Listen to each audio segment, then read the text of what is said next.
Falcons, they pick Chalet, one map that they didn't used to play, and lately they've added it. They've been looking amazing on it.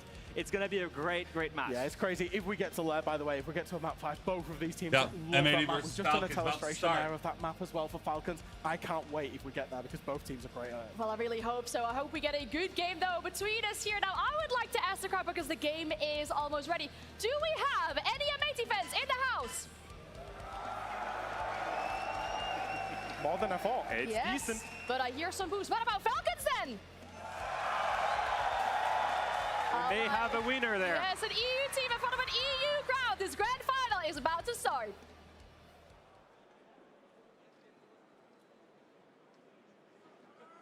Munich has felt a storm closing in. Gets the double, and Dini will get the blend down. Stop it. This guy shoots in hell. This kid is magical. Stops on the heart of the CHE. The water climbed higher with every clash.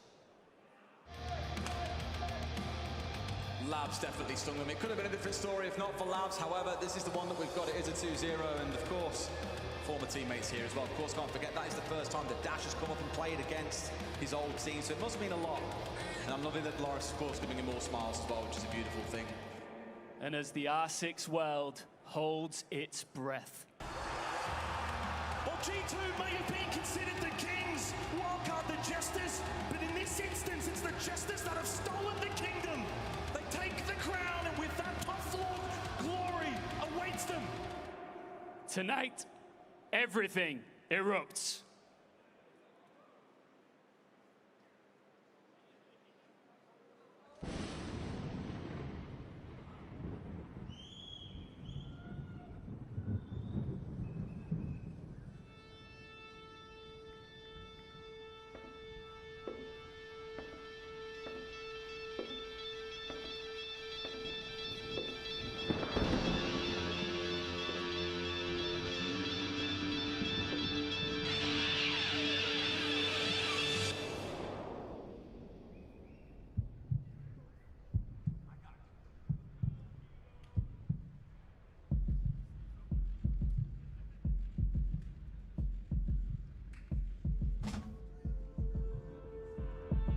Finals time, baby.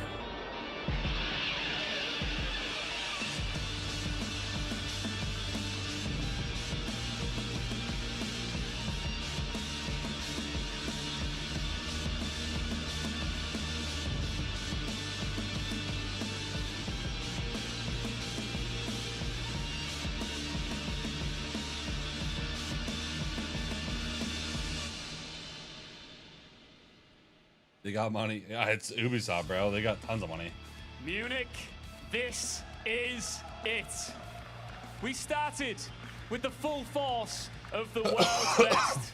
A storm of different regions, skill sets, and dreams all crashing together. But only 2 teams managed to keep their heads above the water, refusing to sink when the tide hit its hardest.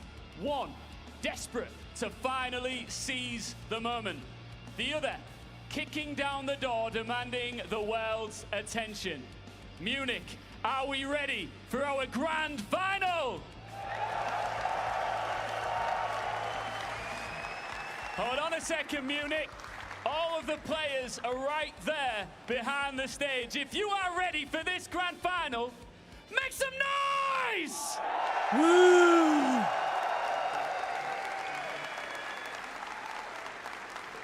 Please welcome Team Falcons!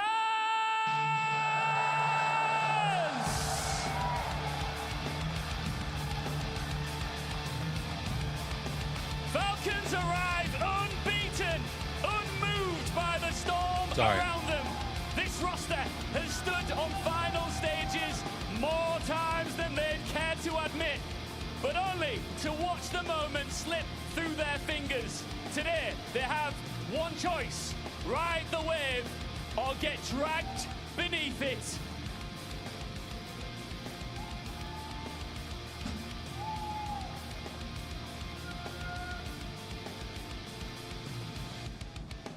They're going to have a lot of support but their opponents have won over this crowd too. Please welcome M80!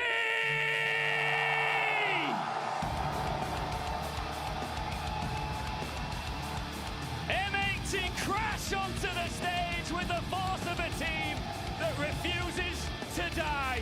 They sank the reigning world champions and lit this arena on fire. NA's last standing roster feel like a family unit, built and ready for this massive occasion here in Munich.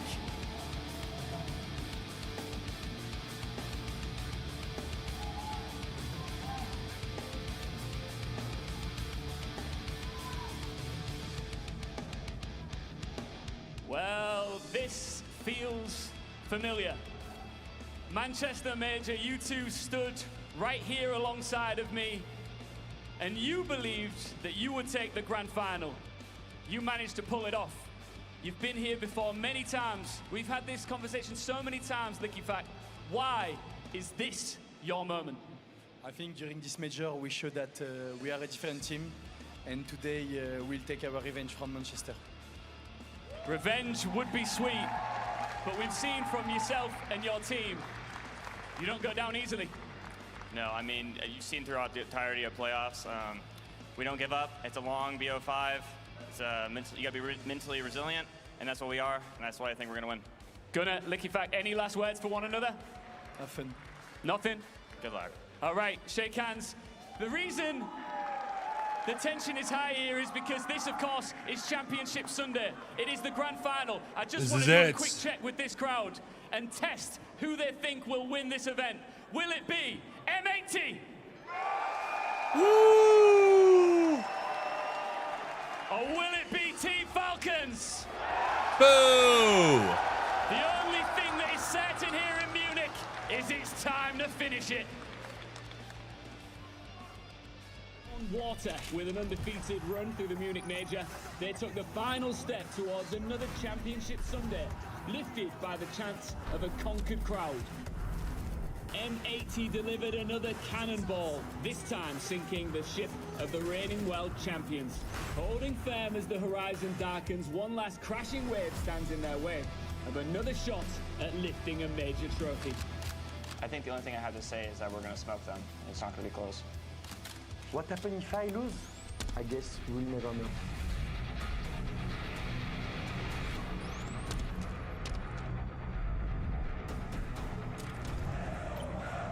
Falcons and M80 have weathered the heaviest of storms, but only one team will keep its head above water.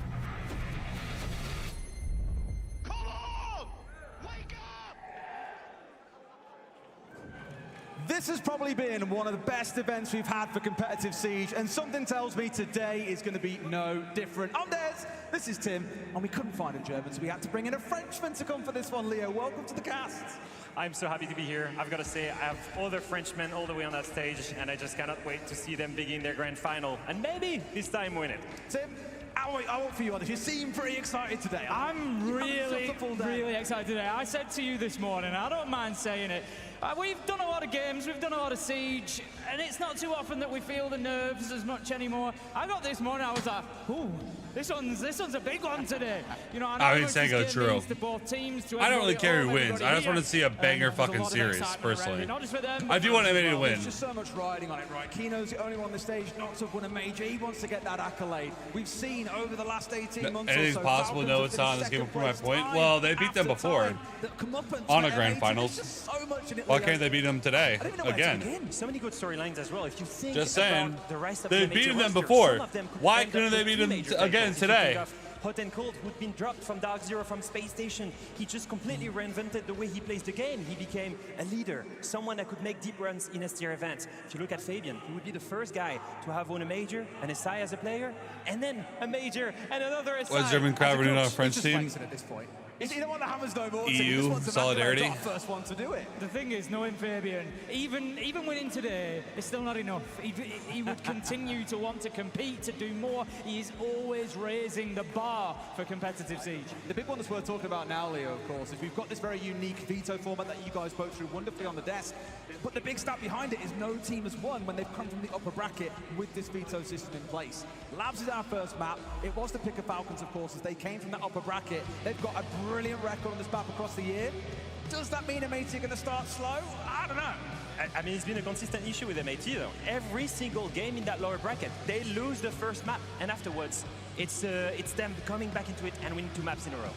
Well, we don't know what's going to happen. We've got a good few hours to find out. This is Shaiko Prom, and everyone in the back is Prom, in my opinion. We're ready to head into This is not as Shaiko's worse now than he's been ever. Shaiko's arguably not even the 3rd best player on his team.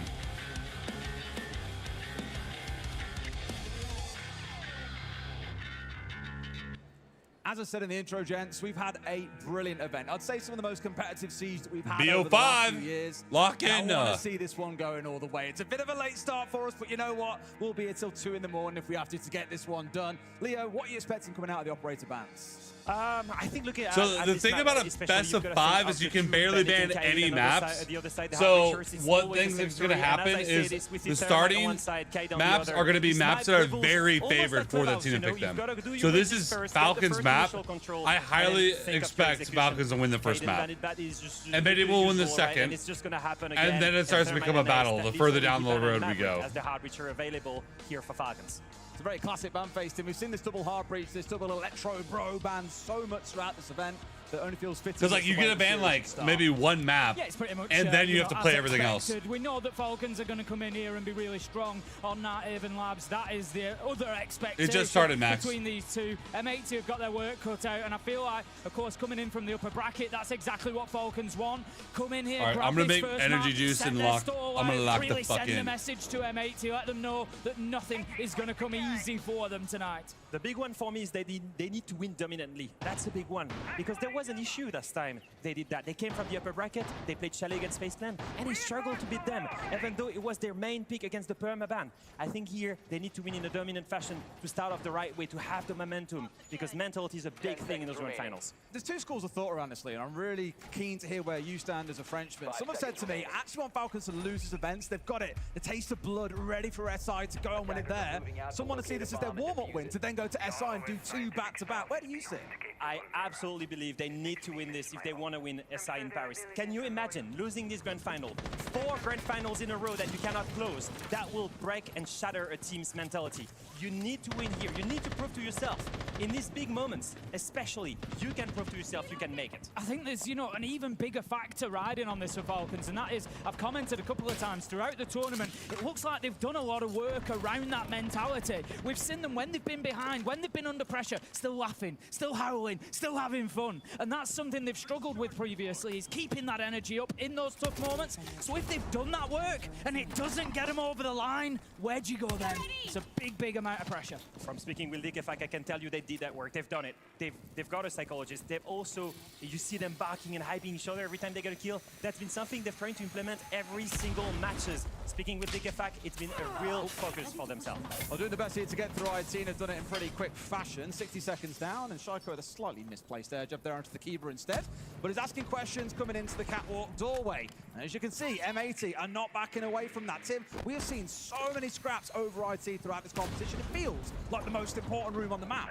Yeah, it's always going to be your first target, is IT and connector. You want to, effectively, a lot of the time, get both of them. So you can apply that pressure from both sides. As it is, Falcons are really focusing kind of garage catwalk and IT. They just want to come from this south side, push up, and force that Azami out of elbow, which is exactly what's happened behind that shield of users, just slowly forcing his way along that top, and those defenders having to move back. So you can see the next step is taking garage, and as you see, this gunner gets the first pick, and he's also isolating the Monty here.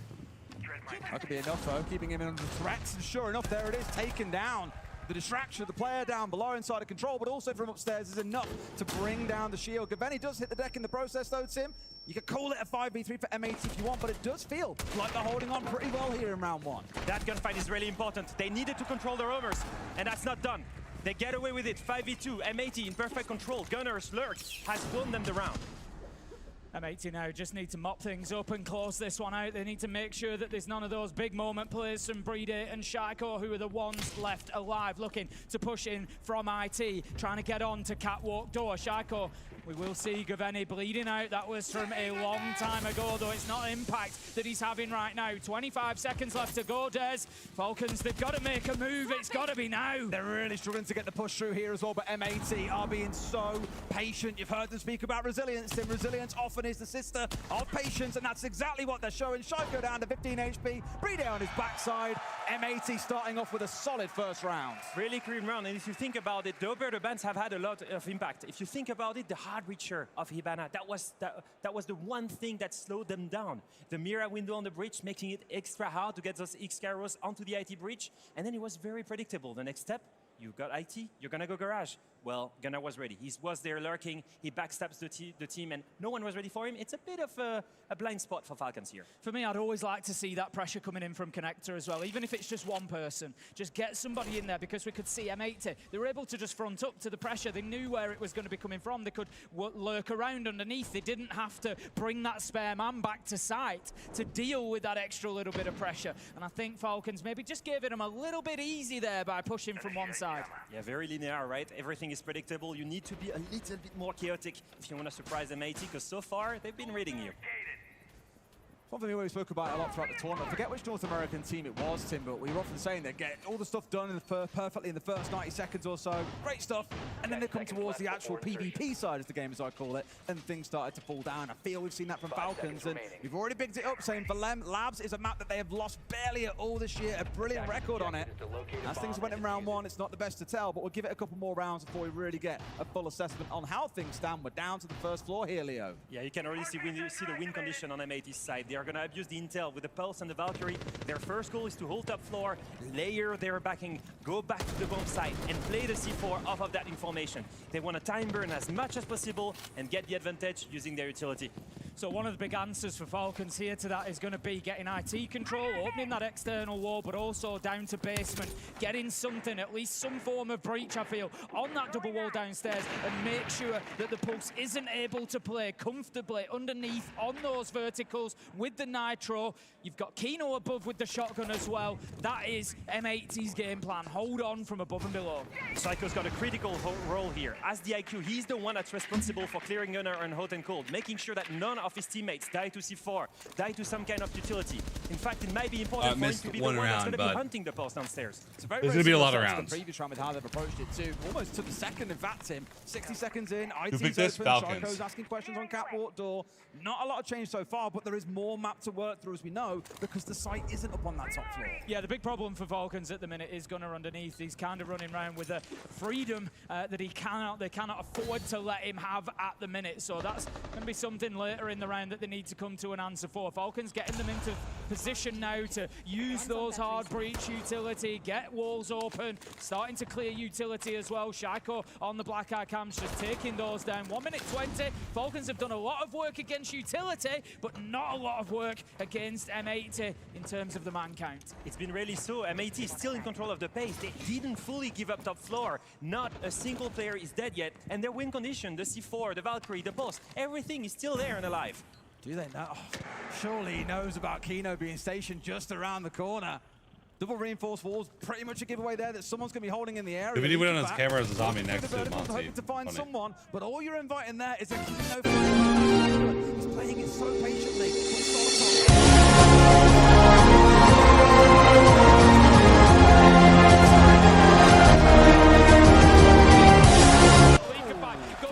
Absolutely slams Kino. That gives them a bit of space. Brede manages to pick up hot and cold. Surely an opportunity now for Falcons to consider pushing into sight, finding a bit of space and putting the diffuser down. But Leakavac, he's going to hit the deck. He's down but not out. 3 versus 2. Gunner's still downstairs as well. He hasn't moved from tank. He hasn't joined diffuser for the flank. They're committing whole hog to this C4 being what denies it for them. Ali who puts up on towards Brede, but doesn't finish off.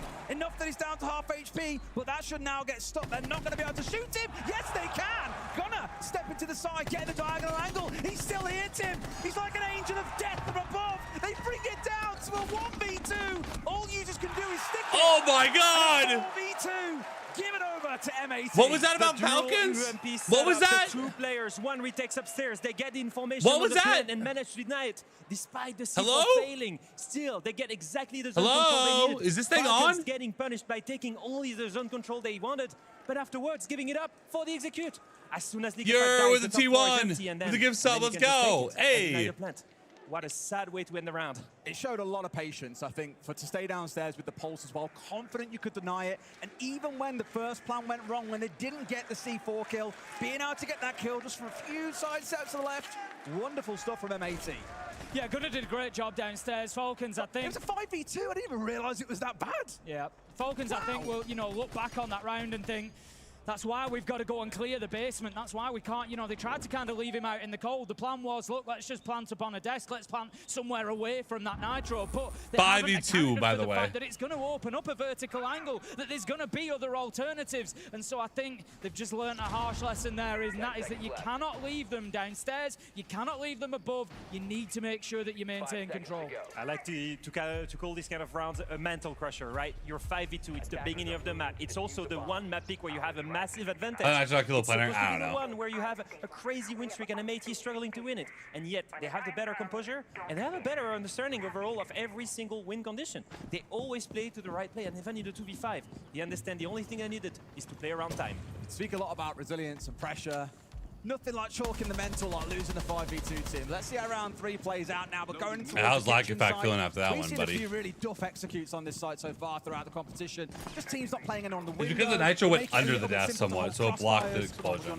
I'm gonna scream it again, please. Sort out kitchen window. We saw Palu have a great performance from just behind that kitchen counter, in behind the counter and the window. And the reason it's a power spot is that you can't get any vertical angle down onto it. And that's why I say you've got to have a presence on the window. It was failed against Palu. I think he hit 3 kills from there to end up winning a 2v4. It was brilliant from W7M. And it is something that Hot and Cold is shaping up to do again if he is allowed to. So Falcons recognize it this time and deal with him, not like he tried to ignore Gunnar last time. Make sure that you shift them out of that position. You can see Falcons still spreading around, trying to get the initial control. The KIB, I think they're trying to rush the bomb site on the top floor.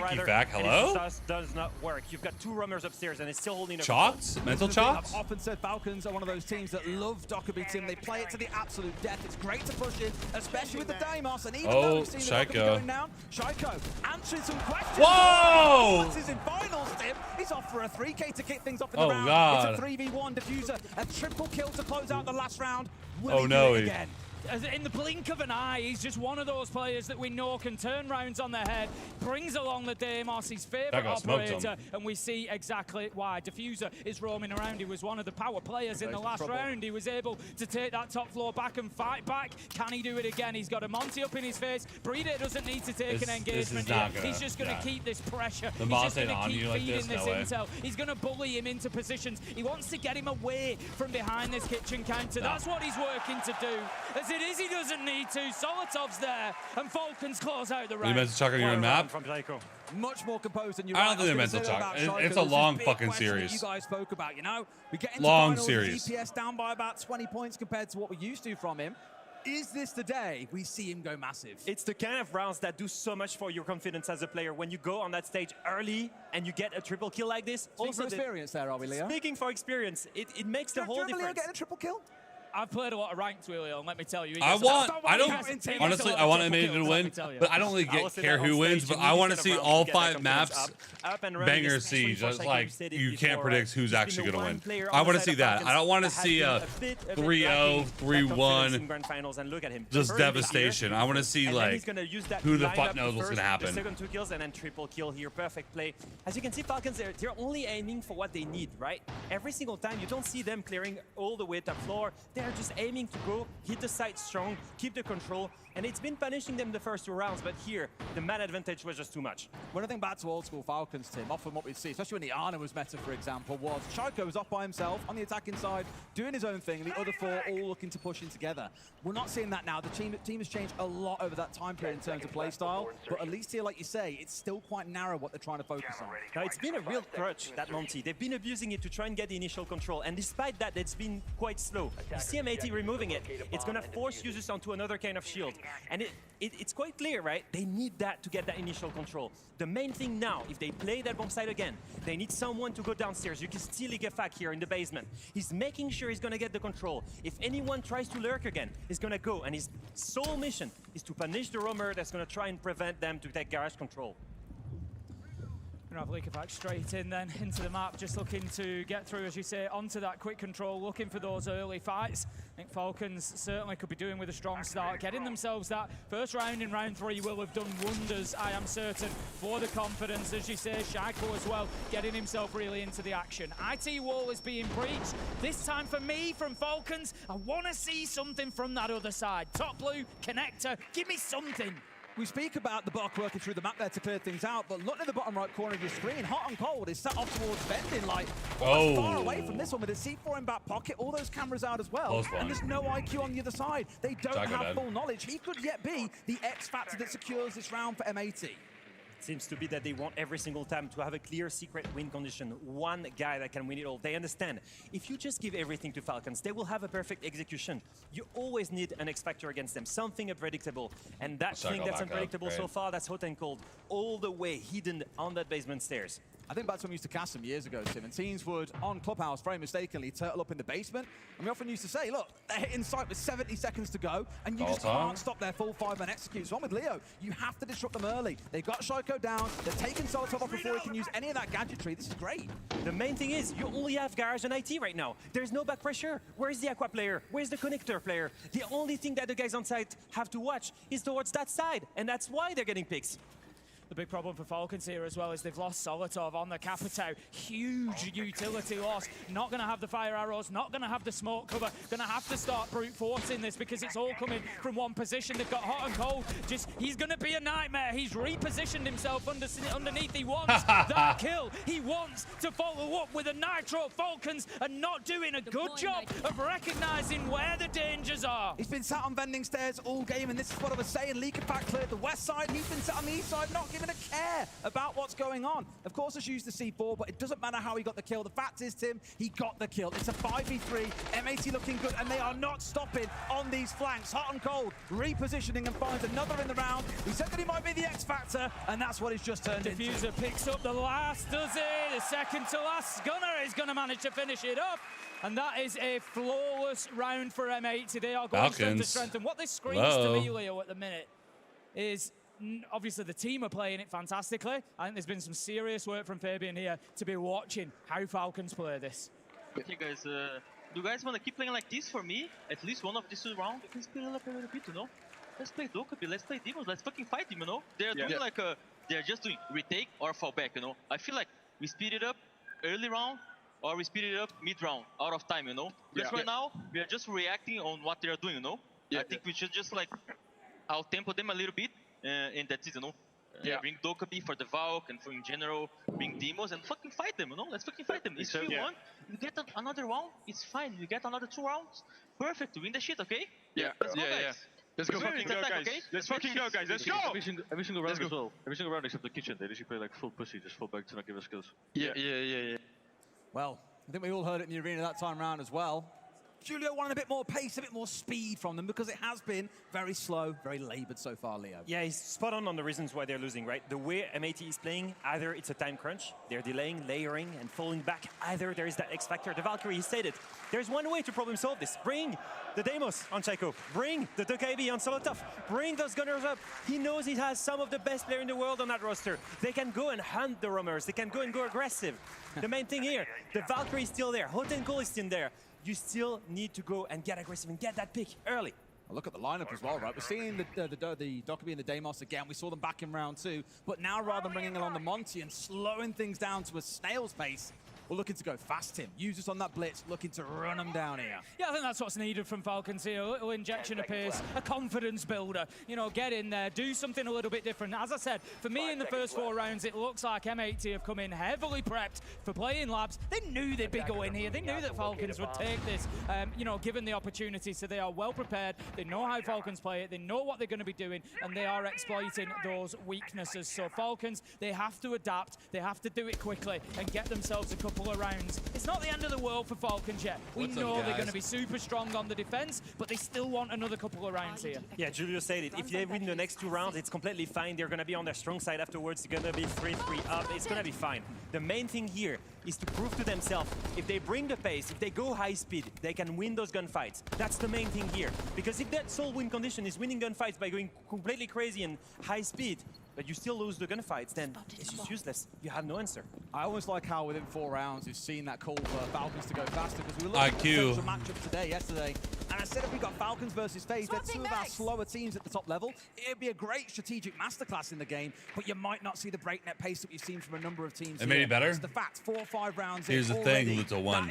They always have been. Falcons, beautiful stuff.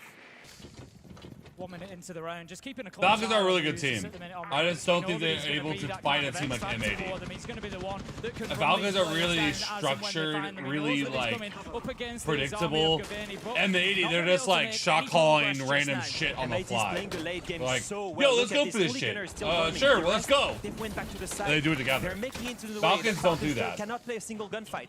Only Falcons Gunner are has very been, like structured a target old here. siege And if you meta can kind of fall back vibe. to side, or They're if really it's still good, up, but still be I don't know if they one can of the fight hidden people like roamers, this. then it's going to be a huge win condition. If you look at this, the Demo Strike deletion, no one knows about the Goyo upstairs. They've been so focused on this Azami and the frustration. And M80, sure enough, bro, they're foaming at the Getting rid of mouth one. for He's had all this. this pressure on him, and it's still got a kill. And now going to Falcons, I don't think they wanted as called much. for speed, Tim, but we've seen nothing but a dead stop train. Again, they're being punished for the same things as Leo said. They ignored hot and cold last time around. He hurt them. This time, they haven't picked up on Gunner. He's been able to hit them on the flank. 4 versus 3. Falcons still have an opportunity. And Gunner holds an MVP for the most kills in a grand finals against Falcons. He wants to So, impress, but the Nitro he's going for it again. Right now, M80 seem to have all the answers. Users manages to find 1 and a second. It could take a hero moment, Des. With a pistol? No way he gets an ace with the pistol, right? Diffuser's down behind him. Brede had it in pocket. That ain't looking good. We've got 30 seconds to go. They've got hatch control. 1 on the other side of him now as well. Again, M80 is setting up for a No health, here. though. If he had full health, maybe. Hope we're getting this one done.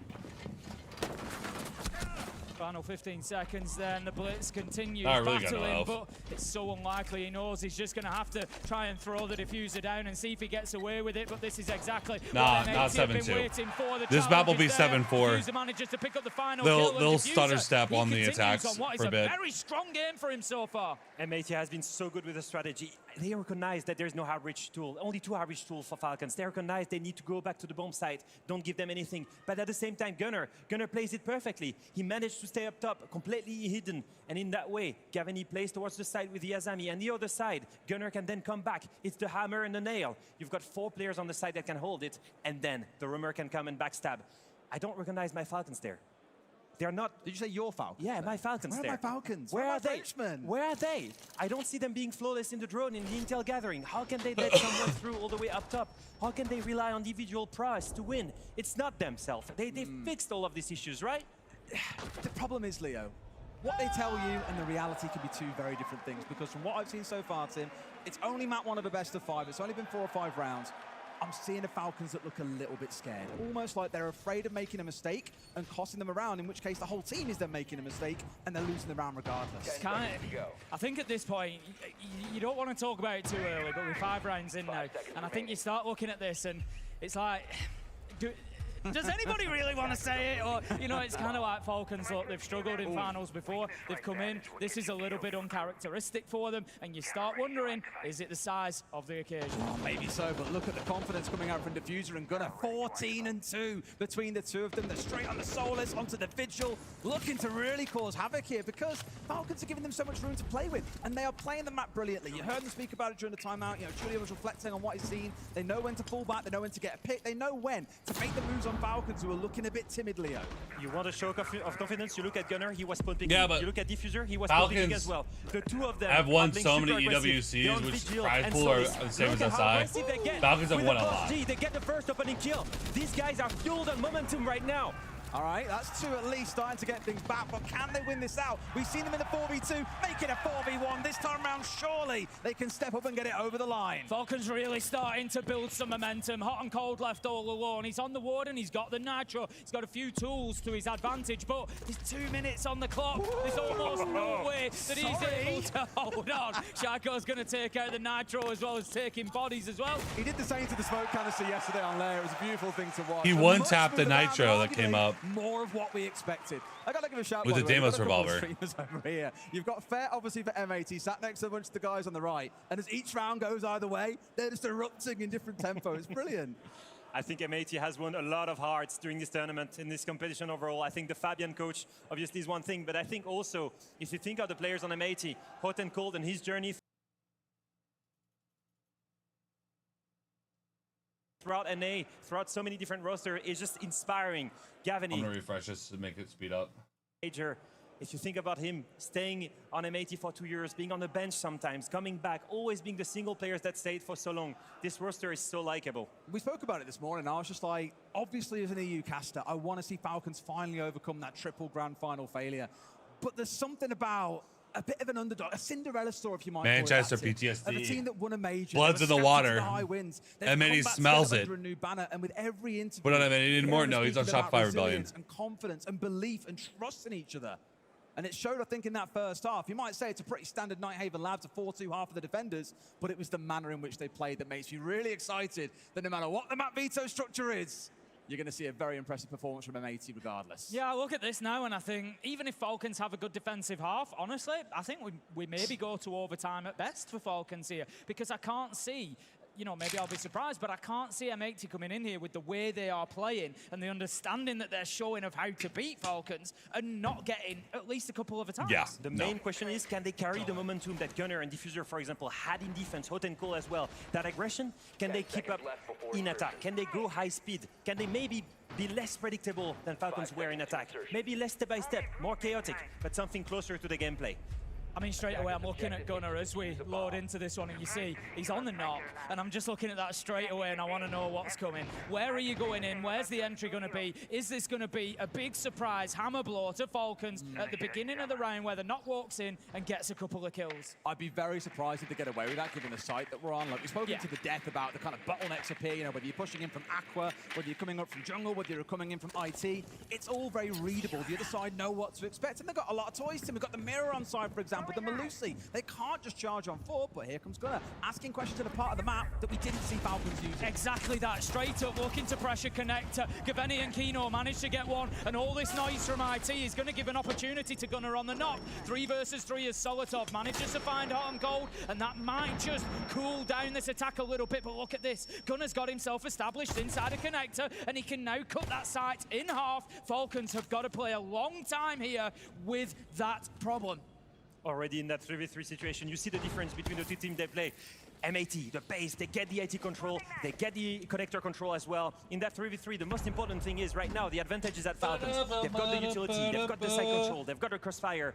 On the side of M80, it's going to be a tough one. They're going to need to trade each other and make it on that B-bomb side. That is the big one right now. It's just crazy that all that happened inside 60 seconds, Tim. You'd be forgiven for thinking, wow, there ain't that much time left. No, you've had 2 minutes since this pause has started playing out. They've got a lot of time to work with here, and they're just waiting for someone on Falcons to get a little bit antsy, to step out into a line of fire, but I don't think they're going to give it to them. No, Falcons won't do that. They know that they've got the 6th man on their side. They've got the timer, they've got the clock ticking down, and it's M80 that will have to make a move. They want them playing into Breed It on the shotgun. They take the peek. Kino uses the flash, but he knows that he can't push off the back down. So the utility's almost wasted. Solotov, however, does get found by Gunner. He has shown so much patience holding this angle, Leo. Gavin is rotating to IT. This is going to be key. He can get the pick on the guy on the revive. At this point, it's only a 1v3. 3v3. Like this with the shotgun to his face. Freeday's had some great rounds, especially across this weekend, I think it's fair to say. But he's got to hold on against two. Gunnar on full HP, off towards his right-hand side. The other crawling in towards his left, and he's been forced out of sight here. Conceded it away. Diffuser is not in hand for these boys. It's sat inside Electric with him. He's waiting for the round in, but there's no shield. Tim, shotgun at the ready. This is really smart from Breeder. He knows what... He knew what his power position was, and he played it, but it just doesn't matter because, again, M80 find a way. And what a hammer blow to Falcons. Wow. M80 switch sides, come in and it's take old an aggressive first attack and win the round. Leah, what is going on this tournament? We've seen so many players on their belly, like peeking on the floor. It's ridiculous. It's so good in these clutch situations because you're always going to aim at the headline or the crush level, not at the prone level. Once again, because it burrows into the thing, and the Mira doesn't actually, like... So a lot of over-peeking. Look at the 3 players on the side of M80. They're just poking around the bomb sites, poking around Breedy, just so that his two teammates... The Mir doesn't actually get electrified. The castle does. So it goes into the castle barricade and burrows in, and in that process it explodes. It's about strategy. They play the game the better way. There's no way around that. But for the Ash, you could shoot the floor with the Ash barricade, the Ash breacher, and still open the breach. So it's not like it's dummy-proof. You're really going to have to make an attack come together here piecemeal. But the way they played it was absolutely beautiful. For me, it was the push from Gunnar kind of made that. He got straight in on the knock. They didn't play it necessarily to aggress and get entries. If he gets one, great. It was more about putting him in connector without any danger, without being picked up on the cams. He stayed there for 2 minutes waiting for his opportunity. And did he get the rewards? Of course he did. He's the one that downed Solotov, and it unpicked the round. And again, it's kind of similar to the first half, Leo, where it's like, this is our win condition. This is what is going to get us the round.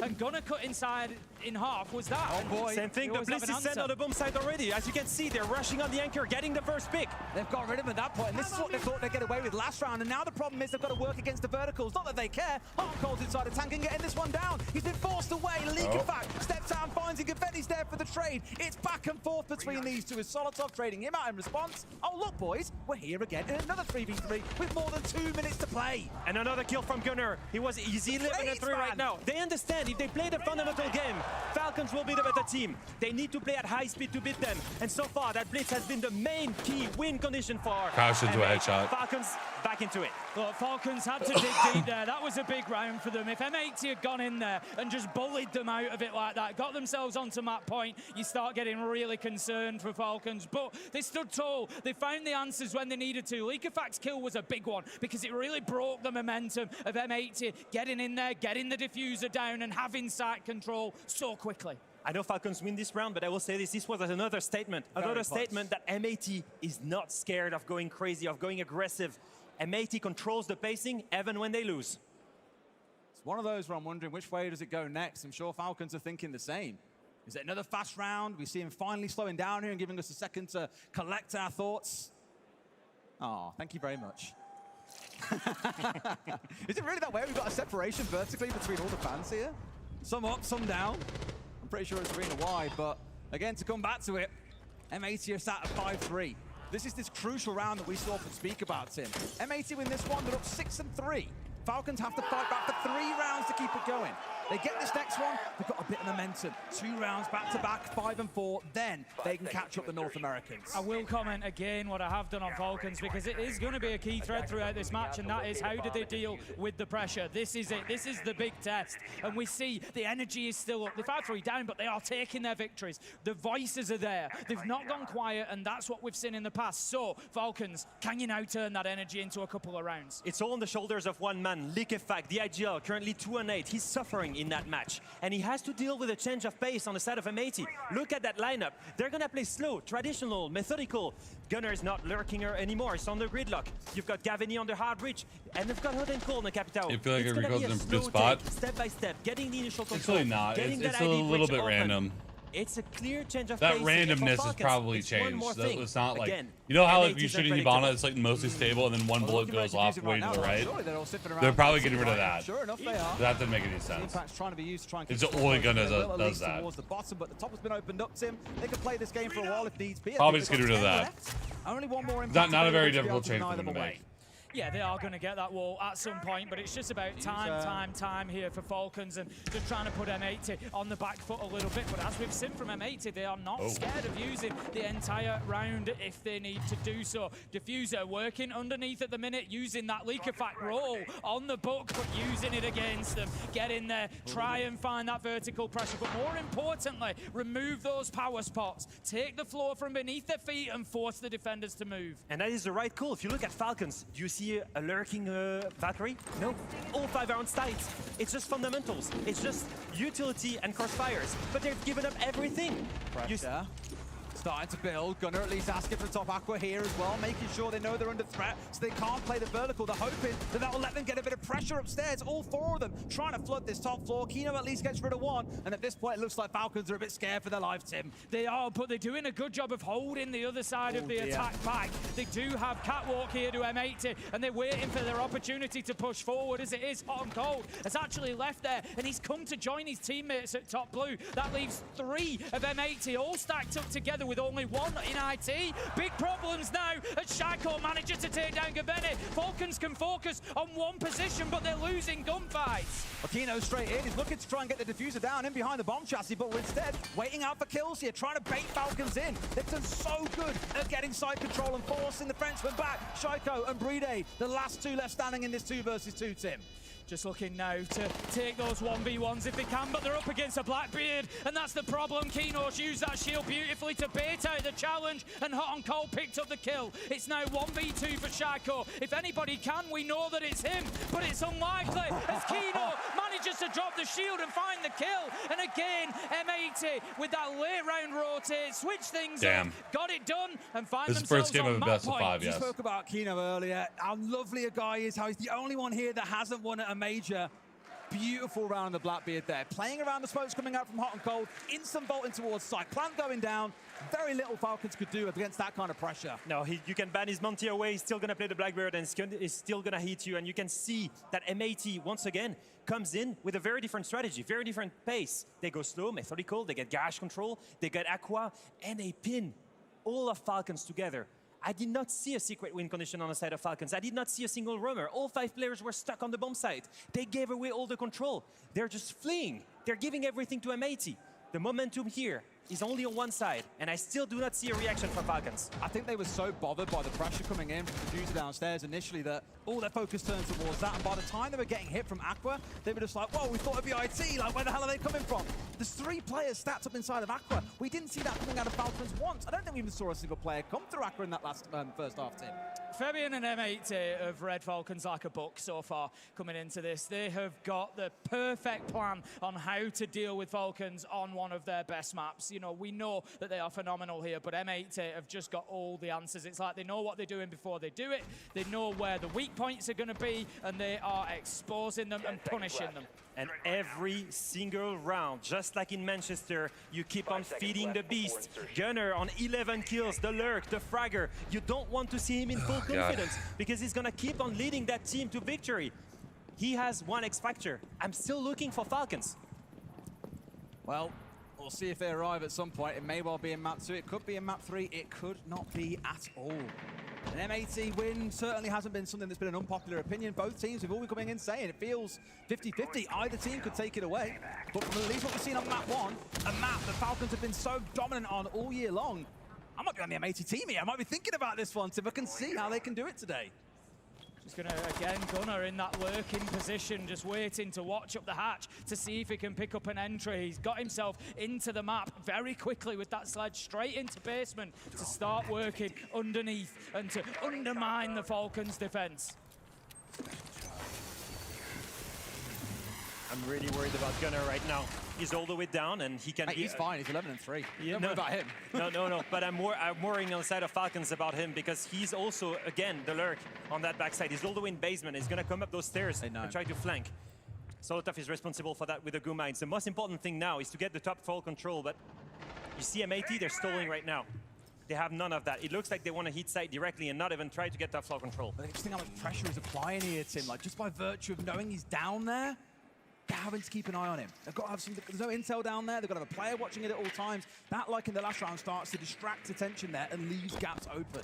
1 minute 30 left to go. Nobody else from M80 inside of the map yet, and that's becoming the problem for them, as Leo said, stalling out a little bit. It seems like they, don't know where to go. Where do they need to push? Where can they find a little bit of space? Gunnar is going to try to work his way up those stairs. Kino is the one to open things up with a gets a second beauty on the glass, taking down Shaco. 5 versus 3, and all of a sudden M80 go from stalled to top gear.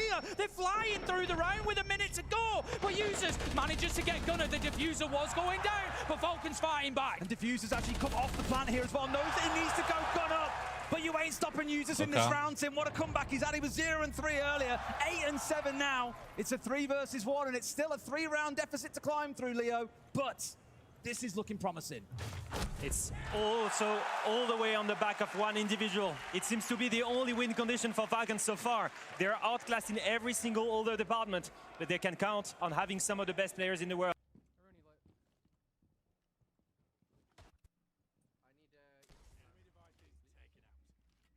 I still struggle to see that so far.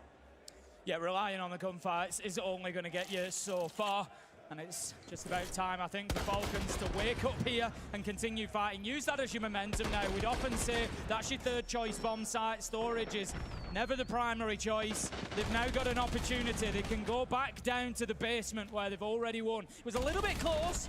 It was a bit tooth and nail. They had to hold on against that rush in from M80. But I think you go back down there, you double down, you get yourself down to 5-6, and you're 1 round away from overtime with the top floor available. Falcons, there is a path. There is a path to redemption for them here on Labs. The way M80 is playing is a nightmare to call against, by the way, because they keep on changing the pace. It's either really high speed and rush on the bomb site, either full clear, step by step, and really slow. You're trying to adapt to them, and you call a full extended room because you think they're going to clear you, and they're going to rush the bomb site. They're really playing games here, and as you can see, I like to see the adaptation from Falcons this time. They bring the Solis, the Valkyrie, the information, to have more information on whatever M80 is going to be doing. On the side of Users, you see the clash here to stop any kind of rush, and you can see Solotov and Legion. They're going to get aggressive more. They're trusting they can win those gunfights. I think back to recent finals that we've seen, and often the teams that are the ones that come out on top, Tim, are the ones that can go between that mixed tempo very quickly. Slow, fast, slow, fast. It leaves the other side sweating. They've got no idea what's going on. Are they about to rush us? Are they being nice and slow? Should we have a look on that? You got 1 per map. Before you know it, your head's being snapped clean off. It's, like Leo said, a nightmare to play against here. Now starting to something's gonna pop up real quick, but I'll get rid of it. Towards Kino, though. Of course, we've seen quite mixed use of the fuse sometimes for the shield, other times for that. A lot of my clips have volume way too low, so I have to change the volume really quick on them. Wire, so on and so forth. Gadgetry may well prove to be plenty useful. You have to trust Users to hold the bomb site here with a clash. That's his role. The rest of the team, they need to win the round upstairs, either by burning enough time, either by winning those gunfights. And as the clear comes through for M80, you can still see they hold a lot of ground. Even looks like the one of Deacon's cleared out as well, of course, with the use of those tracks coming out from Gunnar. And then everything else really is about smashing in towards site or getting the main breach opened up, which at this point it has. I believe we've got something else being opened up by the Havana at the same time. They're starting to get themselves set up, Leo, again, certainly not in a rush. There's a lot of prep work to do before they hit site. And it's a very slow take, and you can see they only, once again, taking limited take. That's why Gunnar is on green lock. What they want to do is just take above kitchen, set up those flanks, and after that, just hit the site. Don't bother full clearing that room. Just take exactly what you need and start your execution. Over halfway through the round, we are yet to find ourselves with a kill. It's Falcons playing that passive game once again, just relying on their ability in the mid to late round when that pressure does come to be able to fight back and win those gunfights. As it is, M80 have used this time well. They've opened hatches, they've opened walls, they've cleared utility. With that fuse particularly, they now need to start pushing forward, aggressing into Falcons here and starting to make life difficult. Weakerfac has a little look out of the window, doesn't get anything, and will be cut down by Diffuser for the entry. And they've got another second as well. Gunnar and Diffuser pairing up again. Such a big tournament from these two, and it's only carrying on. A 5 versus 3. They've done all the work they need to with the utility. We're going to need something special out of Falcons here to hold on, Leo. What a great decision from Moten Cold. He could have chosen to just keep the control they had and go for the execute. Instead, he called for the full clear. They get the 2 roamers. They kill them. Now, with the 5v3, 30 seconds left, they have everything in their hands to go for the execute. It's going to be Kino looking to be the tip of the spear. Gets himself down into Exo. Utility expended again. Shaiko manages to cut down Diffuser from behind him. That could be a big kill for Falcons because it takes away the shield support. Shaiko with another Nitro onto Gunner. 3 versus 3. Brede finds an answer onto Gaveni, and all of a sudden Falcons find themselves in the driving seat. They can start picking up the pace here. They can start getting aggressive. That's what they're going to do. And it's that man Shaiko with a triple kill in the round again to bring his Falcons back and to keep them fighting. In the big moments, you need big players, and that Shaiko is there. That Shaiko is the big player. Once again, on the back of one individual prowess, they bring the round back. And I keep saying it, they need to win it by strategy, but they do it by individual prowess. Overtime, I hope we don't. The one thing that we're doing well is we're picking them fucking apart slowly but surely. But fuck me if you do that again, D. We cannot give up these fucking frags. We just giving them back one frag after another when we get into the manpower advantages. So we slow down even more, and then we reset ourselves and we go together. That's literally the one thing that we're missing. Composure, composure, composure. Play together. You have won the rounds early together, we win them late together. For each other. Let's get this fucking done. Let's go. Always composure. Bro, you are good. Composure, composure, composure. Enjoy the moment, guys. Because we are shitting on them. So keep that up. Yep. Look, if they go top, I think that...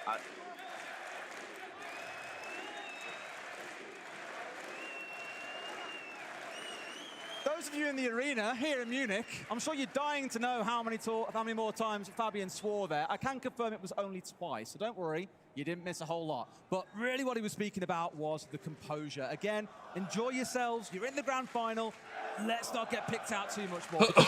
They're getting the advantage at the start of these rounds and giving it away in the late rounds. It's the worst thing when you play against Falcons. They've got such strong players that if you just give them a single space to perform, they will hit wall bangs like Shaiko does, then a C4 after that. He still gets away with it, and afterwards, the denial of the plan. You've got to think, when you play against a player like this, if you give him just a tiny space to go aggressive, he's going to take that chance and he's going to win it. They need to be extremely comfortable, extremely disciplined to close out those rounds. When they have a shield, send that shield first and go back that up. The mad advantage is the one thing that you need to close those rounds. Heading then into our last round of regulation. Are we going to get... Can I raid you after the stream? Brother, come on, man. Do better. Not to mention it, Des, but the last time you and I cast the final in Germany was back in Berlin, and we ended on 68 of a potential 75 rounds for the longest ever game of competitive Tier 1 Siege. And we need a few overtimes along the way if we're going to challenge that, and we could be looking at one in map 1. I need at least one because I really want to hear Leo's impression of you so he can do the whole overtime thing for us. I'm getting trapped here. That's coming at the end of this round if it does go there, by the way, so get your vocal cords ready. I want to hear your best tip. I'll do my best. Probably will be better than I was in game anyway. All right, IT, surprise, surprise, is where this round starts now, getting it opened up. This is top 4 attack we're looking at, and it looks like a bit of a slower comp, but again, we've got Gunner back on side on the nut tip. He's doing the same thing. He's working his way over to Connector while the rest of his team is softening up IT. It's something that Falcons need to be aware of. They can't give all their attention to this front-sided push, but they are, because Leakafak is out there playing. The guy at the raid is never... Falcons just spreading themselves I'm never going to allow for that command to be a selfish thing. Never. The Valkyrie cannot go back down. By going that quickly here on Aqua that encourages the wrong thing, so I'm going to say fuck no. That Valkyrie could not go I'm not just going to say no, I'm going to say fuck no. Has been stopped so far, and Falcons is right back at there.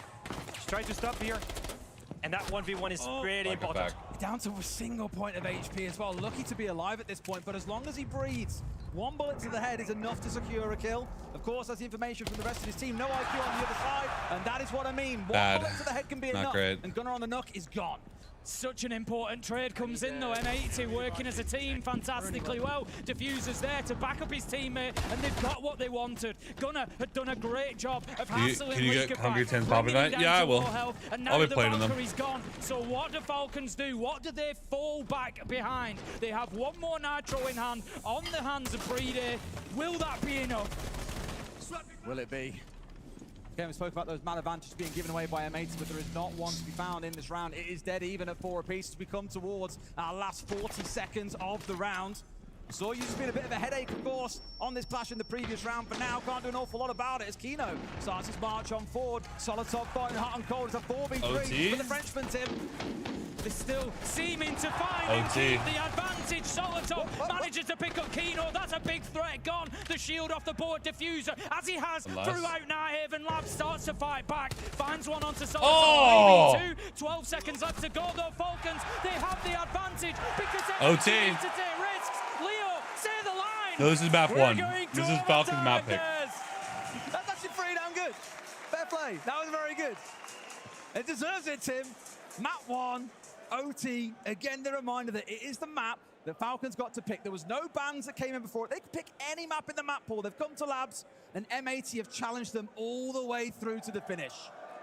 Yeah, great response there from Falcons, and this is what we were looking for, wasn't it? It's what I spoke about at the beginning of the day. How will Falcons hold up under pressure in the final? And they're showing us they can do it. They can keep the energy up, they can keep the vibes high, and they can find those rounds in response, even when it's tough. And look at who starts on attack, Tim. It's the North Americans kicking things off for us. It's been 4-2 defensive splits to the defenders. Leo, it feels like Falcons have got a tiny advantage. Yes, the mental game is won right now. Look at users, triple kill. Look at Chaiko, triple kill. Look at Bride, triple kill upon triple kill. These guys, through the last rounds, are showing why they're the best in the world. Shaman team went home. Resilience is paying off. And on the back of that individual prowess, and on the back of Liquefax Cold in the last round, to go play that Valkyrie, to burn 2 minutes, even if he dies there, he won them that round. That's it. Falcons are back into it. That's the Falcons that I was looking for, and I think we found it. No, you cannot redeem a raid for yourself. I've never allowed that. Never. It's those sort of symbols, those sort of the entire thing is about like raiding someone that you like to watch, like doing something for somebody else. It's not like a selfish thing. I watched this long, therefore I want to raid myself. No. I believe it was in Manchester. You're absolutely right, Tim. It was in Manchester. It was literally the last time these two teams played in a grand final where he walked away with that record. He's on 12 kills so far. Just bad. You've got to be averaging really 14 a map if you want to be able to break it. It's very close to that, Tim. This overtime may well give that to him.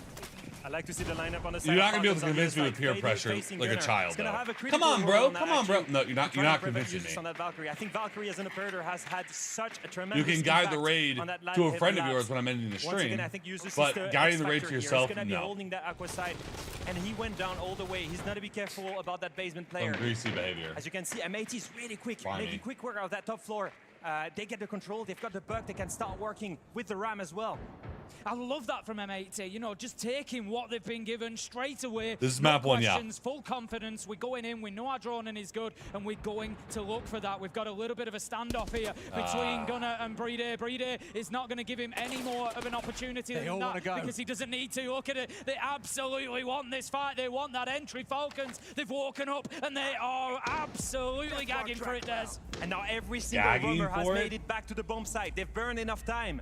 And they don't know. Solotov is the only player that remains on that ground floor. Oh, they know now. I help small content creators. You help big content creators get bigger. No, I help small content creators.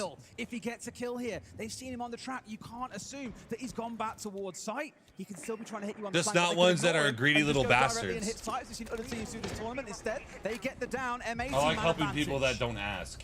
Gonna manage to finish that one off with people the that beg. range. Gonna use further utility just to open up that hatch. But there's only a minute left on the clock. That could just feels like the slimy, here like I'm covered in oil. They need to overcome. Everybody on the side of Falcons now has fallen back to site. They're gonna wait for those fights to come. But I don't think I've ever raided someone larger than me. If you guys have ever seen me raid anybody, I've never raided someone larger has than got full vert, and they have the control that they need. They only need to go for the execution. But Falcons, they thrive map 1 of a BO5. Killing players in a 3v5 situation. The execute come through with the Ying. This is key. Falcons need to find a pick in that 3v5, otherwise that's all done for them.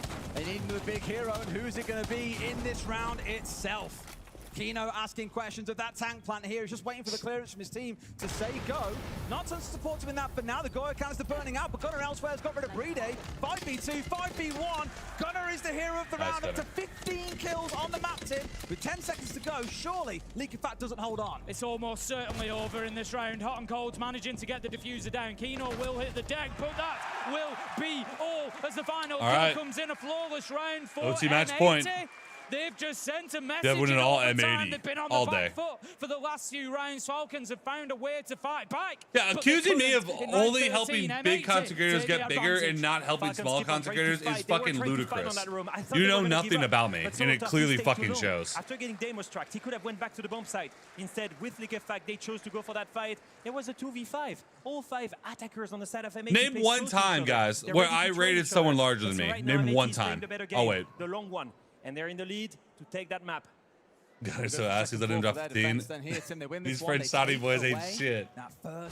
Gutter is already halfway to his kill record. Had to see some things get shook up during that break, I think. In a grand finals. Granted, it was against Falcons. See him rolling on for maybe not a 3-0, but towards the But hey, what wipes out that advantage straight away, doesn't it? Of course, you know, for those who maybe aren't aware, Falcons come in here from the upper bracket. The advantage that they get for doing so is that they effectively control the map bands and pick the first map that we're going to play on. So why is Blackbeard upset? He should be on the North American side. What's going on there?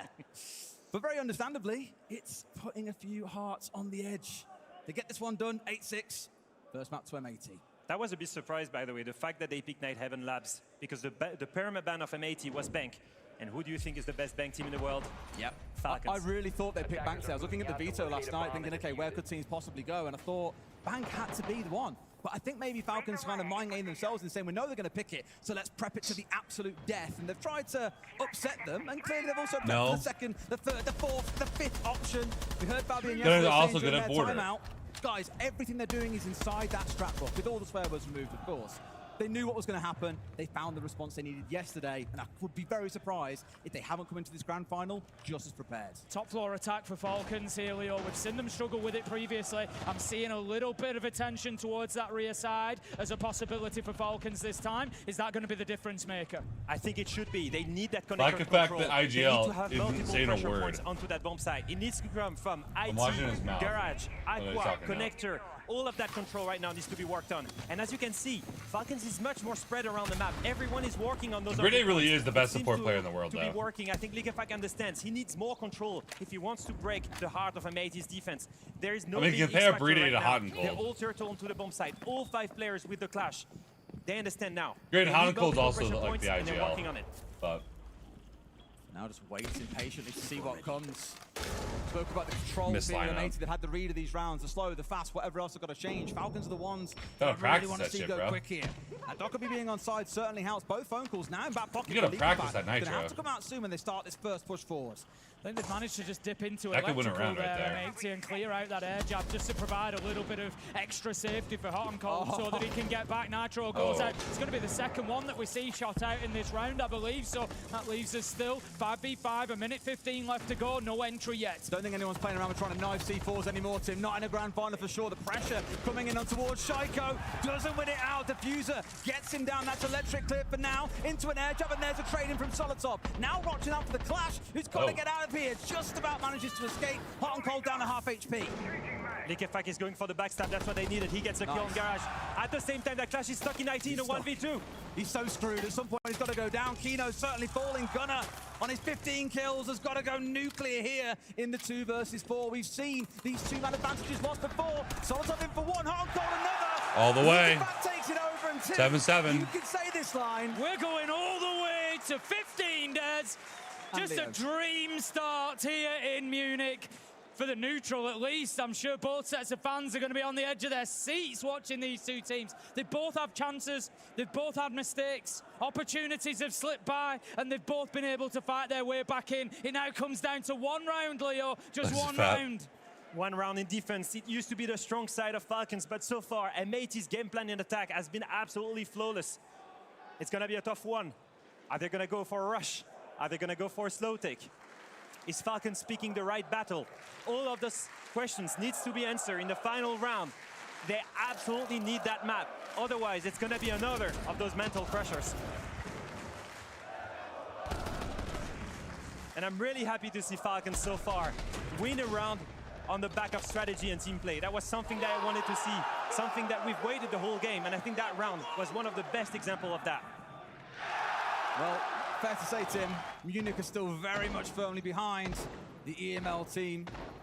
And that's what they need, I think, going through this one. They've battled their way back. 7-7. A slow start for them, where normally we'd say M80 a team that starts slow. They came on this one like an F1 car. They were This is Falcons' map pick. Honestly, Falcons need to win this map. As we've all said, this is what really matters here. This could be the round we come back to look at in 3 or 4 rounds, in 3 or 4 maps time, saying what if it had gone a different direction. They've went for the safe strategy. Look at that lineup. This is the perfect turtle. But do you see an X Factor? Do you see a Valkyrie roaming around? No, they're gonna go for a turtle. They need to play this perfectly. They need to layer their defense. They need to keep as much control as possible, because if they end up giving all of this, if M80 manages to get all of the pressure points around the bomb site, M80 will have the advantage. They will need to bring the fight to M80 at some point. But picking the right time is the real answer to the victory here. Ready and waiting. Oh, Solotop dangerously low. Taking a number of shots down from, I want to say, like a kitchen window to me. I think it was Diffuser potentially catching him out. Certainly not finished off, though, and as we saw from Leakyfact a couple of rounds ago, 1 point of HP can be enough to get a headshot. Yeah, you know it can. That's all it takes. It's just that map one bullet. You can still have that sort of impact. So Solotov, yes, he may have to dip back, and this kind of plays into what Leo was saying. The more damage they take like that, the more sort of defensive that Falcons have to be. For now, they managed to keep that to M80. That's good. It's slowing M80 down. There's still plenty of time for the North American side, but they need to be careful that too much of it doesn't tick away without removing those key barriers to getting in to the big positions like IT. That looks might not be the best to work with. And Leakyfact still has one impact. He won't go for the impact trick, but that's fine. He's burning enough time. Instead of the Valkyrie, look at this. That's completely fine. All they need to do is make sure that that breach is open. They don't necessarily need to come through. They need to make sure that no one retakes IT. They will come through garage later. But it's still an advantage to Falcons. They've got the control they need, and they need to slow down M80 on that electrical take. But it certainly doesn't hurt being able to get inside of IT, so I can only imagine they'll have a sniff around that and make sure they can definitely get in. C4 at the ready once again. We've seen this one being attempted already. Out it goes towards the breach, but no one taken down. No damage being taken by the other side for now. M80 still healthy. This job of holding Connector at bay is going to be crucial for Falcons' defense here. They need to keep M80 from building that pressure, because there's not much coming from anywhere else at the minute from M80. It's all on this side. This is the one big battle, the one about Connector and electrical. You can see all the pressure points are given up, but Leakyfact is all the way back. He can come and backstab towards garage at the same time. Leakyfact's underneath him at the same time, though, but he needs to get involved in these fights really here. We need to see Gunnar challenged onto, otherwise this can only go from bad to worse. Leakyfact being so patient. Leakyfact to get his kill, and now they know that he's there. That was their X factor for the round. You're speaking about no player being an operator that could do it, but there's 2 kills back. Gunnar carries on, 17 kills on the map. They need to win this position. Shaiko has to win this fight, but doesn't. Hot and Cold manages to take him down, and surely that is the one, that is the key for the North American side to take down Falcons. M80 right now. Use that 10 seconds. Gunnar with 18, baby. Map 1. And M80, they take Falcons' mark and go 1-0 in the Munich Grand Final. Suddenly we've got a very, very interesting game on our hands, but M80 can take down that free pick from Falcons. But what a fashion to do it in, Leo. 8-7? And on the back of Gunnar with, I believe, 18 kills. The one guy that I did not want to see fed. He's getting all the way hyped up with the right confidence. Ooh. I think we all need a breather after that one, guys. Let's go to a break, and when we come back, we'll have the breakdown of map 1.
You feel bad for Hot and Cold?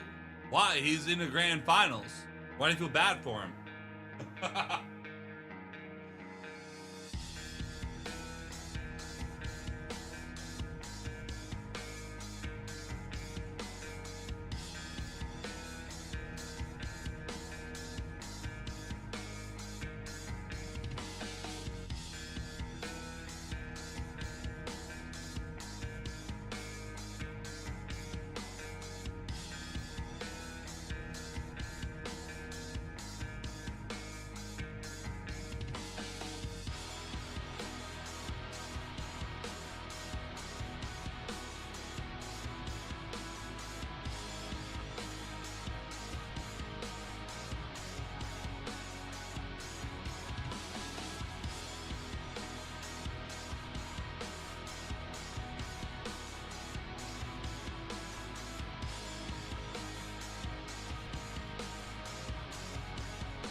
People talk like Canadian's best IGL.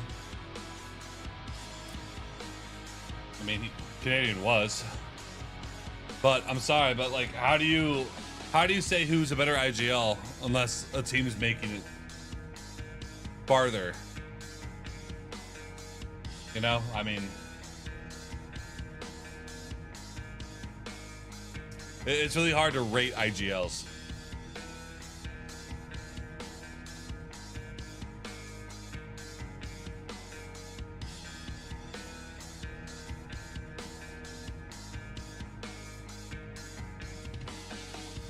Stewie, you're fine.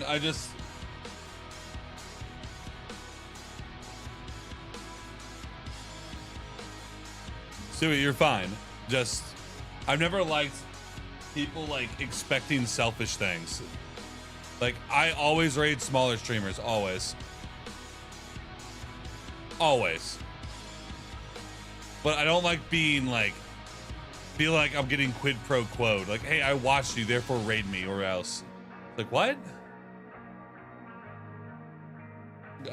Like, it takes the surprise factor out. Two, it feels like it's an obligation when it shouldn't be.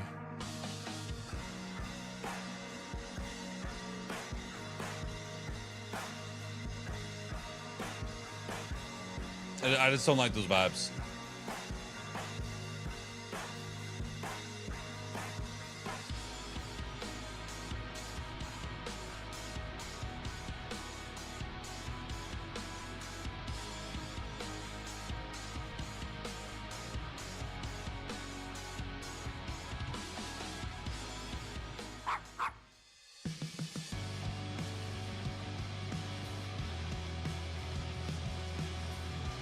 I'm not being selfish or nothing. I mean, you guys, I watched you, therefore raid me, is what you're asking me. Yeah, we need to talk about the early game. That was tough. And I'm not even close to ending the stream. So asking that now is super bad taste. They change everything, and we get surprised. Might as well just say, hey guys, I stream, by the way. They take the and just scream it.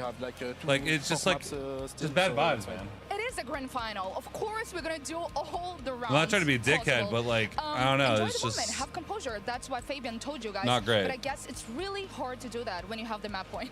Yeah, absolutely. The pressure was on. I mean, obviously, well, we Boyd, lost some individual mistakes. I'll go to the last team up for the next no 2 offense, 3 maps max. Top of main stage with a little preparation. Round one, map one of the major, and if you're Fabian, what do you want to see from your team? Do I IG up for my stack? Not normally, no. Win the round. Now, I'm more of a flex player. Up on the top floor of Nighthaven. They've got a Monty pushing up. This is users like I'll shot call and whatnot, but like I'm more of a they actually problem solve it, and I pick whatever we need in the moment. To find a pick. He's getting a little bit cheeky walking down the hallway, but what's impressive to me is the teamwork and the mini plays from M80. As soon as Gunnar gets this pick, his team push off the back of that. They are going to smoke off the door for Shaiko and Azami, keep a barrier off the door, and make the mini play. What does this do? Well, it allows them to retake the catwalk in numbers together, make those mini plays. They now actually get a three-way crossfire onto the Monte. And they're just not scared. Gunnar from below. You're That's the biggest thing. They're just not scared. And also the mirror with the C4. The user, there's basically nothing he can do. He's stuck on a shield, gets taken down. And then we've now got Gunnar. He's known below. Leaky Fag will try and get a kill onto him. Again, what are M80 doing? It's all about the mini micro team plays. Gunnar's going to challenge at the same time. Horton's going to run down the fish stairs and go and find that kill. And once again, this is M80. They haven't focused on macro strategy here. They focused on seeing what their opponent is doing, making a little mini play, and most importantly, showing the right behaviors, doing it together as a team. And that's one of the key reasons they won map one. Now, the desk are going to break it down further. Thank you so much, Fresh. I want to start for M80 on this series. You were joined by our analyst from NA. I bet you must have liked that first map, though. But the that's not when you said it, though. You didn't say it near the end of the stream. You said it now. On M80, but yet M80 were so ready for it. I mean, they had such a good game plan. It was all based on reactive plays. They wanted Falcons to make the mistake, and we saw that immediately going into round one, then round two. It was reactivity after reactivity. I mean, there was the beautiful 2v5 after round two that Hot and Cold and Gunnar were able to pretty much bring it back. They weren't worried on time. They knew that they were going to be able to stop it. Positive energy only. C4 below. True. Amazing down on the top floor player from Diffuser. He gets two, but now look at Gunnar Gunnar downstairs. Streak. Go. He is going to miss the C4. but he doesn't let that that deter him. That he hurt. looks for a new, different angle to be able to get the pick, shuts it down. But where did Diffuser go? He retook upstairs because he downed the player that was supposed to be covering him. That was Once huge, he retakes that upstairs, was so huge. Gunnar plays his life, Diffuser gets the That next was pick, massive. and now it's a 2v1 scenario. That No time on the combo clock. wombo was Nice hilarious. little shot through the floor. Then we go into their attacks. Reactivity is the name of the game for M80. They get the down. There's still a minute. They don't need to worry. They get the down. They play around it. They know that Falcons is going to be able to go for a pickup onto him. They get the pick, and now there's 2v1. Gunnar makes an amazing play call to go for it, and honestly, without that play call from Gunnar and Gunnar the whole game, they would have lost. Let me just go without saying, 6-1 Gunnar entry. is so fucking good. Yes, he is. I mean, we're seeing it right here on the screen. Would you look at that in the head-to-head against Shaiko? I mean, Gunnar said it, right? He already broke the kill record against these guys, and with the way that it's looking, he can very much do it again. He is absolutely looking to do it again. And I already highlighted Gunnar throughout this entire event. He is so good on his role. He knows how to pick apart so many of these rounds, so many of these players, those flanks that he is pulling off time and time again. And one play that I specifically have talked about time and time again that he replicates is just being able to move around the map freely and just be able to take so many rounds with confidence and exhilarance through his gameplay. There's a little bit of a mental game when it comes to Gunnar. I mean, he beat them before. He got 63 kills in that best of 5. And slowly, with an 18-kill finish, he could beat that record here today. Yeah, it's crazy to ask him up when he's already 1/3 there. That's incredible to think, but we also saw Shaiko 1/3 there. Head-to-head. We won the Wasn't it 35? inside of an S-tier final, and he is doing it, but just not enough for his team to carry that momentum on. They need a bounce back on Skyscraper. It's coming up after this. It just seen out of mod. Wow. Yeah, totally. It's funny. Sui, just if you're in, listen, guys, this is how I do with raids. This is how I do with raids. If you're in the stream, actively part of the community,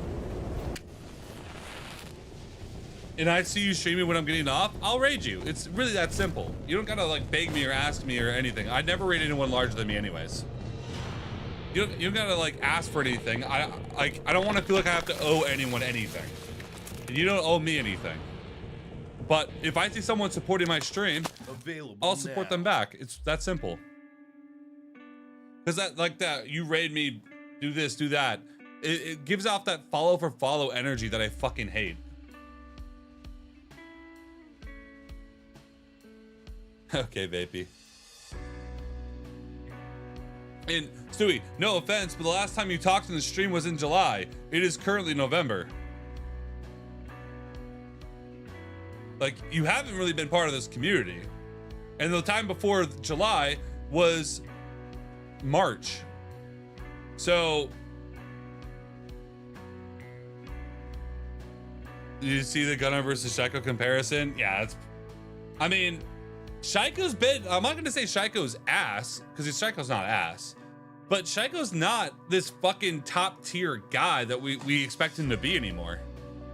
Which is crazy because with the 1.5 nerf and the ACOG nerf, you would think that Shaiko would have risen up because he never used ACOGs, he always used 1x.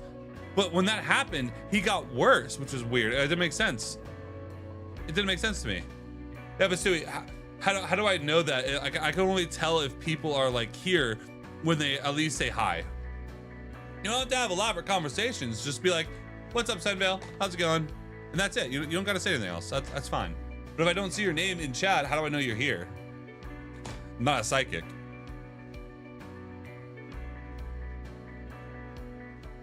I can tell you're young, so like it's all fine. Water under the bridge. I just hate I just really don't like the self-promo bullshit. Like just by anybody, not just you, but like from anyone. I just don't like when someone coming to the stream and be like, hey guys, nice stream by the way. Raid me though? Yo, everyone here, watch me instead.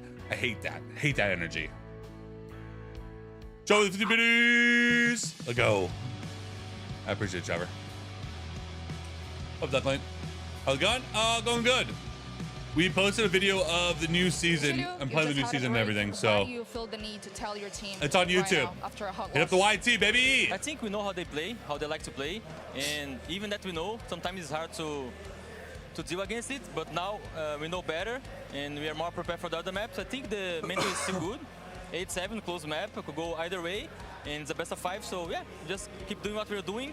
And yeah, I think not that deep. You have the momentum, and that's all you could wish for right now. How do you work that with your team? I mean, we're going into a very hard attacking side of the map, like, well, it's not hard to attack on map, rather, on Skyscraper. So honestly, the momentum doesn't really matter in this match. There's two great teams. You saw how close that game was. We should have closed it out earlier. We didn't. And why is that? Because they're as good as we are. Genuinely, this is the two best teams in the world at the moment, and every single map is going to be close. So momentum doesn't matter. It's all about the mentals. Maybe with the prom, let's go! Patrick, what do you think about Thatcher having 4 primary options? I think it's interesting. And they're going to show it here on the second map as well. It is M80's map pick. What are we going to see in this one? Yeah, give him like Soba, whatever his name is, the archer from Valorant, where you can just like eat like EMP launchers through the entire map. We need to see that teamwork. We need to see that level of depth coming out of LickyFact to set his team up once they get to that attacking half. I'd love to see them be more reactive like M80, because every time that they give an opening, M80's going to take it. And when you look at the year as a whole, Falcons have only played Skyscraper once. It's one of their worst maps to bring out, whereas M80, it's one of their best maps. So just because of the reactivity, if Falcons best don't of 3, moving, this is a best of 5. they're going to be left in the dust. Okay, well, it sounds like there is a serious chance for M80 to extend their lead here on Skyscraper. We'll send it back it's to best of our 3. counters for Best of 3. Thank you very much, Anne. Here we go. Guys, Skyscraper. Now, I'm very much alone in this camp when I say this. Sky is my favorite map. I can't wait to see how this one goes down. I think, as we've heard them say, as Fabian stepped forward and said, Falcons, they start on the defense here. It is a tough attack coming up. But if we're going to see Falcons fight back in, now feels like the time, Tim. Yeah, it absolutely is. We all know the problems Falcons have had in the finals before. Getting 2-0 down, that's like taking it to that extra level of difficulty. Well, our map is ready, Munich. I hope you're ready for this one. Let's get into map 2. It's Skyscraper.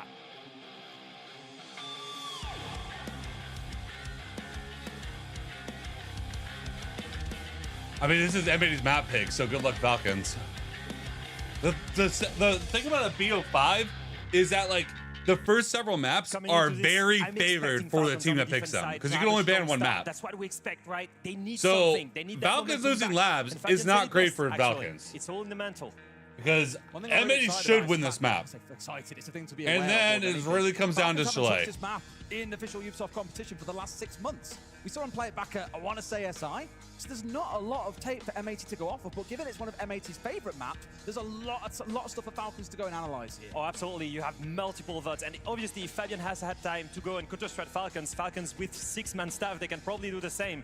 But from playing against Falcons, let me tell you, it's not because they don't show it officially that they're not working on the map. They're for sure screaming it every time. They're one of the best, most composed teams in the world, and they have such a strong map pool, a wide one as well. They know all about Skyscraper. And M80, they love to play. They love the set plays, the rushes, and all of that stuff. But they've showed a lot of it. They've beaten FaZe on it, Shopify Rebellion, Space Station, some really big teams. But they've showed everything in this major. A lot of things to say beaten as well. They're 7-4, they're 7-0. Yeah. They've not had a result worse than 7-4, which is what makes it very, very exciting. Tim, who do you think's taking this one? M80. I do. I think the way that they've just played in that first map on Night Haven Labs tells me how well prepared they've been for Falcons, what they were going to bring. You know, don't underestimate or undervalue how big a win that is for M80 to carry that in here. Like Fabian said, that mental is such a big thing, and it works both ways. You know, for Falcons and for M80, they're going to come in here with a lot of confidence now. It's going to be very difficult to break them down on their #1 map. Hot and Cola has just secured the Amaru.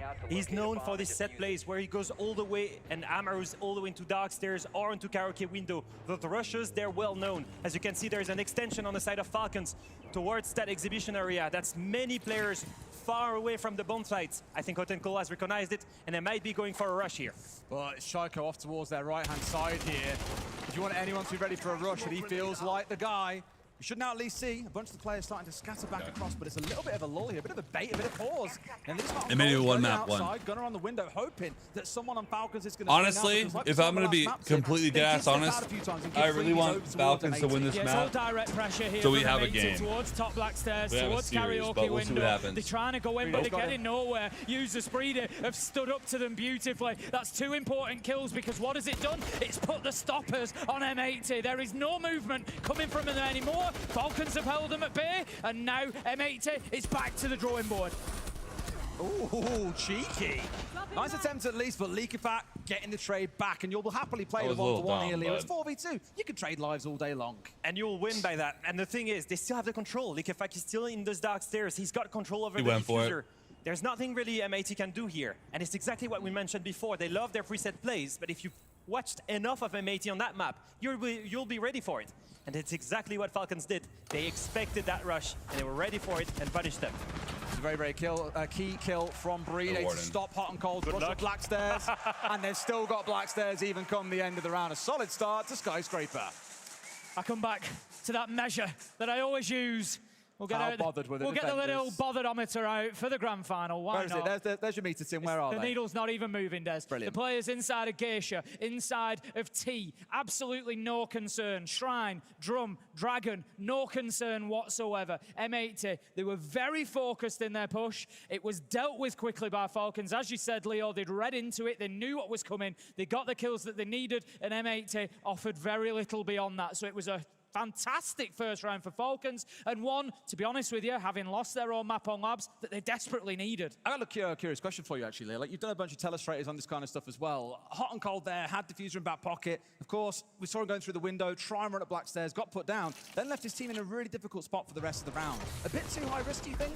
I think it's something that they try to, an alternative of their current rushes. Usually the Amaru is always doing the same thing. They go through that window that we just saw here to go backstairs, but the diffuser, it's on karaoke window usually. And usually you see that Blitz go through the Geisha at the same time, and the backstab coming from the balcony. I think that rush was way too Check easy. out way more Easy to aura if you read shave the and neck easy beard. to punish. You got to, a second ago. bro. Love it here. You got I to. woke up this morning and We all love it here. As much as we're excited about a grand final, You got coming to. up, the most heartbreaking thing about a grand final is it means it's nearly almost over. Don't be sad that it's over, Des. Just be happy that it happened. Yes, that. Oh, such a dad quote. I love it. He shaved his face, Right, but on not we the go, neck and let's see if beard. things can transform for M80 in Oh, this weird. round. Interestingly, going quite slow. We've got the Monty for Kino coming along, seen him running a lot of shields throughout the tournament. Blitz, of course, being banned away here to target ban him out because it has been such a headache. It was the same as the third ban for Falcons on our previous maps. They just couldn't deal with the pace that Kino was bringing along. And I think we've seen that pace disappear right now. We're seeing a slow take, a direct one onto the exhibition. Usually they will get diffuser down in that base. You get better with the neck With beard? the shield. You can see it already. Is that what happening. your mom The told shield is you? trying to gather some information on God. the ground floor. The Buck will be sent there, and his job is going to be to remove the stronghold, remove the few players in critical position on that A and B bomb site.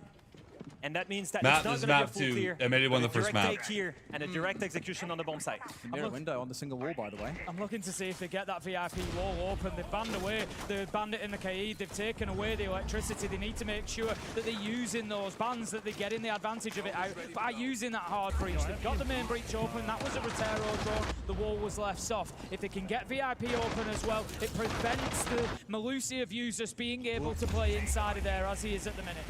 Fuser really enjoys being that nightmare on the downstairs. We saw it, of course, on our last map quite a bit.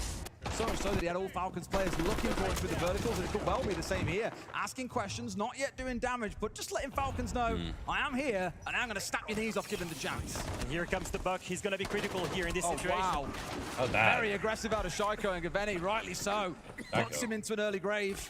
Still 75 seconds to go, Tim, but at least now they're inside the map. Exactly, we start to see those bees coming out. The utility is now being used to try and clear more of this, give them more site control, give them an opportunity to get into position to put the diffuser down.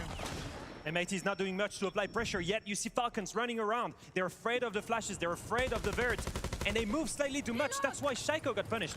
And in this situation, they bring it back, and that movement, that's what they needed. They needed to retake downstairs and bring it back to a 4v4. The site is good for them, but you can see the Monty is ready to plant.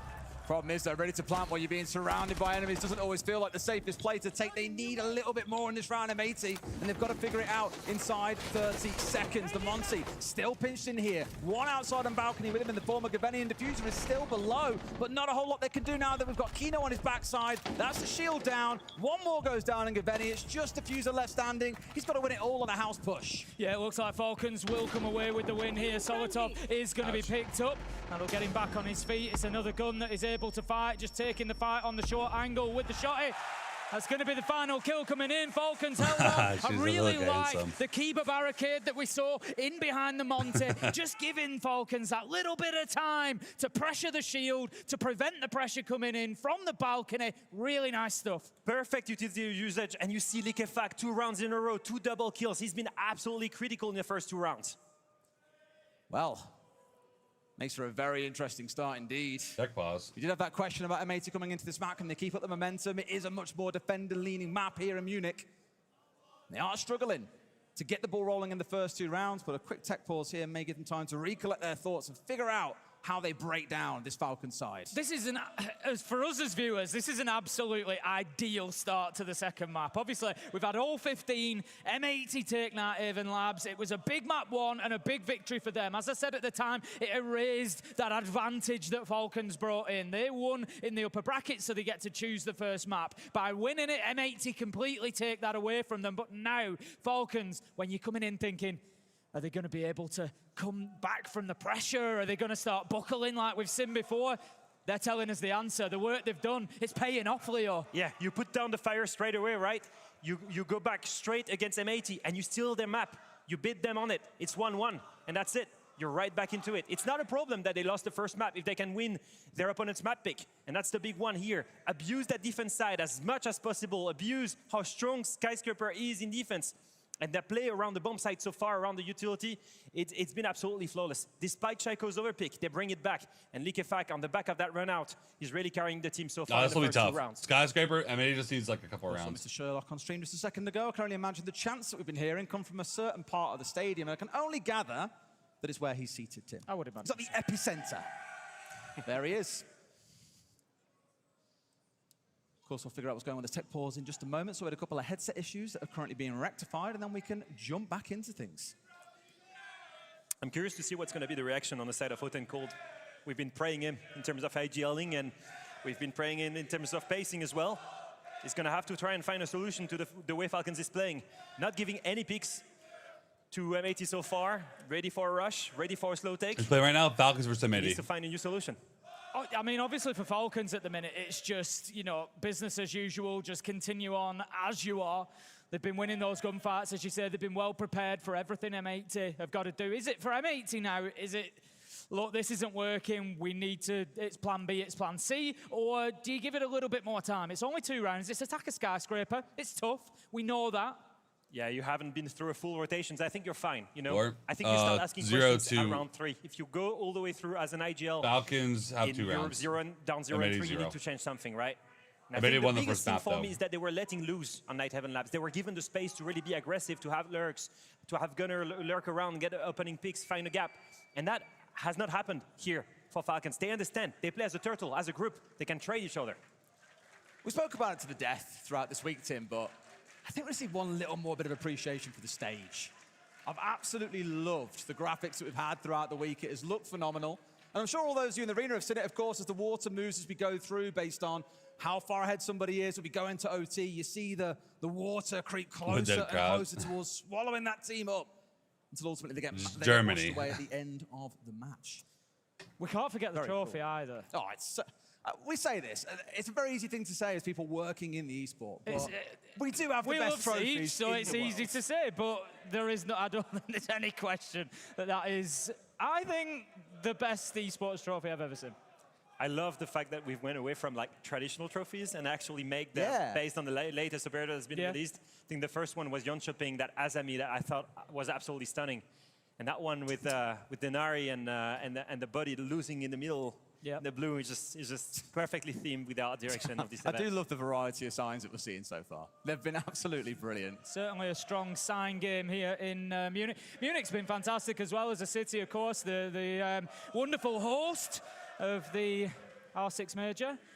We managed to get out into the city a little bit. I think, you know, reasonably. I'll tell you what, they've started Christmas early here, They really have. They're getting ramped up. They're ready to go. The markets are getting... The markets, unfortunately, start just after we leave, but... they're certainly ready for it, and it's a beautiful place. All right, guys, this is called peer pressure. This is called torches out in the arena while we're waiting to get back into round 3. It reminds me... It reminds me I ain't of got to do a job. I'll just let all the science do the casting for us now, Tim. This is easy. It reminds me of one of the real classic Siege esports moments that I remember, and it was Montreal 2020. We just cast the group stage as we got into the arena. SSG, of course, had a big year that year, and we had all the torches out. I've got a fantastic Come back when I miss. photograph of the arena. M80 won the first map 8-7. It was a banger game. Everybody's torches Map out. 2, M80's down 2 rounds. I'm just wondering how fast battery is dying on so many of those phones. If it's a long series, some people are having to walk home later, I'm afraid. Don't discourage them. It looks amazing. I think you've spoken about how the stage looks, but I think we need to speak about how great that crowd is.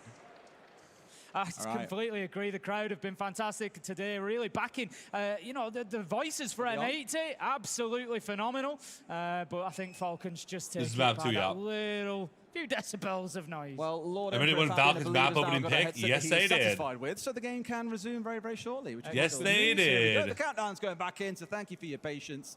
You will get back into things. And if you are just joining us, it's 2-0 currently on the defensive skyscraper to Falcons. Really important for Falcons here to be led by experience, right? Keep the momentum going. That tech pose should not affect the way you play. You've been having solutions so far against rushes and again direct stake. And now they're going on the weak bomb side. They need a full, proper rotations here on Kitchen. It's one of the hardest ones to defend. And probably a great opportunity for M80 right now to start putting a round on the board. There we go. And we're good. We're back in. Let's get this game back underway. Barbecue and Kitchen going to be where we head to for site number 3. As I said, you've had a bit of time during that tech pause, even to sit there and collect your own thoughts as players. Obviously, you can't talk during a tech pause, but once you get back into it, Leo, there's a good chance there to say, right, here's what I think we've got to change, here's what we've got to do, improve, yada, yada, yada. Yeah, I think that, you know, it's one of those moments where the Agile needs to step up and really find a solution, find a new way of approaching the game. I think that maybe just directly hitting site was not the right play here. I think they need to be closer to the core play style. I've mentioned it before. The freedom that you leave to Gunner, the gaps that he creates, the chaos that thrives off of movement. That's what you need to create on Skyscraper. And that starts with hot and cold on the Monty. They need to go for a full clear. I posted a shit ton on Twitter today. Give enough space for Gunner to maybe lurk around that ground floor, find an opening pick either on an anchor or on a roamer, and then snowball from that. Because so far, Falcons is really clear on what they want to achieve. They're playing close to each other. They're always in tradable position. They abuse the traps, and they want to make sure they abuse the natural crossfires on that map.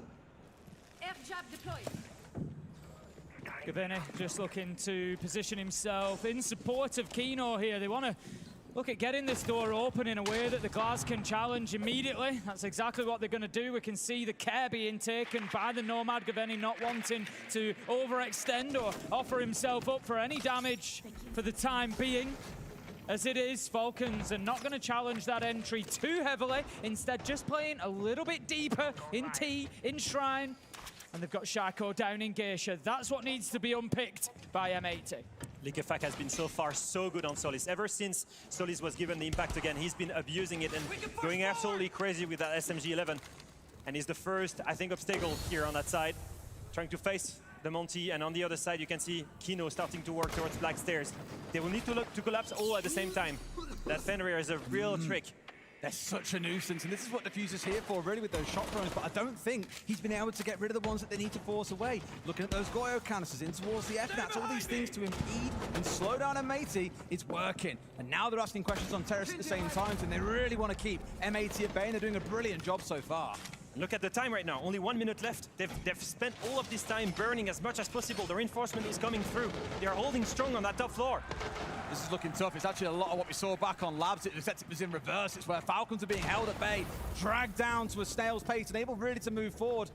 Hot and Cold, the one who can ask some questions with that Monty shield in front of his face, and Gunner gets rid of Shaiko, finds his first kill on the map. The best of 5 kill record is still a dream, Tim. Yeah, that's really important for M80. They've cleared Geisha, but it will also now apply pressure to the rest of Falcons up on the top floor. Breede, he recognizes the danger, and he's trying to come and support Solotov. He needs to move now. He's a little bit too late. Kino escapes that damage. 25 seconds left to go. M80 not in sight yet, but they do at least have a good top floor presence to work from. Solotov has got the perfect lurk. No one knows he's upstairs. He can now backstab. 15 seconds left. He can go for it. Breede was the distraction. Here he is at the backside, but he misses. He whiffs. Oh! Gunner putting him down, and that was the golden opportunity for Falcons. Breede swaps out by the North Americans, and a critical couple of missed shots has given M80 their first round. It is fine margins like that that determine a tournament of this scale. Solotov has been so solid for Falcons throughout, but in his moments, he just couldn't find the shots that he needed. It was target rich. And that is a difference between a 3-0 and a 2-1. I think we've all been there when you walk in a room and there's 2 or 3 players, you're like, where do I shoot first? And then you're just dead. Yeah, but as a pro player, let me tell you, that is a really rough one for your confidence. He was already not having a best map on Night Heaven Labs. He will need to come out strong. We have got a call in ready with Mr. Jackie Chan himself. Jack, what you got for us? M80's strongest side on Skyscraper, weirdly, is actually attack. In fact, over the last 6 months, they've got a 71% attack win rate. In the NAL twice, they got a 7-0 victory, both times starting attack. It's absolutely crazy. That round last there was massive for them, but they need to continue that form because defending isn't necessarily their strong side. Thank you very much, Jack. Perfect weatherman for us. Solotov shaking. About what's going on, and it's a good point. They've been great on the attacking side over in the NAL, but here, maybe they could start. If they get to a 4-2 here, it'll be one hell of a turnaround, given how the first 2 rounds played out. They've been exceptional in finding the right ways to play the game, to be honest. I think Skyscraper for the longest time for many teams was especially hard to attack because of how the map is. Full of crossfires at every single point. You can just layer your defenses and fall back as much as you want, burning as much time as possible. The abuse of the shields of M80, the lead by Hot and Cold, and as I say this, you see the double shield setup on their side, has been the real solution to break away those crossfires, because as the shield comes through, he can get away with that, and everyone follows behind them. The shields create pressure, the pressure creates movement, and movement is punished by Gunner and Diffuser. And it seems to work really well for M80 on every map, but particularly on Skyscraper. Jammer, of course, on that VIP wall means it will not be opened up for now. Of course, we saw on the panel earlier, that won't be the case forever. You have to get in underneath and remove that jammer to see everything opened up. Sure enough, there we go. They are on their way through. It's only the starting point, though, Tim. They've got a lot of map to work through just yet. Of course, this is all out towards the east. We've got 3 players on the side of Falcons out here already. We've seen this one before. Leaky back asking questions. Can he get a kill? Just about gets away as that nade comes on through. Doesn't take down his own shield. Now it's been taken out by the Monty. And he is forced back for the rest of this round. No shield on side. Yeah, it leaves Leakifak really on the back foot now. He tried to get aggressive, tried to protect that balcony position, but it didn't happen. Let's not forget, though, they've still got a lot of map to cover here of M80. A minute 10 wasted. They're defending the other side of the map, so Leakifak's aggression there was not misplaced. I know it might seem weird, but let me tell you, that was the right play. He's burned so much time here. As you can see, M80 is struggling. They're stalling. And as we say this, minute 30. The rest of the Site's not office, by the way. Fall back to the it's side. tea room. Just mentioned it. The natural strength of Skyscraper is that you can layer your defenses. You can fall back slowly, and it's exactly what Falcons is doing right now. It feels so weird seeing a clash without a shield. It's like seeing a turtle without its shell, Tim. And that's why Leakifak has tucked himself right in the corner of Dragon. Everyone else has fallen back, and as long as they don't see him on a drone here, which they might, Hot and Cold, I think, has maybe even raced on through, he could be a little bit of a nuisance for them. Sat downstairs, waiting for that call to come upstairs to then rise up and see what he can find. I think he's been called. You can see Kino going forward towards him, and he escapes just at the right time. It's exactly the right play. Only 1 minute left. All they need to do is hold on to that main stairs and drums for now, and then give it up. Play off time. Gonna start things off. Did pretty well in the previous round, finding a couple. Gets his 3rd of the map so far here. If you are keeping count, that's him on to 21 kills. Reloading. Make it 22. At this point, I can't count fast enough, I'm afraid.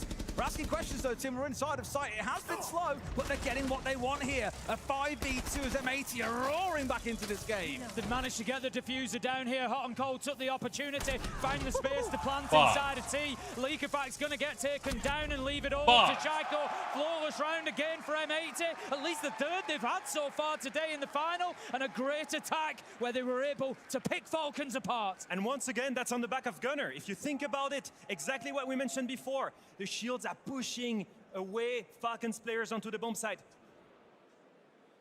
Really good. Like, we are able to take a lot of drones, fall back. I feel like just the mid round, let's put more utility. Like, we can play a zooming drone, we can play some goyos, you know, and then we just map them. And late round, we just like hold a position. You know, I feel like we are trying too much. Like this round, we are just full moving. They are just holding us, you know. So keep up. Like, okay, we got 3 drones, 4 drones, 5 drones. Just hold. Like, put more pressure mid round. In late round, if you want to retake stuff, it's fine. But otherwise, just play, guys. Like, even though the kitchen will know, Leaky got 10 drones and we just died, you know? Yeah. So, see how we're gonna win the round, win condition, and that's it. You still put pressure early round, in mid round, more utilities, okay? So, Goyos, Azami, shit like this. For me, on the fist, we should still play aggro around the map. Brede, you want to play Clash? Or you feel play... Julio once again spot on here. It's the same thing we were mentioning, right? They're pushing away. No, they still use the grenade. Gunner's on the backside, on karaoke window, punishes any kind of movement. And Julio said it best, we're moving too much. That pressure of the shield is creating movement on the side of Falcons, and that gives away all of the stronghold. Another Heimlich, these guys are choking. Oh. They changed from that to that. Yuck. First map, things are dead even here so far, and we are seeing M80 fighting back in. Yeah, the grenade looks way better. Way more clear direction. Just way better design. Versus like a nuclear logo that I think I could hire someone $5 to make on Fiverr. He's got a kill from 3 separate windows there as well. He just kept himself moving, hasn't left that information stale in his team's mind or in Falcons' mind, and they can say, oh, there's a guy on karaoke window. All good. Now he's moved away. Okay, now he's there. Okay, now he's gone again off towards Geisha. They've just made it an absolute headache to track him down. Suddenly, M80 are right back into it, Tim. Round 5, 2-2. 2-2. M80 battling hard for their position. They've already won Native and Labs. They want to keep that advantage. They want to keep the pressure on Falcons. We know from their attacking prowess here on Skyscraper, a 4-2 is still very possible. So Falcons need to make sure they don't let this one get away from them. They're going to go over now to the office and exhibition site. They're going to continue that rotation. And I think the big thing for Falcons here, Lou, has got to be avoiding those freebies, avoiding giving themselves up to M80 through movement. This time, Solotov goes big, manages to pick up Gunner. A great start for Falcons. Choosing when to fight, that's the real thing. Solotov here decides he's gonna fight for that Keisha control. He gets aggressive, gets the fur pick. And even here, look at that confidence from the same player that whiffed hard in one of the most important rounds. That confidence is still there, the resilience is there, and his teammates are here to back him up. As he should be, he's our highest rated player at the tournament coming into this series. And he had one real air quotes duff game. Solotov is still the highest rated player, even though he's whipping. EPSs of 140, 170 become very common for him throughout the competition. At least for now, keeping them at bay, but we have got that Monty tucked in towards top left here as well. Solotov on for a double. All 3 smokes being tossed at Kino. He's got nowhere to go, but still makes it out with 1 tick to go. Look at how much they're fighting. It's the right play. They've decided to take on the fight. They've gotten the kills that they needed. Look at them. They're all rotating back to the bomb site. They know they won the round just based off that advantage. They need to keep it now. Go all the way back to the site, set up the right crossfires, and close up the round. 4 versus 3, Brede still with Nitro in hand. That could come particularly important when Kino looks to push. He's so low health that Nitro anywhere near him is going to do the job. He did phenomenal work to keep himself alive amidst all the Toxic Babe canisters were thrown at him, but the damage may still have been done. M80, they're trying to reshape. They're trying to get themselves back together so that they can at least contribute to each other's push, each other's energy. Try and find a kill, try and find a window. They've opened up an avenue of sight with the Selma. 45 seconds left to go, but they're stalling a little bit. The problem is, it's very one-dimensional. They know where it's coming from at this point, Falcons. They've got C4s at the ready. There's not too much that can surprise them. A nade might certainly help, though. Brede's down. Great find, and the C4, of course, offers nothing. It's a 1-for-1, a 3v2 with only 30 seconds to go. And Shaiko gets the first kill on this map. He needed that, and he gets a second one. Shaiko's right back there on the scoreboard. And a big, big difference in this defense. Look at the initiative from Falcons. They took the fight when they wanted it, and exactly how they wanted it. Solotov gets the pick, and that gets them the round. That's the control of the pace we were looking for. Falcons needs to feel confident. They're on the stronger side. They need those rounds, not M80. Falcons 3-2 then, and at least keeping themselves that advantage. The big concern for me here, if I look at Falcons, they're doing fantastic, but it's going to be how do they do on the attack. I know that we've said that M80 are stronger on the attack than the defense, but that's not really what it's about here. Skyscraper is tough to attack. Falcons have still got to get it done. And that's the main thing, right? M80 have, maybe they're good in attack, but we don't know what Falcons, right? And so they need as many rounds in defense as they can get. You probably heard me say it a million times on email, Leah, but there are 2 halves to a game of Siege. And that's what we need to see what happens when we get into the next couple of rounds. After this one, of course, we'll switch sides and we'll see how Falcons fare on the attack. For now, they've got to hold on to Carry, Oki, and T. M80 seen them slow down a little bit across these last couple of rounds, and it has given Falcons room to maneuver, fight back in, pick up a couple of kills, put the brakes on the round for M80. See if they go a bit quicker like we saw back on Nighthaven. And they're going straight back to what worked before. The double shields abuse to push towards drum and main stairs. Now, if you create enough pressure, you're pushing the Falcons player all the way into Geisha and Karaoke. And then with Gunner on that Karaoke window and Geisha window, he can get what up, Braves? It's exactly the same setup they use on the kitchen bomb site. And they are going to try and exploit that again. But first, they need to problem solve the roamers. You can see the strong setup here. The Mute Jammer, 2 players invested there. Trap Operators and the Legion and the Mute and the Ela downstairs.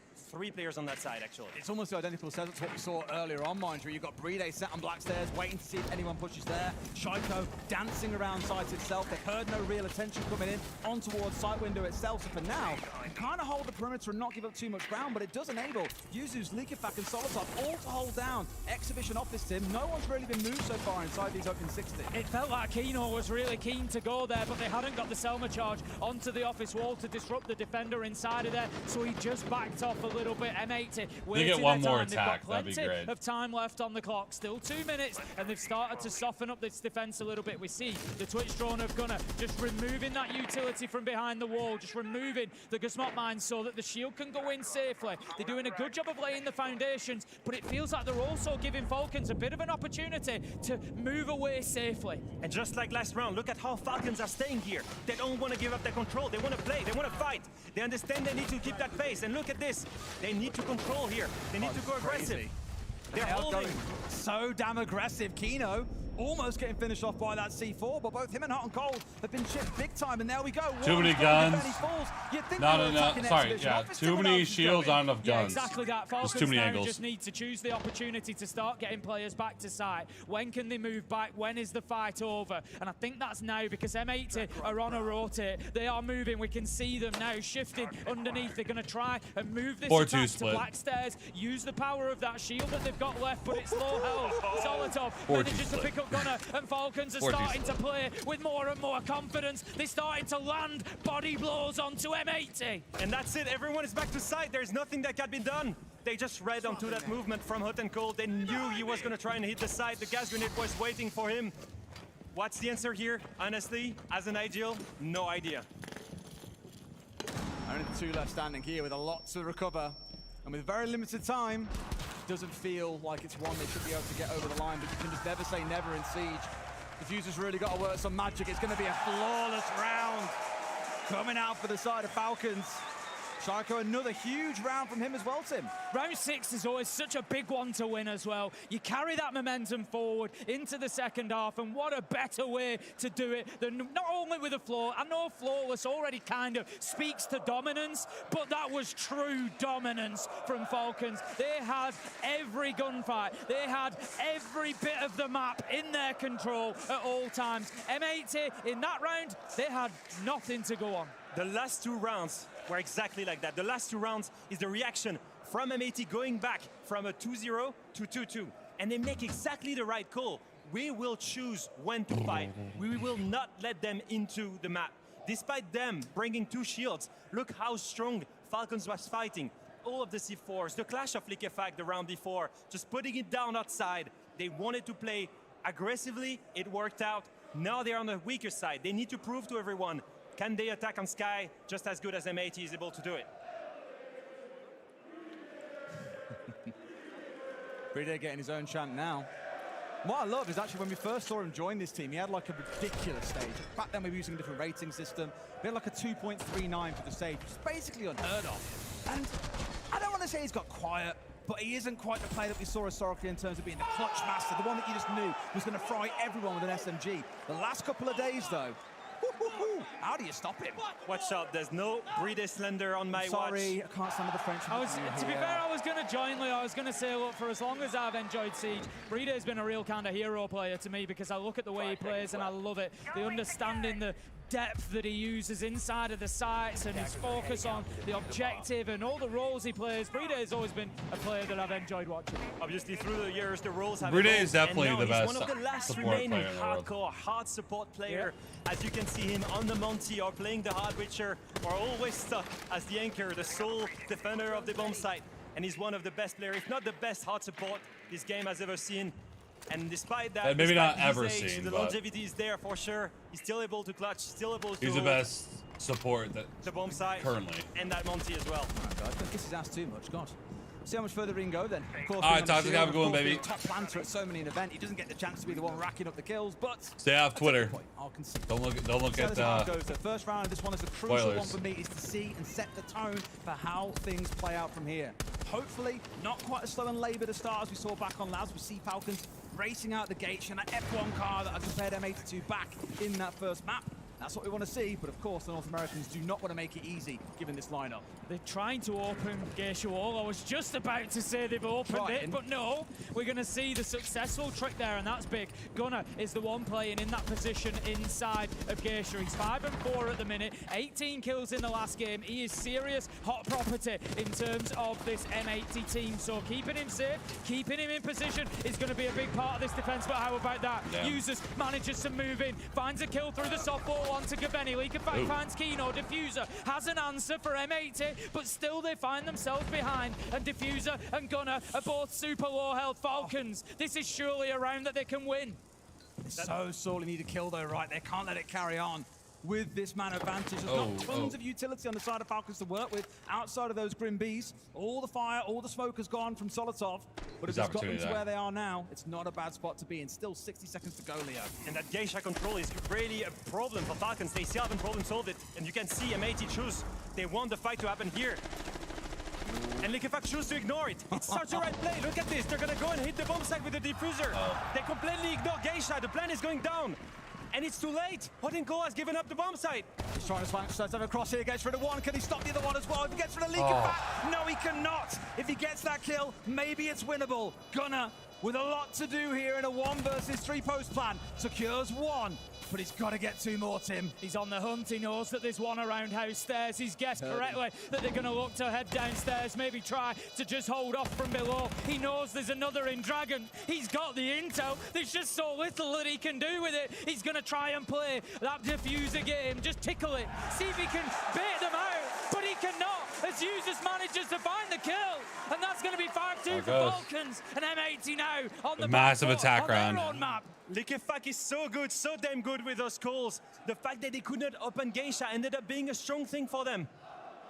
Be doing it, like, or actually it's not what we are going to be doing, it's what they are going to be doing. If you look at how they're playing this, they're pulling us, and then one guy coming from behind. They've looked at our strats and how we rotate, and they're going to be doing it accordingly. So don't allow ourselves to get pulled too hard. Yeah, I'm not going to leave. I also think that we need to play that Ella for the shield, or maybe even an Echo if you feel like it, but we need to fucking fuck with the shields, because that guy's going to be running with the Monty, and he's just going to be walking. Yep, we do T hard office fight. Put them in the crossfires. That's what we need for this, guys. Play together, less solo shit. Let them come to us. I don't think they can execute on the map if we let them do that. And then we can layer. So traps, we can play Goyo, we can play Smoke to fuck with the Monty. Goyo is great for it. Just fuck with the Monty. Come on, guys. I'm going mute. Largely the calls there that we're hearing from Fabio. I know for those of you that really don't get a chance to hear what's being said, but essentially calling more for the crossfires. He knows, very much aware that they're going to have all this tape on them. They've done all their analysis. Of course, Tom's top is off in map 2. We're only in 2 of 5, Tim. It's like we're back in Brazil. But more of the same calls that we heard during group stages as well. Play together here, communicate as a team, show that resilience that we've seen M80 deliver so many times throughout the Munich major. And the same problem arises from one side to the other. They all have to face the shields. It's a big problem to solve, and I'm really surprised that we don't see more often a triple shield ban. They could have tried it, but now it's too late. With the Deimos ban, they cannot get rid of all shields, and they will have to face at least one. And their counter is going to be to play into crossfires and bring the Ela as much as possible, because when that shield is getting stunned, then he is vulnerable. I can't say I fault them too much banning away the Deimos from Shaiko. We've seen, it's actually left open against him an awful lot this competition because of how strong shields are, and he's had a great time with it, Tim. Well, this is, yeah, you ban the Deimos. Oh, well, he'll be on the Twitch or the Nomad. Or, you know, we've been down this road. Yes, you've got to take things away from him because he will just, you know, utilize them so well, but it's not often that it's that effective. But I am interested. M80's lineup not only have gone for the Ela, they've gone for the Fenrir as well. A lot of disruption there on the side of M80, just looking to really slow Falcons down and dictate where they can play, especially with that shield. A 3-man setup on exhibition, that's the rule here, that's the counter. They want to face that Monty, and they want to 3v1 him with the Fenrir traps, with the Ela mines. Every utility they can abuse to try and problem solve that Monty. Hot and Cold, I was going to say, is asking questions here and gets a lot of chip onto Leakyfax. Would have been a lot of utility to lose on the Capital's back pocket. The Firebolt, smoke's gone potentially, but just about manages to hang on. And now the most tilting Monty skin in the world is bearing down on him and his team, but Diffuser starts things out, uses falls. That's one shield gun. They still need to play against the other one, but for now, everything is holding on. Gavini, Diffuser, pipe. all three of them still holding. We kind of need this. I want 5 maps. They know if they hold this spot, they will win the round. Hashtag road to 5 maps. Falcons is giving up. They cannot crack this open. Yeah, YouTube video actually going to be set for next season. Let's go. Yeah, a lot of positive changes. A lot of positive changes. That gets them back into the round. We're going to see that Docker be called as well. I kind of filmed it in like a podcast way. Had a bunch of gameplay out and then just kind of talked over it. Kind of podcasty. But I thought it was a fine way of doing it. To go a little bit more direct to side. They've given up on the chance. Maybe not the best way I could have done it, but control that no man's land. We're also streaming the major, so I didn't want to spend too long on. Going to be able to use for the remainder. There's 1 minute left to go. Falcons need another couple of kills before they can start to really gain any control of this site. Right now it seems like they want to go for a karaoke take. And as you can see, Gunnar gets rid already on one of the Darkstairs player. It's gonna be really tough for them. Solotov is still lurking downstairs. He needs to be the saving grace here for Falcons. He needs a strong backstab.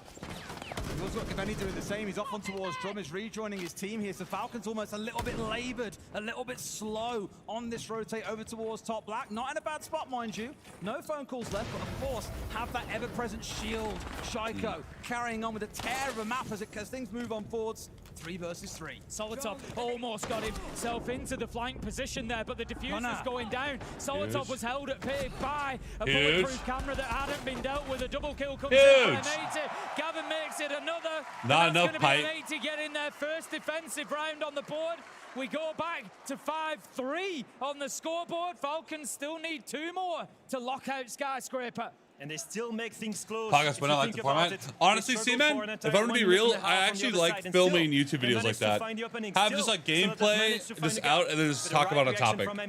Or maybe you can just talk about the gameplay itself that I'm going through. It was just so That's a pretty easy way of making YouTube videos. And I actually like doing it.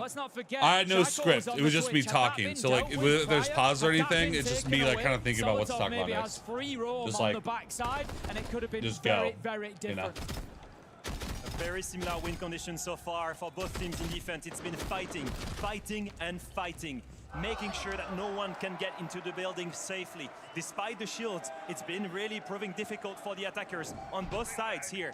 They're always trying to find a way to get in, but everyone is seemed to be trying to send all of their traps on that side. I've always had a close eye on Gavin, and I commented on it to you guys during the break after the last map. You know, throughout this tournament, he is currently tied top with 2 other players for the most numbers of 3Ks and 4Ks that we've seen at the event. Also got a couple of 1vx's to his name. He has been unreal in so many rounds of being the reason that they get something over the line. He was very quiet back on map 1, and he has been here until that previous round where, when the execute came in at a man disadvantage, he was the one who stood up and made himself heard. Great round from him. Woo! Maybe now till we start to see that fight back from the North American side. Yeah, we're heading back over to Office and Exhibition. Give me this grand final to the major that we saw Falcons in Munich. Win. This time, M80 versus Falcons. They're going to give it another go with a bigger focus on dealing with those shields. And you can see now on the other side with Falcons and that Riora, they will want to hit the side directly, that's for sure. But on the other side, you can still trying to roam clear here. They want to bait, they want to create a distraction. Strong enough for Leakyfax to go onto the bomb site. And that Elamine has just ring the bell, but as you can see, Leakyfax is working solo on the other side. All 4 of their teammates are working on Geisha's side. Leakyfax is just doing his own thing. Trying to bait a rush maybe, but that's just not worked so far. Yeah, that's why Brido's been so quiet over here. You haven't heard him rolling around with the shield much. You haven't really seen him put any focus on opening up the wall. But the bait hasn't worked, and Leakyfax has now moved back over to join the rest of his team to then get all the focus on this west side of the map. They've lost 40 seconds now on that bait, and it's gonna be tough. If they had a full 3 minutes to try and problem solve the roam the round before, and they still couldn't do it, how are they gonna do it now? It's gonna prove difficult for sure. Either they ignore it and hit the site, either they go for the full clear. Either way, only 1 minute and 30 seconds remaining. Gunnar is a huge problem right now for Falcons. He's playing in that Geisha box area. They've got the double reinforce, but Falcons have got no ranged hard breach option to be able to open that from karaoke window. So how do they now put pressure onto Gunnar? He's going to stay here until forced otherwise. Falcons have to either go direct or they've got to go in and clear him out. As it is, it looks like they're going to push directly to site, but they need to be aware of Gunnar on the flank, because that's what's going to happen. Kino manages to find one. Shaiko, one back for Falcons. 4 versus 3, and that is Gunnar dealt with. That could be round 1 for Falcons. Solotov, Shaiko, 1 apiece. A minute left on the board to find the last man. Surely we don't let them slip this one away as well. It's a 3 versus 1, boys. You've got a shield. There's just no chance. Kino should be able to get away with it. Pressure coming down onto him now. He's wondering where the other 2 players are. Where is the pressure coming from? And it's Solotov to the face off the back of that shield. Up they go, Tim, to 6 and 3. What a way to attack this, by the way. They keep on pulling the roamers around. They make sure they stay on the other side, and then they cut the map in half. They use 1 guy in Dragon, 1 guy in Statue. They hold everything, and then they hit the side directly with 1 gas grenade. Such a good play here. Once again, a call by Likefak. They cannot problem solve the roam. They cannot problem solve the direct take. They just go in the middle, and they manage to make it. I love how much we're very clearly seeing the prep both teams have done in each of the coming to the fore. On that previous map we spoke about Labs, wow, like they just had absolute eyes on everything Falcons was doing. On this one, we heard it during attack timeout from Fabian. Falcons very clearly know what to expect out of M80, and so far, they've got a perfect answer. It's almost like them going to a map that you've played a lot is a bad idea, and that sounds crazy to say at top-level Siege. It is, you know, you're at least offering your opponent an opportunity to have the playbook, because that's exactly what these teams are doing. They're going through and they're marking out every strat that's been played, how it's been done, which operators, you know, they are going to that granular level of detail, so it gives them a real good idea of what's going to happen. But it was just a beautiful attack from Falcons. Nah, I mean, map, this is Skyscraper. It's map 2. I sort of called Gunnar on that flank coming across. He was dealt with immediately. He was already being watched. They knew that he was out there. They knew where he was. They knew they couldn't do anything about him. But what they did know was that they could just wait for him to come to them. And they did it beautifully. Shaiko, Solotov, on either side of the map, just holding the middle of the map for any rotation. And then Likefak, he pokes around. He pokes around the bomb site, pokes around the room, and if he creates enough movement, boom, you've got the opportunity. You get the opening pick, and you go straight for the bomb site. A new innovative way to try and point control these attacks. Or these events setups, rather, and he does it perfectly, to be honest. Solotov, we've called him out before, right? He had a really difficult start, especially into that map with that round 2 whiff, but he's back there already with 11 kills, showing resilience, showing fragging power. Instrumental to the victory of Falcons so far. And that is the string that Falcons needed to add to their bow, was resilience. That's what we've seen them struggle with over the last 12 Nobody months. cared about denying. It's what they are showing us by the bucketful here on Skyscraper, a map that we might not expect them to be able to take, but they're doing well. They've got 3 opportunities now, and M80 have gone back to the same side. They've doubled down. They're giving it another go. And Leo looks really bothered. What you got your knickers in the twist about? The same story goes once again. All 4 players are attacking the bomb site. Where's Likefak? Holding the rotation. As 4 players go aggressive here. Oh dear. They're facing the mirror that goes crazy. They've tried to go so aggressive, but it's been chewed apart and spat out by the M80 machine. Down to the 2 left. This time round, M80 have looked prepared. Falcons tried to go fast. They've had the answer. Yeah, Likefak manages to get one back, taken down Diffuser. That's going to leave us now a 2 versus 3. Falcons back to the drawing board. The one thing that they do have to their advantage, Leo, is a little bit of time to work with. Yeah, but it's already too late. Likefak had to give up that cross that he had, and then the rest of M80 can just regroup, go on the bomb site, play that 3v2 perfectly. Ready and waiting. Kino dealing with Likefak as he's tried to do his very best. M80 just a little bit too good in the round, though.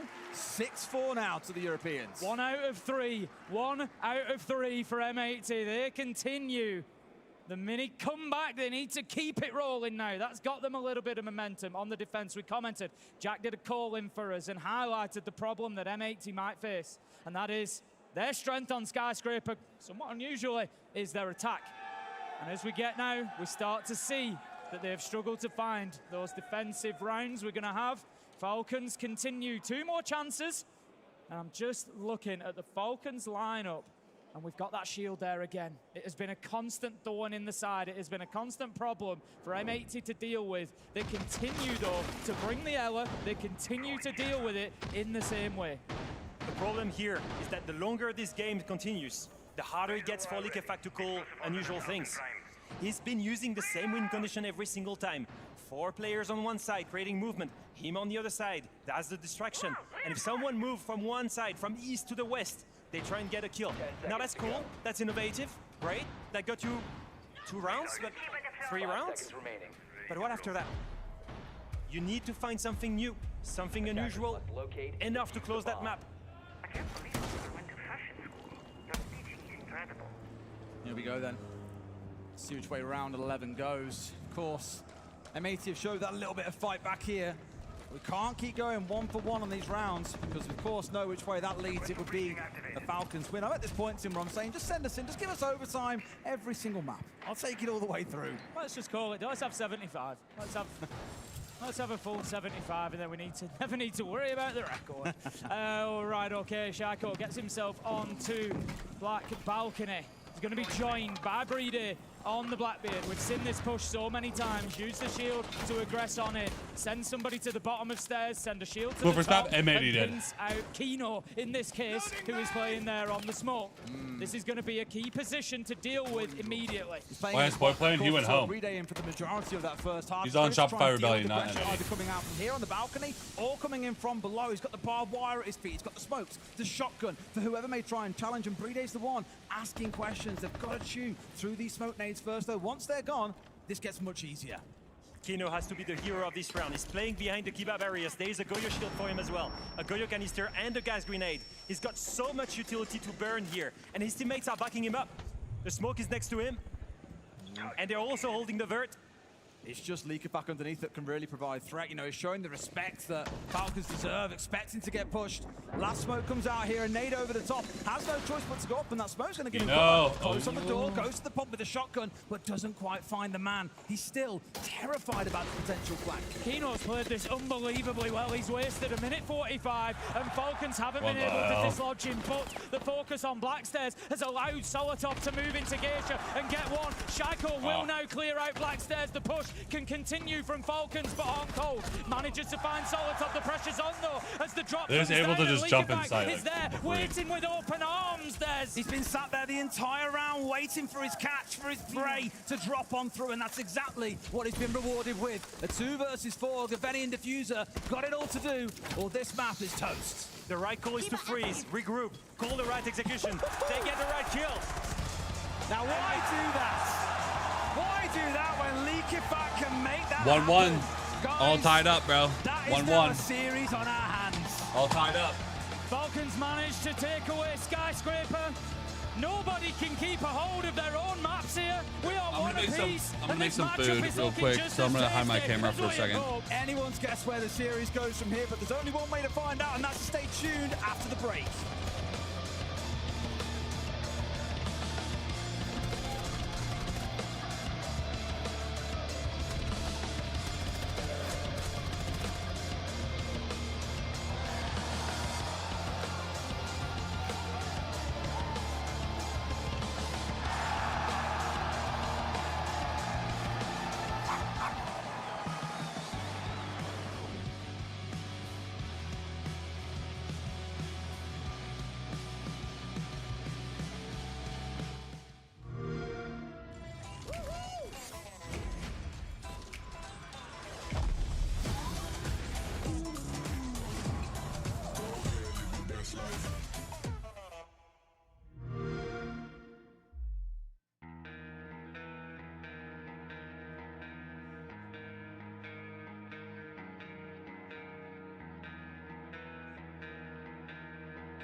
All right, have a good one, Hodvik.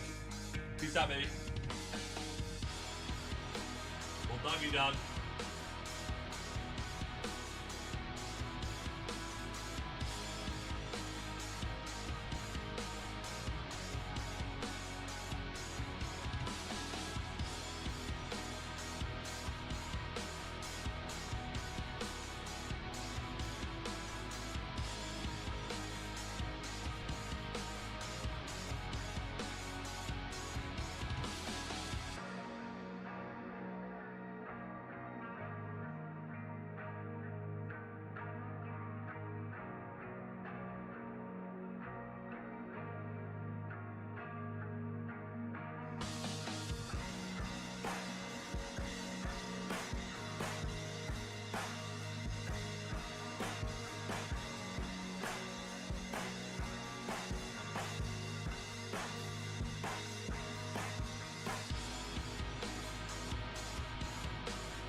You guys did choose to play Skyscraper, but you also played that map a lot.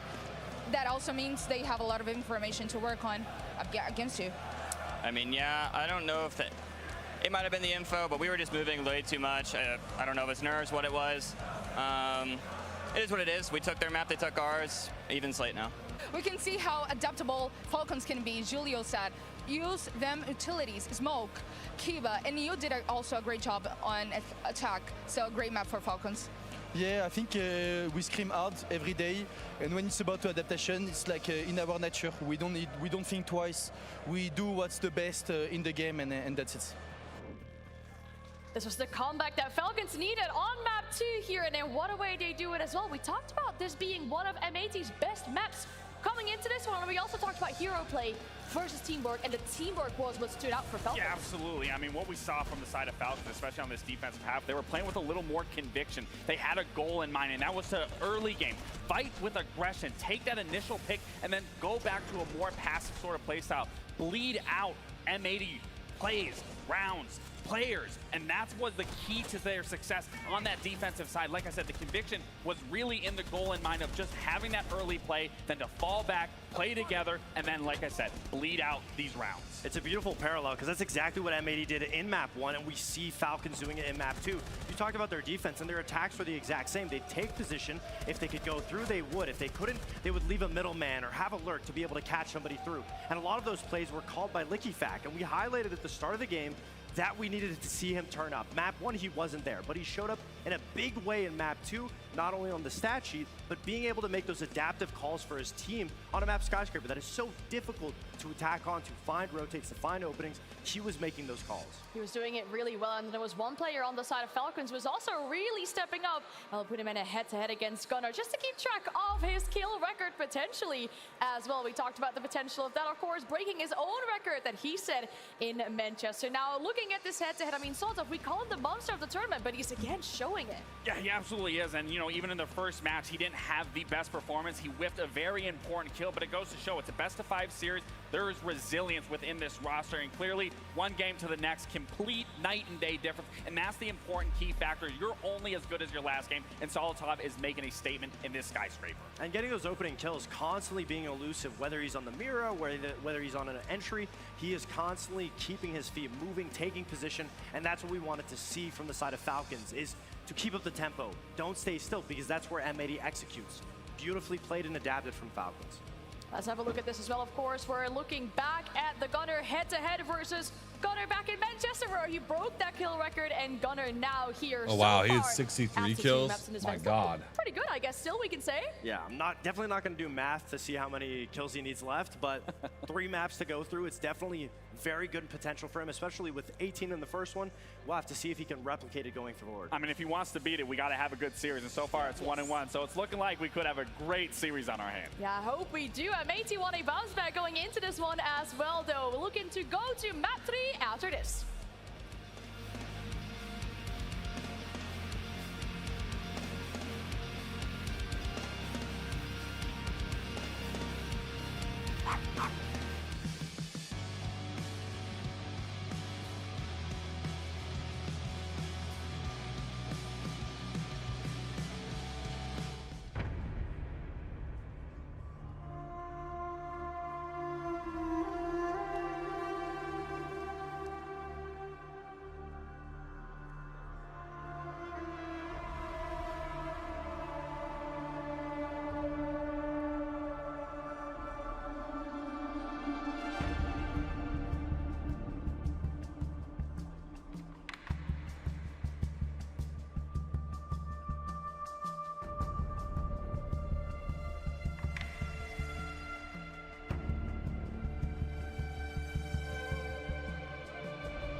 we talked before, you know, the mental is good in Falcons, but I guess right now, maybe it was a reset for you?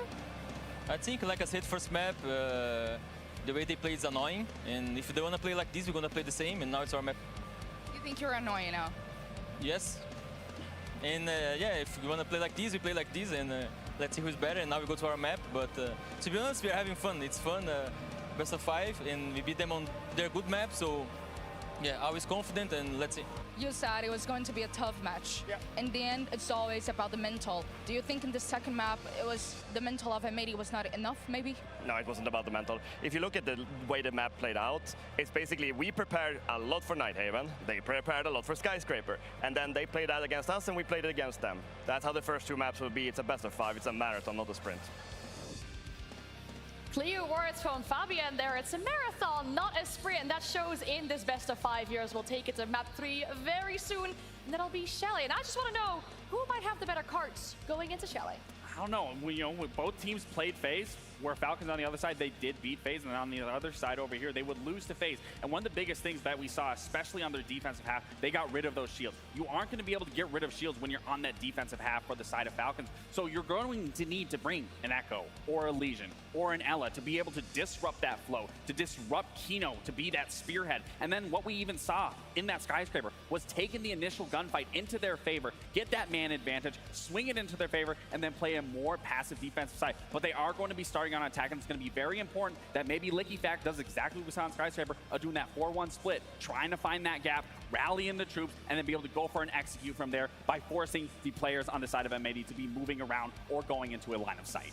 Now, I don't want to say it again and maybe jinx M80, but this is one of Falcons' bad maps, and this is the 3rd best ranked map for M80 when it comes to it. But I agree completely when it comes to what you were saying about Falcons. If they maintain that momentum, obviously Julio said it in his interview, you want to play like this, we'll play like this. So they're going for that aggressive early lead, and then they're slowing it down. You can't really do that on Chalet because how the map's set up, it's not the same as Skyscraper. You can't defensively bunker after you get an opening. You have to continue it or just find ways to even out the trades. You can't ban out the shields because then you're going to allow Kino to play Glaz, play Ying, and we know how impactful he is on that. So at the end of the day, it is going to be a good back and forth. I'd have to argue. I say you can defend it because if you even saw how M80 lost to the side of FaZe, is M80 was just getting too overzealous. They were moving far too much going into those line of sight, and I can easily see Falcons take full advantage of something like that. Well, I would love to hear more, but the map is ready. So Munich, please give it up for your casters. A, Sentinel, Fama, as they take us to map 3. Thank you very much, Anne. It's time to cook now, guys. We've had those first 2 maps. You heard Fabian in his interview saying, look, the first 2 maps are the best of 5. They tend to be a bit of a free hit. Now we're getting into these murkier waters where I really don't know which way either map would go. Well, this is kind of where your prep starts stacking up, isn't it? You know, yeah, you've done the most for the first 2, and now we've got to see what they've got left of the last 3. We're about ready to go into this one. It's map 3 in the grand final. It's Chalet.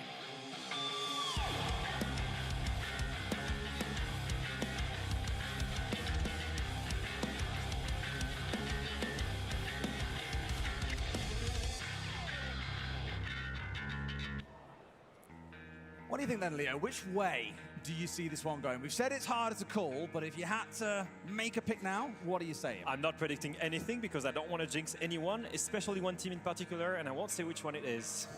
M80, obviously. I'll just say this. The Frenchman back in Falcons? Why would that happen? Say it ain't so. Can't imagine. They need to win, don't they? I just don't want to see a 4th grand final where they don't. But speaking about this match, it's just, I think Fabian said it best, right? It's a marathon, it's not a sprint. And it's one of those moments when you hit the 3rd map that really it comes down to who's the better team, who's able to cook on the fly, who's the boat to adapt. When the strats and the counter strats are not there anymore, who's the better team on the moment? And as teams start getting tired too, it really comes down to how much grit you've got as a 5, right? Let's not forget, this could be a long series yet. We've gone through 2 maps, the series has been going for 2.5 hours. We could be going for way more yet, Tim. And just remember how many maps have M80 played. They've played so many in the lower bracket, have played more matches. Yep. And they've played 3 maps almost every single time. 183 rounds, I believe, in total, coming through. 5 games for Falcons, 7 games for M80, but of course, like you say, those extra maps as well, stacking up. Falcons able to win a couple of theirs a little bit quicker.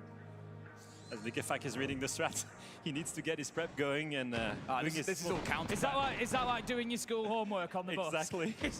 What's the prep for round one? I mean, that's why Igomnis carries a portable printer the whole time, and his own ink. Needs to print all of the strats, match by match. And then Likefak calls them. All right, kitchen dining to get us kicked off. M80 on the defense, Falcons on the attack.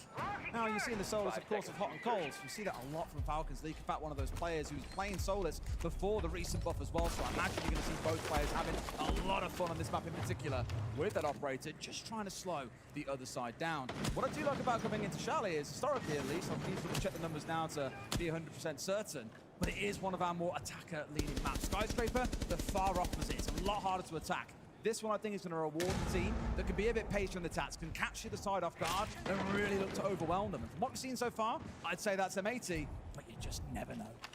I guess on the other side, one team that was especially good at punishing players in defense when they were outside, that was Falcons on Skyscraper. They were able to get so many kills from those windows, and Chalet play exactly the same. You create movement, and you punish defenders moving around using those windows.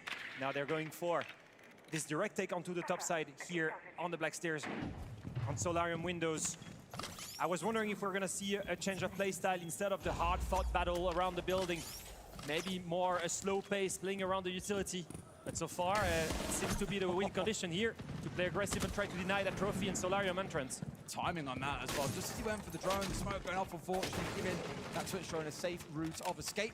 Wasted quite a bit of time though, Tim. I know he's sat on site, so it sounds weird to say he's wasting time, but they can't put the full focus on top floor, for example, when every drone they've sent in so far has been chewed up and spat out by Hot and Cold. We're back into it. Down in the basement as well. That's something that Falcons are definitely going to need to be aware of. For the time being, they're all outside of the map. They're waiting for these kinds of opportunities. M80 were punished repeatedly for moving back on Skyscraper. We saw that when they were able, Falcons, to push M80 around and push them in to the angles they were watching. They had success. They're trying the same again to the here camera on once. and M80 need to be careful that they don't step Let's into score 0-0. Gunnar has done his damage from the basement. Both He's won picked a up map. Shaco. That's the Deimos gone. You lose some verticality there, and you also lose that late round utility of the tracks. But how about this? Likefak, he's just walking into sight there. Surely he's going to find his man. He knows he's there. He picks him up. Hot and Cold taken out. The calls come in from inside the house there. And areas from downstairs as well. Diffuser picked off. Likefak breaking the backline here of this M80 defense, and now they're in a bit of panic stations, Tim. Really, they just can't keep really sneaking play to the vertical site. because of players on windows. They can't fight downstairs because they've Over got no and over. information. Falcons have found the gap and fully exploited it. 3 defenders Now alive. secure the Every surroundings of the attacker's on side site from right the now. plant. Make sure no one is coming through that dining. Make sure no one is capable of beating them from the vert. Uh-oh. The Gunners managed to find one. Brede is shutting down Kino up on Solar Stairs. That flank removed away from them. As we come towards the last 20, they've got to find the execute now, Tim. The diffuser's down cold on the ground at the minute. It's not a million miles away. Falcons need to recover it. Likefak will do that, but he's super low health. Is he the one that you want planting realistically? It's not going to take much to take him off this. They've got to win the upstairs fight, and Brede does. Soliton manages to find the last, and that's going to be Falcons taking round 1 on Chalet. On the back of Likefak that finds the perfect lurk. Shaiko goes in alone, dies, but that's okay. It gave enough time for Likefak to then do the same play, go all the way from that side, find Middle top the score, how much they won? and a Yeah, it's like 7-1 up on the here master somewhere. player. Exactly what they needed to take the first round. What I really love there is that's a play that I'll be able to tell Likefak you had no right to in a make. second. Because if you look at the bans that we've seen, a Dockerby coming out, for example, during the ban phase, massive operator for Falcons. They often use it to push forward and be aggressive. Without that onside, they've had to rely on the line instead. But they found very You little gotta stop- off the back of the stop first them few from just scans that walking came on into the through. site So like a Likefak Malusi had to go or anything, blind. They bro. lost all their drones to the what we saw earlier on. Solus, for example, but he's gone in and gone massive there. If you've been shut down at the start, that round probably goes the way of M80. But it's about taking risks sometimes in a grand final, Tim, and they've been rewarded for it. Yeah, Falcons We just pull all this positioning up, you themselves win. well around those windows, One map, around one those external points. and You go see the just scores of punishing the maps M80 here. and taking ground as they did it. Good stuff from them in round 1. And we'll continue attacking, of course, for the remainder of this half. We're going to have round 2 coming up. M80 continue on the defense. It's going to be master bedroom this time, so pretty much the same site as last time, but just directly above, which in many ways gives Falcons one task less. They don't need to worry about top floor control. This time it would be direct site control. And this time they go for a different take, as you can see, surrounding library, trying to go for a full clear. That hold on library side probably being one of the hardest one to crack in the first step towards getting the control that they need. I said it before, right, but Likefak. Oh, Shaiko goes on and dies already to the Solis. That's a huge extension all the way here downstairs. And now we come back to that same problem of all your drones are being spat out straight away by Hot and Cold and the Solus. You've now not got the Deimos that was helping you towards that in the last round. No Lion on side. This could be a real challenge for Falcons to be able to get inside the map and get control. Yep, Shaiko quiet on Chalet so far. Entry death in both rounds. Of course, he's going to be looking to have a greater impact. The good thing here for M80 as well is that that kill has not been traded out. Hot and Cold was chased down pretty quickly last time, but it hasn't been the case here. He keeps himself alive. Honestly. He keeps himself moving and mobile on that Solus. We saw the recent buffs. We know how powerful she is. Great job from Hot and Cold. He's barely had to move his feet across the 2 rounds from this exact same position, yet he's having the same impact of denying so much intel away from the side of Falcons. It is slowing them down, which again, is there going to be a risk at some point? You've also got to ask, how many times can you drive a drone into this guy and expect a different outcome? The main thing is no one is following that drone. They're just spending utility upon utility. Intel gathering, yes, it's good. We know that guy's there. You've turned it 3 times and maybe go for a 4th time. Definitely looks like Falcons have momentum now. Drone. At least Soltov's got the control trophy. He can hold that roamer. He doesn't necessarily need to go and kill him. If they can get Solarium control and Soltov holds that player, they can maybe go for the execute.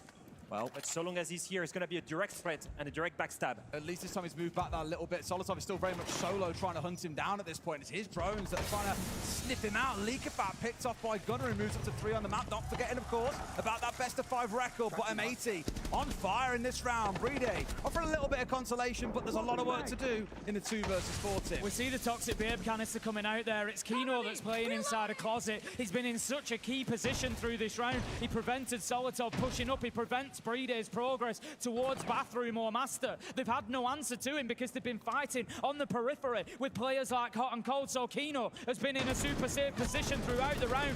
With 30 seconds left to go, he can take his chances. He can work his way out of closet. He can take the fights if he wishes to. He wastes another 10 seconds, but Falcons, they start to fight back. 2 versus 3. 10 seconds might be enough though, Tim, because we're down to the final 20, both on a slither of HP here on the Falcons side. Again, these final 3 should have that composure to not let this go on because they've got Hot and Cold still downstairs in kitchen on the Solus. They'll know if this goes down is the problem, and now we're into the last 5. There is simply no time remaining. Brede down from the impact. Solotov at least gets himself a double kill in the round, but that is all she wrote for round 2. M80 on the board. A very interesting play in the late round here from Brede. Maybe some of you are wondering, why did he drop the diffuser in the middle of Master instead of trying to plant? Well, he tried to bait the Solis. He dropped the diffuser to make her think he was going for the plant and still died to the impact. And so far, M18 controlled the round, played it the right way, right? Burning as many drones as possible, not giving an inch to Falcons. And Kino dancing around everyone, burning as much time as possible, abusing the gas grenades in the perfect way.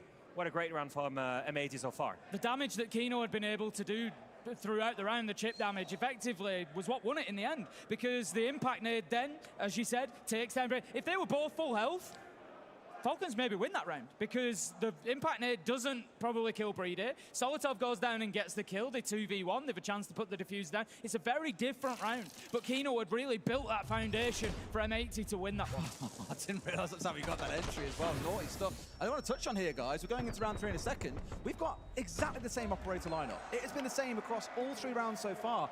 Dare I say, they might want to ban the Solus away in the next round. It has been the main on their side in the mid and early round for the last 2 and 3. You can see the use of the smoke and the castle to make the site stronger, to also make the extension stronger, because they're trying to deny as much as possible the entry points, exactly like Skymscaper. And at the same time, Gunner, Gavini, the traps, right? Making sure that no one lurks on them. And then the Soul is the final piece of the puzzle, the one that's there to deny the plant, but also to shut down the drones. Honestly, this lineup is looking extremely strong, extremely meta, and just gives them enough intel so far to win the second round rather. And Likefak with another one of his cheeky moves. He's known to have been doing that ever since tier 2. Well, he tried that, of course, back on the first map, and it turned out Hot and Cold was sat on the other side of the map, and they just completely bypassed him. Only able to have a massive impact on the Valkyrie later into the round. We're already asking a couple of questions here. One is pushing towards Bar and Gaming. Isn't, of course, the site we're attacking into, but it's about getting inside the building, and these, I don't know, call them laser gates. I'd love to be able to call them that. They don't need to be at this point. It's finally been taken out as well. Hot and Cold still popping that gadget on, still sniffing out the intel that's rolling on forward. But you can see how Gaveni is slowing down this Falcon side. Shaco's had a bigger impact in the round already. Of course, taking that opening death in round 1 and 2, comes back with one of his own, at least in round 3, puts Falcons on the best foot forward, 5 versus 4. And that was a beautiful pinch onto Gunnar there, just using the shield to come in and maneuver him around, and then having the player on the backside to get that kill. Solotov manages to pick up Hot and Cold. Falcons starting to run away with this round. The track is on, the utility's being used, and right now, M80, they must be sweating. They know the bullets are coming, and they know where they're headed. Solotov manages to take down Diffuser. Kino, 1 versus 5. He would have to go ace clutch. Diffuser has surely got to go down any second. Oh, no. Such a patient round from Falcons too. Shaiko in particular knows he didn't have to go for an aggressive swing there onto the last 2 players. Lets Solotov do the work from below, hides around the corner, waits the crack to come back online. And it would have been able to get in the final kill if not for his teammate and Leakerfax stepping around and collecting that kill. Brilliant round though, Leo. Good things happen when Shaiko gets his opening kill. Very surprised as to why this player was in bar when no one was in library. Shaiko gets in library, gets a free kill onto the bar player, and then after that it's just snowball upon snowball. They can just 2v1 every single other roamer, left alone, isolated. Falcon playing as a team, taking down that roam. Punch after punch from each of these teams. Sorry, I was enjoying the very British chants to encourage someone to down their drink, which they spectacularly failed at, Tim. You'd be mistaken for thinking we're back at the Manchester Major. They wouldn't have failed there. Can confirm they did not. All right, Falcons after that first quarter at 2-1. They've indeed had that Soulless ban come on through. It has been a massive headache for them. Not surprised to see it taken away, and thought we might see this as well. M80 have doubled down on taking away 2 of the main operators in the Falcons lineup, which is the Dokkaebi and the Deimos, a lethal pairing that we've seen them run time and time and time again. I feel here they're still trying to find ways to slow them down, but now they're going to have to adapt. They can't turn towards the Soulless anymore, so they're going to change things up and go for a very, very different lineup with things like the Goyo, the Kaid, a bit of Warden as well, just to make sure they can hold off this French side. Very different bomb site as well. That can be played differently, but still the mantra is the same, as you can see here with the I don't know, man. It feels like it's slipping a little bit. They're playing an extension. They know they cannot give enough space to Falcons. With a team of that caliber, if you give them everything, they will just execute perfectly. You've got to fight at some point, but you've got to choose when to fight. And Gunnar, on that Boss G, is looking for a fight on his own, one that he favors. We've seen a bit of a resurgence of the Boss G at this event as well. Obviously, that was nerfs a while back, and everyone stopped playing it. And since then, it's come back in, Leo. Why do you think that is? I think the one-shot kill or one-shot injure is just such a strong play at the highest level. In most of these times against pro players, they can quick peek around doorways. They have an incredible good movement. It's tough to kill them sometimes. They get away with it. One shot of a Boss G and that's it. You're 5v4, you've got your opening kill. That's what makes it so strong at pro level. Even with the nerfs as well, right? But it's more about playing it more close range rather than trying to do it across the map is the issue. Gunnar and Gaveni still out on the roam on that second floor, something that Falcons haven't gone in to deal with yet, looking more directly towards site here. I think just leave the roamers out in the cold, don't really deal with them, just make sure you watch the flanks. They're ready for the hatch drop, they've got everything prepared, they've got the long angle open from the bottom of West Main. They now need to start thinking about getting this trench wall open, and that is the plant spot that will be available. Solotov picks up Gunnar. He put the Claymore down, he predicted the movement, and he gets one of the roamers down, 5 versus 4. Falcons now are going to start looking at opening up that plant spot. Shaiko holds the other side on West Main, making sure no one's getting the flank done.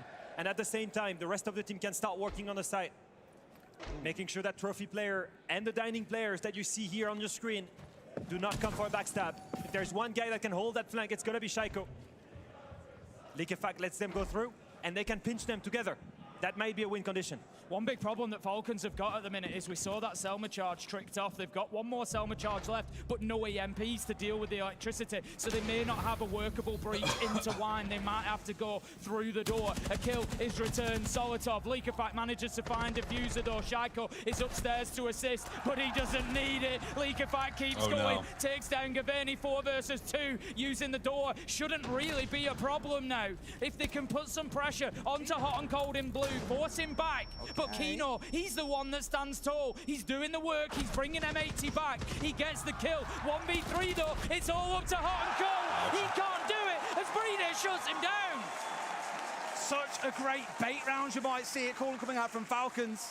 Just waited for these roamers to come and try and hit them, on the flank. They were ready for everything that M80 threw at them in that round, Leo. They found a solution to Gunner. They found a solution to the roamers on Night Heaven Labs. They were looking for that solution for so long and ended up losing the map. What do they do instead? They ignore it. Oh, no timeout. We're all good. I think that the solution of ignoring the roamers is just the best one. They go, they work the site, they make sure that their backside is clear, and as soon as the roamers start moving, they turn around and they punish them. And it's exactly what happened that round. The Kaid was a problem, yes, of course, but they just have to wait for the two of the roamers. And as soon as they start getting activated, a little let's go. tactical Let's tech spin them pause. down. Let's get that advantage. And let's make sure we roll down and snowball after that.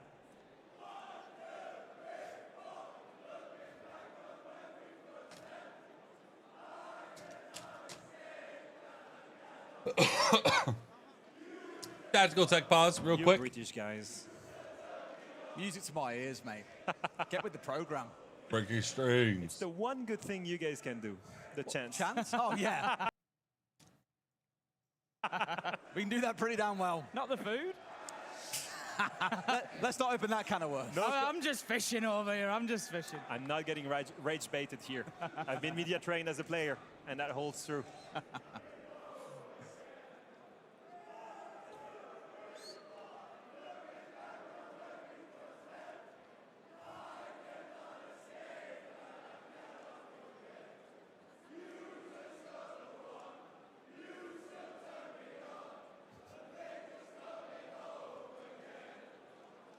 And there you go. Is the major coming do you home understand again? the chance, though, is my big question. Are you with it? I think the major is coming home again. I understand the chance. Yeah, I get it. That was a part of it, yes. That's a part of it. I mean, as we spoke about already, you know, we're still not quite at the point yet where we're talking about the final map and which team has the possibility to take it home in map 4. But there's so much behind this, as we spoke about. Kino's first major, M80, having that rise back up again after being scattered to the high winds for the best part of a year and a bit. Falcons looking to overcome that curse of 3 second-place finishes in a row.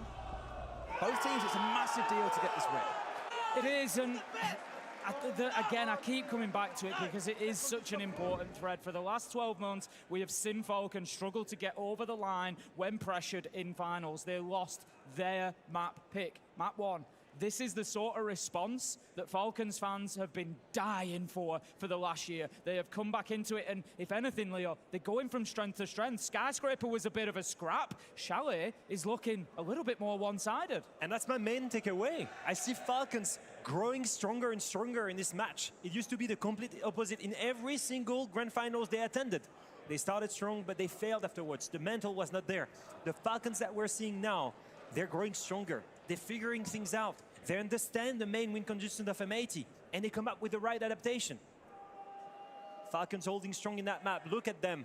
They're focused, but most importantly, look at Lekefak. He's having fun. Yeah. And that's something that we didn't see in grand finals before. We saw the pressure, we saw the seriousness, but we did not see the fun. That's it. They almost came in locked into that mentality. Call the timeout. Timeout coming in from M80. We'll take a listen and see what's going on.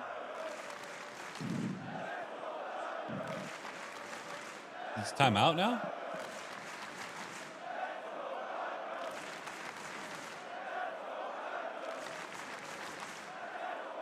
Never mind, got to rehost again. We're kind of watching thinking, is this the rehost? Is this the tactical? Right, Just trust. He's just communicating my brain. Are we getting into like telepathic tactical timeouts? Is that what we're doing? The technology is there, Tim. It's certainly on its way. There's one guy that can figure it out. Has to be Fabian. The first one with telepathy. The God Emperor. Hopefully. Of course, forgot about Fabian in our chat as well. You heard about it on the desk earlier. Could be that first person to take an SI win and a major win as a player and then achieve the same as a coach. Be a big accolade for himself as well as the rest of his team. And as much as we're here on EU soil and it feels like the right place for an EU win, how things are going, these Falcons have warmed into this game a little bit more. Yeah, I mean, last time we were in Germany, Berlin, of course, 2022, it was the European team that took it home. They weren't against NA on that day. They were, of course, against FaZe Clan of Brazil. It was before FaZe started winning everything. And it was a hell of a game that we had back there. I mean, I always love an EU-NA clash. I started watching competitive Siege all the way back sort of 2017-18, kind of at the beginning of things. And so I remember, you know, coming through a lot of stressful games between Penta and EG. That was always the matchup, and it really does invoke similar matches here.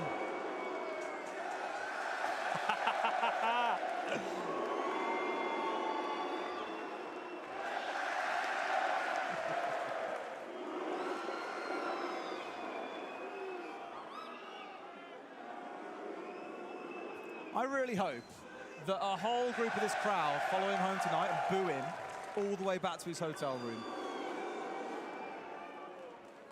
I doubt they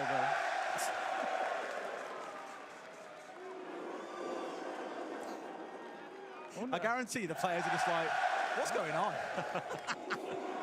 You think the crowd has a favorite? I can't really tell who they're behind at the minute, Leo, to be honest with you. It's a little bit confusing. They're not pulling at all this time. What they're doing is just setting up, and then they have Liquifact only going alone. What I think we can do to counter this is to play more Echo and then try the bar retake for Dining, because if they don't go for a solar clear on Dining, they will go for a direct one. And if we have the Echo drone, there's going to be a gridlock in Dining that we can kill. And Sean, I want you more on Vigil so you can do and run around and do whatever the fuck you want to. You want me to starting master side or like? You can, yeah, you can stop. Okay. They're going to cut you off, so it's up to you. But play with information. And I think basement, the same thing. If they go for the same take on basement, you choose. But if you go basement, take Echo and then go with the information, because I think they will clear, not go backside again. Perfect. I mean, come on, guys. What should we doing first? What are we doing? doing? Catch long boy first. Catch long boy. Shit. Okay. All right. Heavy tactical timeout here. That's really interesting, because for those who haven't seen, Fabian actually put a tweet out about this yesterday saying, you know, I think TAC timeout should be more about the leadership, getting the energy back up, ensuring they're communicating well, not giving more tactical direction, but he has just given quite a lot of that there. Yeah, when he reaches that point, it means that Hot and Cole is struggling to find a solution in the game. When he needs to be, as the coach, coming in and delivering in-game solution, it means that his players are struggling to find one. And here, gave them some very specific instructions, right? Go for the bar retake, or if you go Dining, make sure they won't go from Solarium, they're probably full clear. And then Gunnar. Gunnar needs to go on Vigil. He needs to be chaotic, he needs to be unpredictable, he needs to be as aggressive as on the first map. That's where they need him right now. Is that enough though? We'll see, because Falcons so far have the keys to the castle. Well, we've mentioned Solotov so far at this tournament, #1 rated player coming into today. He's quietly going about his business on Chalet. It's been a slow start from him in the final, but he now sits at 7-1 on his kill feed. Like, he's going really, really well, so he is a big, big problem. We find him this time bringing along that ace. Such a versatile operator, and he could again be the undoing of M80. I like the Brava coming along as well. Always so much value. Getting a little bit stuck. Always so much value in that Brava. Did he just Brava through the wall? Maybe. Onto the Milsey, or I think it's jammer? more like desync, I think, than anything else, but it's fine. Didn't he manage to get through it in the end, has then lost it on his way through, but 2 gadgets from 1 drone. Pretty good value, can't complain too much. Gunnar, of course, as we saw, denied his chance, breaking the glass on the other side so we can hear what's going on outside, realizing he wouldn't have his chance to collect his spawn peak. Very widespread approach so far, as you can see through the uplines. You can see that there is a take on the West Main side, on the Solarium side, but also some players that were towards Library. They were poking around, figuring out on which side they're going to attack. And I think to the dislike of Fabian, they're attacking Solarium side again, something he did not want to see happening. Doesn't manage to get that bulletproof. That'll stay up inside the site and feed a good bit of information about what's happening here on towards West Main, but of course also waiting for a push in towards site itself. They'll see it all. Breeder's just gone into Trophy on the back of that E1D scan. Shaco's got himself into the top of West Main as well. He's just conscious about any pressure that could potentially come from the basement, but there isn't any at the minute. Breeder using that shield to just create himself a little bit of space. It feels like Falcons maybe don't quite have the control that they need to be in this position, and that's exactly why, because Gunnar comes over the top rope with a huge elbow, takes 2 down. Kino finds Liquifact, and in a heartbeat, M80. Falcons attack crumbles. Such a smart play because Gaveni rounded towards the stairs itself at the exact same time that Gunnar vaulted over. Once Gaveni was dead, Users was watching on the window. He was basically bait for his team there. Gunnar had the ability to vault straight over, sound masked, get the kill onto Brede and shut this round down entirely. Beautiful little play coming out from M80. They get their second round in the game. Users getting punished as the only guardian of the backside here, alone to face a triple retake. The right play called by M80. And I think Fabian's call out, tag timeout, paying off again. Telling Gunnar, take the vigil. We will give you the freedom. Find the play you need to make to win the round. And he found it. That play was to go Solarium, backstab everyone in trophy, get the multi-kill, and close the round that way. I'm pretty sure that's getting louder. With every round that M80 get. Falcons there, I felt, were just a little bit ahead of themselves. They saw a bit of an opportunity to get into trophy, Shaiko into West Main, but they just didn't really have the control they needed to hold that space. They didn't have a full understanding, I don't think, of what was up above them. And that was the problem, really. Falcons were kind of fighting an unknown enemy, and they were punished heavily for it. If you had anyone else than Users on that Solarium window, maybe someone bathroom window at the same time, creating a crossfire, holding that retake, that could have worked. Yep. Problem is, everyone else was in trophy, just trying to work the bomb site with their back exposed to that Solarium stair. More of the same, it looks like as well. Gunnar's on the vigil. Gaveni can go running around on the Jaeger. Still got all ADSs in back pocket, mind you. And Diffuser may well be giving a bit of an assist towards Gunnar here. Able, of course, to steal away a couple of those drones, deny away from information, but equally have got a lot of their own info with the Echo on side too. That was another thing that was called by Fabian. If you pick the Vigil, if you go aggressive, take the Echo, feed information to Gunnar, try to play aggressive off of your UK drones. All the way back when Fabian played, he already did that. Goga was on the UK drone, Kento on the Vigil, and they got aggressive. He uses the same strategy with his roster as a coach. They know they need the opening kill to win the rounds. Falcons here are ignoring the master and office side of the map. They are not touching it this time. It is all library and fireplace. It is get inside of the map, close to the bomb site, take that top floor control and work from there. They need to be aware of Gunnar on that vigil again. Currently, he's roaming around the map. He's found himself down in basement. He was on top floor just a moment ago.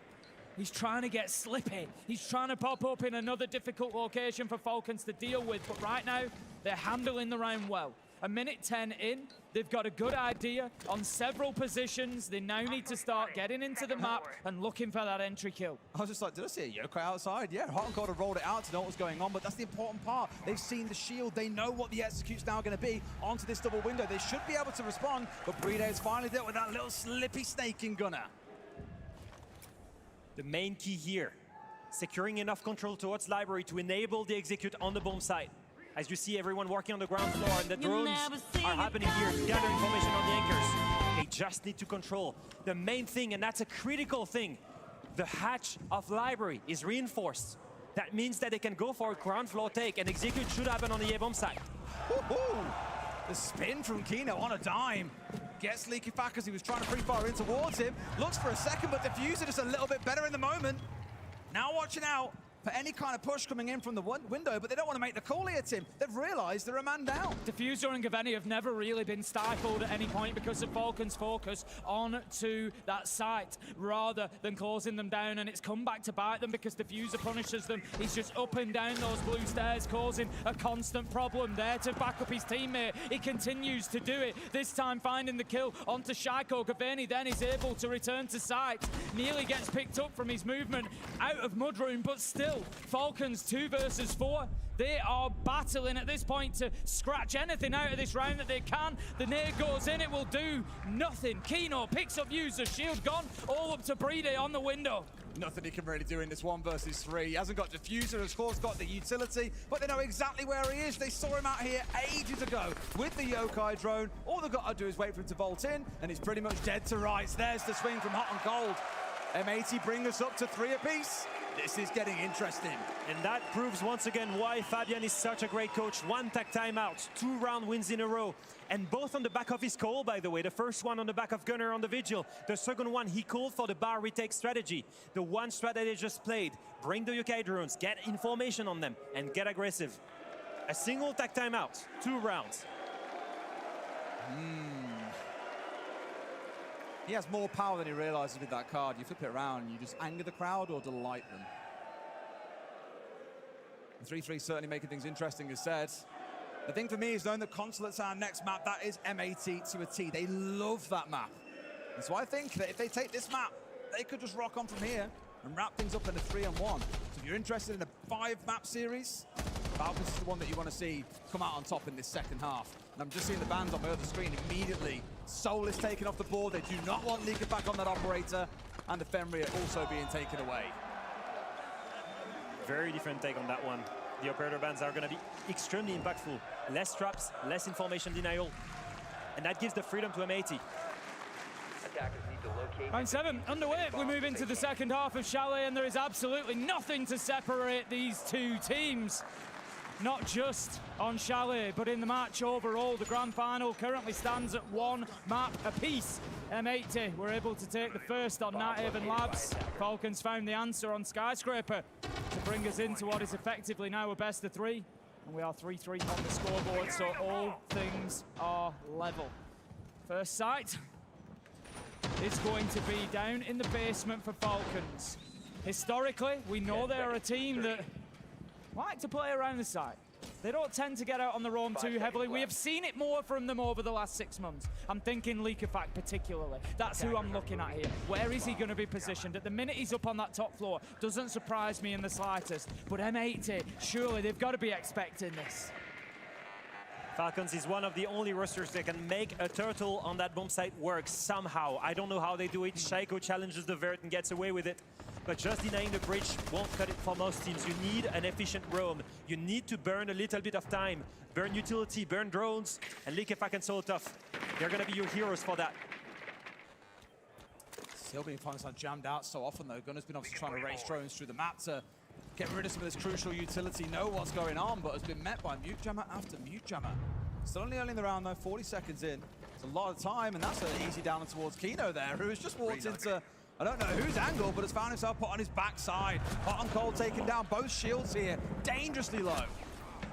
Users is going to be sprayed through that soft wall, down but not out. Maybe collectible if they can fight back, but Shaiko's forced back, so almost certainly not. Leaves us effectively 4v4, but the shield is gone. Kino and Diffuser, super low health. Leakerfact still up on the top floor. M80 have got a lot of problems ahead of them. Users will be taken down by the shock drone. That will finish things off. Doesn't change anything as it stands. Leakerfact has had to move a little bit over to that library side, but he is still holding on to the top floor. I was going to say, Users is basically a drone for them inside a library. The information that he gives on when the push comes on forward, who's stepping forward from where as well, who is it we've got out on front door. He had all the information, but with him being taken out, as you say, that has now been removed from the side. 4 apiece, half a round to go, Leo. Strategically, Falcons is winning that round. They burned as much time as they wanted. They're in control. M80 is reactive. They got the pick that they wanted. 1 shield down. Leakerfact is still roaming around. They haven't cleared the full map. They will need to go and execute, knowing that their back is exposed to one of those roamers. And then they still have to problem solve all the utility on the site. As you can see, the Tubaro, the K8 are getting problem solved by the Twitch drone, but that will leave them with really, really few time to execute. Leakerfact has got himself safely back to site now, so Falcons decided hey, John with Prime, what up, baby? They can start to stack the deck. They can start to get bodies behind this. We can see the attention through pillar into connector. This could be a plant. It's a beautiful kill from Diffuser on the cover. It's the sort of cover that a planter dreams of. Kino manages to find Leakerfact. Plant is successful. 4 versus 2. Diffuser down, but surely around for M80 as Shaiko starts to battle back. But this has to be too little too late. It's the hatch as well as a problem for them, Tim. It's open. They've got a player down. They know when he's going to be sticking on that. It's going to be no issue. Kino can plant himself on the hatch with a shield in front. He's tried the C4 to get someone, but is rewarded with nothing. Gunner stepping up here. Shaiko stepping out forward, but he's not going to be rewarded. Let's go. M80, first blood in this second half. Fighting back the right way. The problem with Falcon's setup is that they had everything for the walls, but after that, what do you have to deny the plant? Nothing. 1 single C4 on Shaiko, and he was not even spent. I wonder if that's in the back of their minds that Consulate is up next. And that is a tough map for Falcons, but one that M80 know all too well and are very, very proficient at. It's a good start for M80.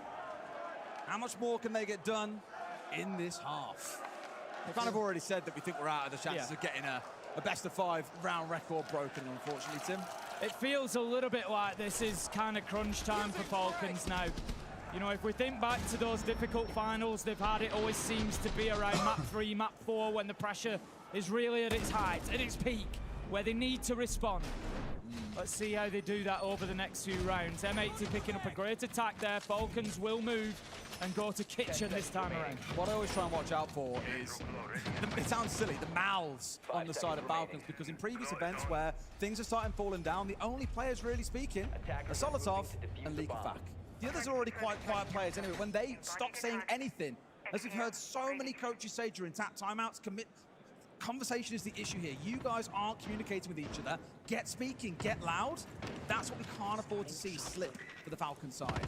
And ever since they got eliminated from AWC, they've worked hard. That was a slap in the face. And they made sure after every single kill, everyone needs to yell, everyone needs to scream, everyone needs to get energized in the comms. Everyone has a spot and everyone needs to step up. It must not only be on the back of Leakfak.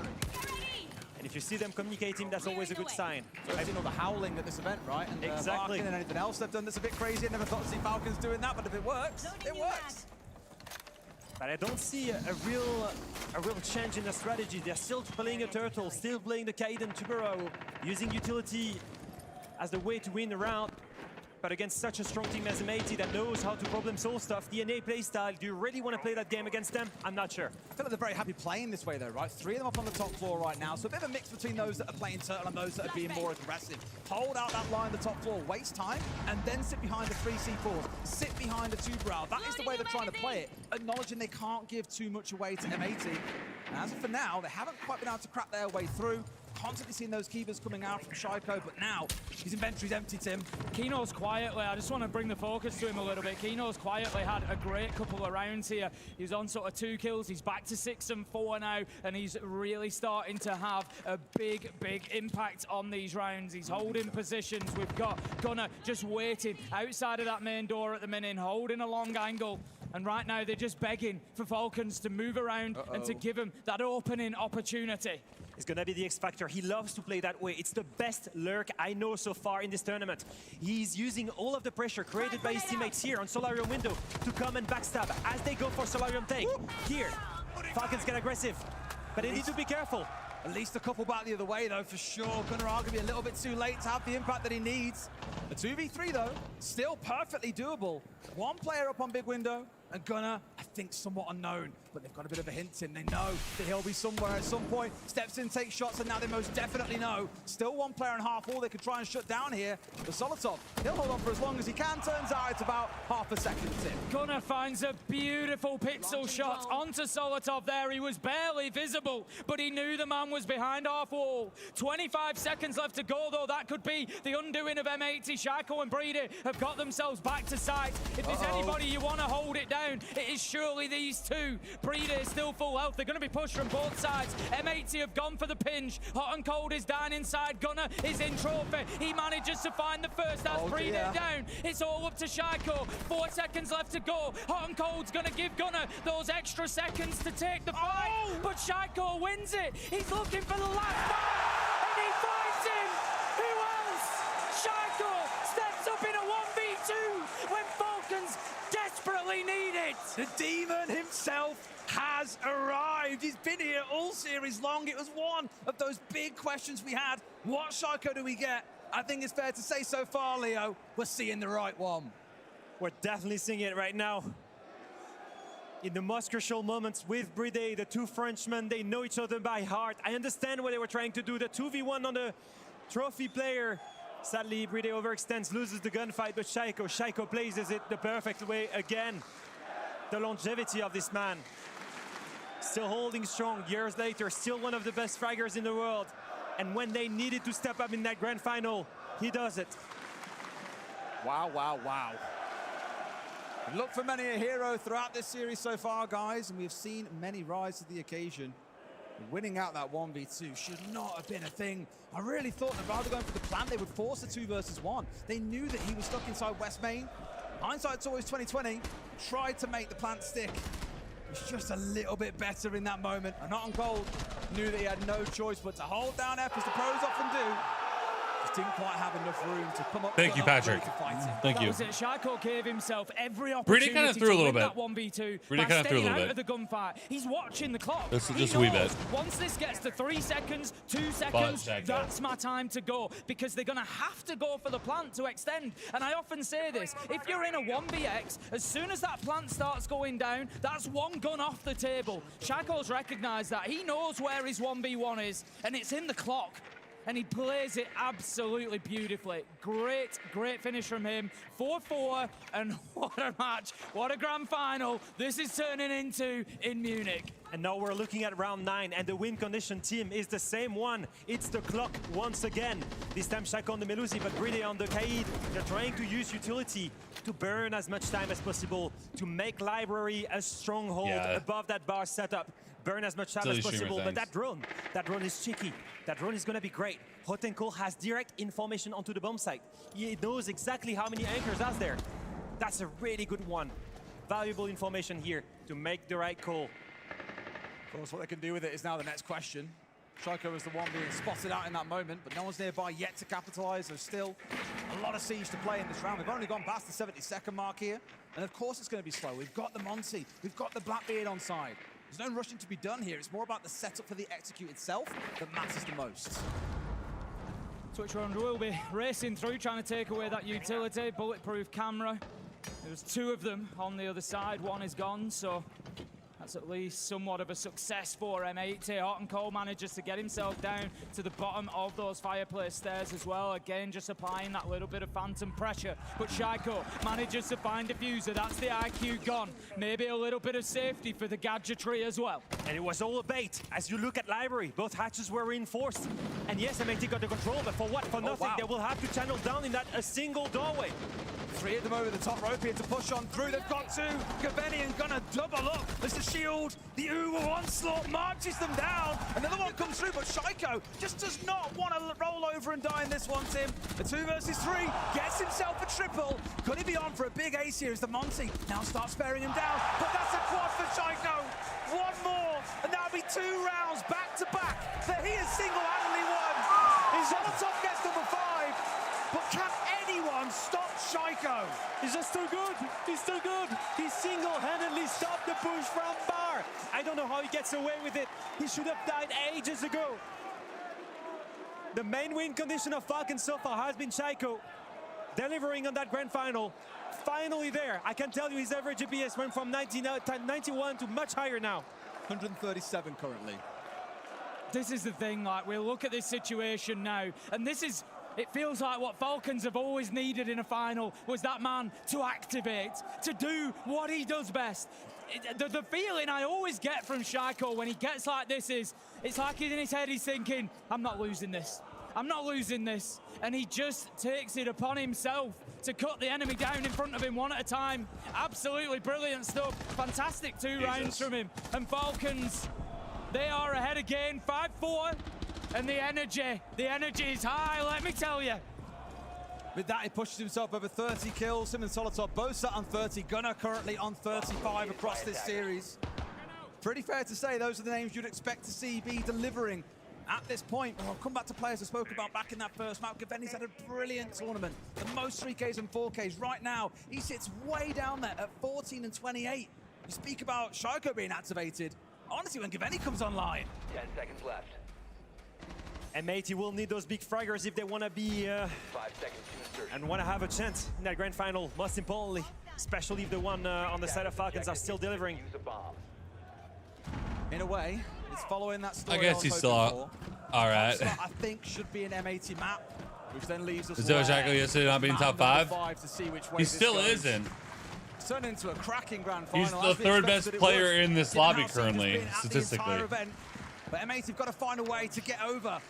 Less the mental side of it, but more the physical damage you incur. He's doing well. From Shaiko clutching out 2 rounds. I want to see M80 get more value out of these operators. I haven't really, you know, they've got the shield, they've got the Deimos, they've got the Capital, and I'm thinking, where have I seen a play so far over the last couple of rounds where I've been like, wow, what a use of that operator. They've just bullied them with it. And that's what I want to see from M80 here. Uh-oh. Are they knowing about the player off towards his left inside of Ivy? Could be a bit of a blind one unless he sprays through the wall first. They could get away with this one. Shield charging on forward, and Leaky Fat, well, he dips back. He hit back in towards Library here. Happy to retreat for now, but they will keep on trying to challenge. A couple of missed shots there coming out from Kino, I believe. Be kicking himself for that one. Solotov should have been dead to rights. Again, a perfect example of layering the defense, pulling slowly and steadily, making sure you have a safe path down to the bomb site. Likefak holds as long as he can. He knows he can drop through that hatch, and he will try and take that challenge. And if it's too much, he drops. Perfectly played. Looking somebody's right on the window of the wild statement. But surely, they still hold bar, and they can still make it back to the bomb site. Yeah, nothing he did there was like ultra mechanically flicky leany. It was good positioning, about to but get the paw on the little buggers. They just don't find them. like it wasn't like an unbelievable play. But he's all Much the I'd be a way hater, back down in basement, so it's not really going to gain him too much. He wasn't in a position to really threaten him. So we've got Falcons all back on site, all full health, and happy to just hold on. Shaiko is about the most advanced of them on those blue stairs, just waiting, lurking, hoping for an opportunity to continue his onslaught against M80. The 2 minutes gone now, and they haven't yet had a whiff of the site. Only now we're getting the main breach opened up. But the main thing here, only one C4 to deny the plant. The real win condition, fragging, retaking upstairs, going aggressive. Other than that, a single C4 is not gonna cut it. They have nothing else to prevent the execute. We'll see what happens here. I imagine they've got a couple of goo mines down on the spots itself. They're of course aware with the C4 ready to go. Maybe even a go canister or two, unless Gunnar has got through sight and cleared all of those out. There is no mute to impede him.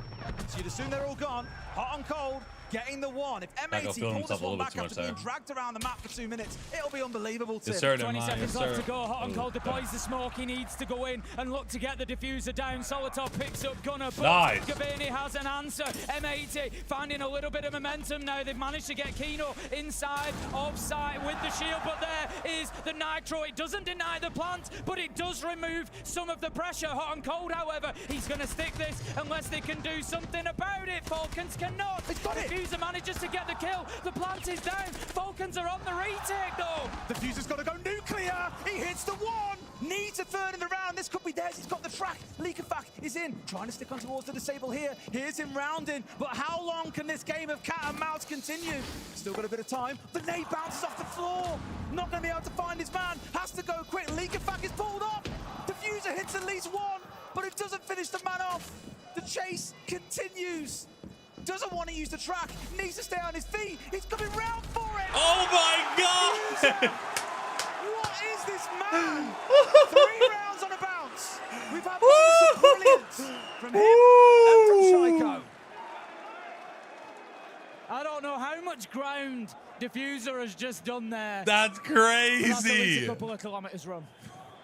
I don't think we focus so much on like K Tupa. I feel like they saw the shit and want to try to like just push above or just push side. They do like a direct with 2S main and Glass pushing trophy with Sens. So watch out about this. I think play more traps, maybe really playing inside with Warden. Bro, I don't care what you say. That's fucking crazy. Like, it's not bad what we're doing. Just a late round. No, we don't have nothing to retake. You guys wanna play Flash for Val, or we play full aggro, guys. We have to decide, okay? One of the two. Okay, we play to late round and still bring Goyo, we still bring stuff, bring something to retake, Clash plays annoying the stairs, or we play full aggro, okay guys? Okay, let's fucking go, 2 rounds. Let's go guys, let's go guys, let's go! So what are you guys gonna play? And another really tactical timeout here from Julio, and he focuses on the most important thing, the win condition. Either you play to the late round, and that's fine, but then you bring utility for it. Gas grenades, the Goyo, or whatever, the Clash for the retake. Either you play aggressive and try to end the round with the kills. The main issue so far has been playing around the Kaid and Tubero. Yeah, that's great, that's burning you time, but the execution still happens. You have nothing to deny it. Spot on once again from Julio. And we'll see what is the decision from Falcons. It was so close. The one C4 denied first, but then they can't deny the plant. They don't have anything else. And once the diffuser is planted, diffuser is just so strong, can hold on to it, stick to his name, and get the clutch here. Clearly, Leakerback, I think mind-gaming himself ever so slightly as well. I thought he'd be able to stick it, the diffuser would bail out and back away again, and he would have got away for it, but when it required the bottle, diffuser had it. 5 apiece. We were saying that maybe we wouldn't have enough rounds throughout this series now to try and break that record, but we're at least guaranteed all 12 here on Chalet. It was chaotic. I don't think my heart could take it again, but diffuser played it absolutely perfectly. Just teasing Leakerback, not giving him the time that he needed. He was always on top of just how long he had to reach that point. Brilliant stuff from him. We head then into round completely 5K challenge. This time, the difference imagine Leakerback's audio in a major grand finals trying to defuse that, bro. Holy shit. No, thank you. On the mute as well.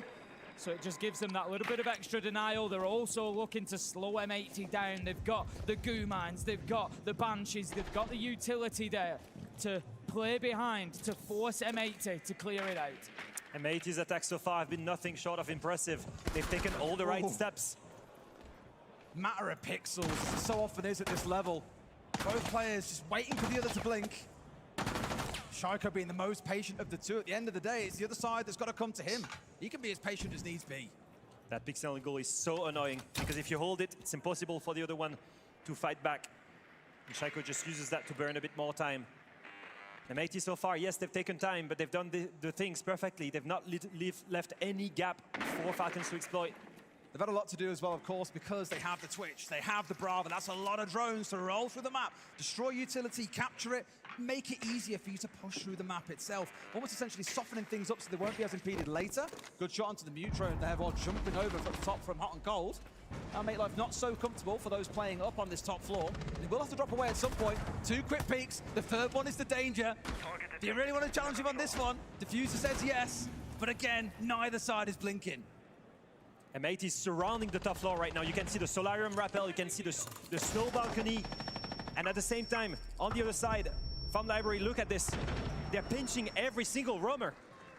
And doing a pretty good job of it as well. Solitov gone, pressure building on Shaiko, and Diffuser wins out that 1v1. It took 2 minutes to happen, Tim, but they got what they wanted. 3 days on the fight back, though. He manages to take down Kino. That's the ace off the board, but a lot of utility loss for Falcons along the way. 40 seconds left to go, and M80 now can continue to push forward. They don't have the top floor control that they might need, though. Leakerback users are still up there and still holding on from the rear side. But if M80 choose, there is an opportunity maybe to work into dining. 25 seconds left to go. I'm not sure how aware they are of users' position. They're kind of wondering if he's there. They're having a little look. They're having a peek, but they're not certain. The nades come in. That's the movement. The plant is going down in dining. There's nothing Falcons can do to stop this, Des. Just Leakerback to get close, and he does his best. He tried to walk through it. That's funny.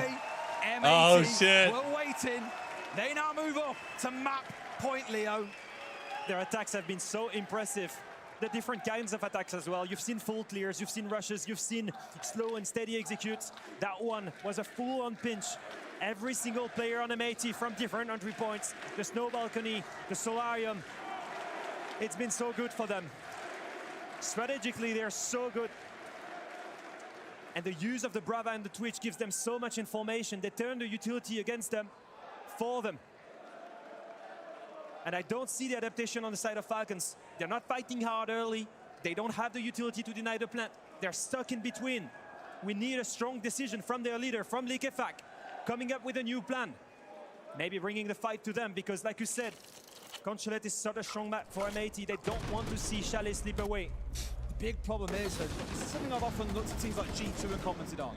There's so many moments where you have players getting 3s or 4Ks, essentially solo winning, and yes, they are enabled by their teammates, but the only 2 rounds that Falcons have won in this half have been off the back of Shaiko going absolutely nuclear. You cannot count on players to go nuclear in a round. You can hope for it, but you certainly can't count on it, and Falcons are learning that lesson here.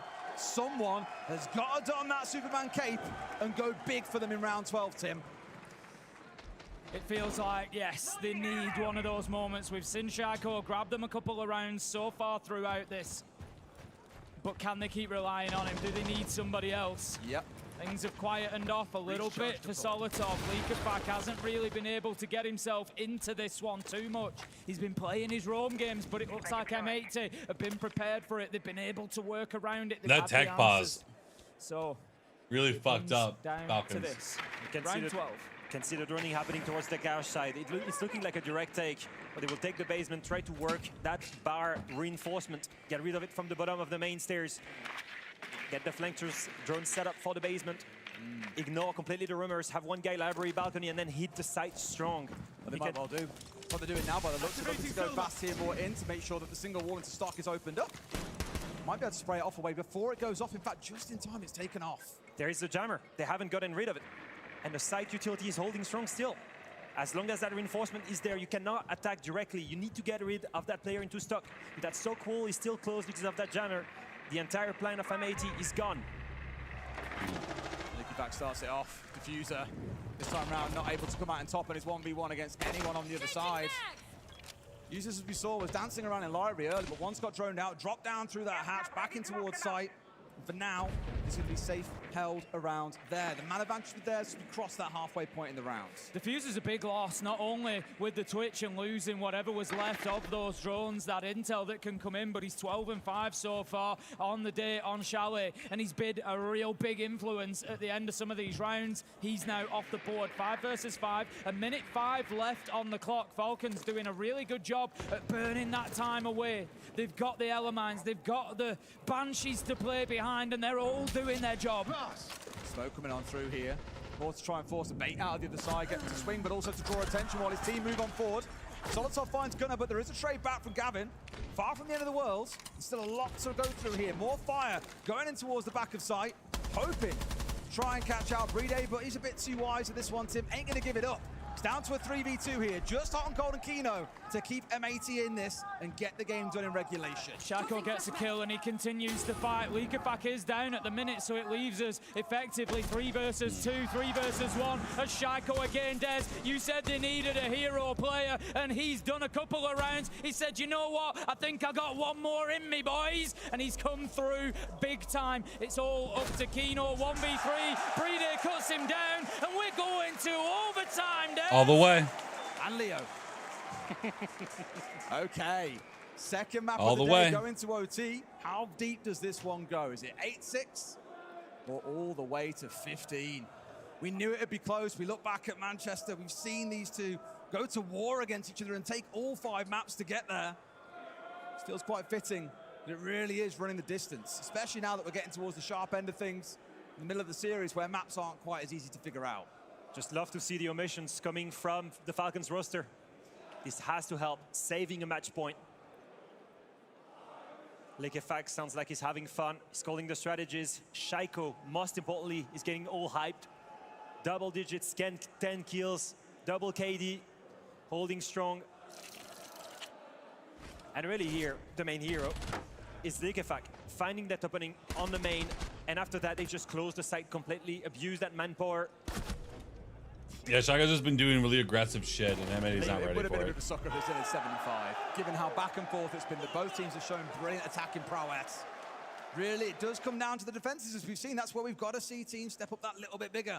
If not for the clutches of Shaiko in those 2 rounds we touched on, this would have been done. They need to commit to the late round or to the aggression. And clearly here, what do you see? The clash, the smoke, the bandit for the walls, the Goyo for the late round.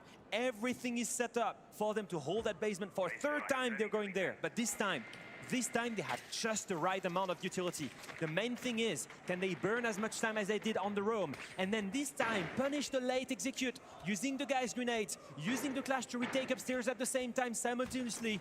That's the Falcons' win condition right now. You look at basement and you think, as you say, Leo, this is their 3rd time now. They've lost it twice. And you think, really, for your first overtime round? But it's smart, because what this does is it leaves them bar and gaming in the bank. If they need it in round 15, they've won it twice. They've locked it down, and it will give them that big confidence boost. But they've got to get this over the line first. And they've seen 2 attacks from M80 on that bomb site. They know they clear all the way from Trophy and Solarium. They know all about it. M80 has not changed a single bit of that attack.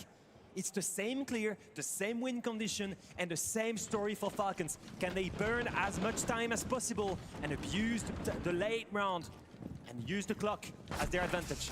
Great shot from Gavin at long range there. Leaky-Fat never really giving me a chance with it, but it's the smoke that's been taken offline. All 3 canisters removed. That is a huge loss for a team that is looking to burn time, that is looking to play the late round and deny entry into the site. Leaky-Fat just over-aggressive. Is the smoke the player to be trying to hold on to the hatch? That's the question that we've got to ask there realistically, but they're in the situation they're in. 4 versus 5. Great first pick from M80. Credit to them. They're doing good work now. Solotov has been slowly working his way from library across this top floor, of course, mindful that someone could be watching out for him, but if he can get over towards West Main, he can start giving a little bit of bother. Heck, even play up above them with the impact that you've got. Get a view down onto that dining hatch. That could be lethal.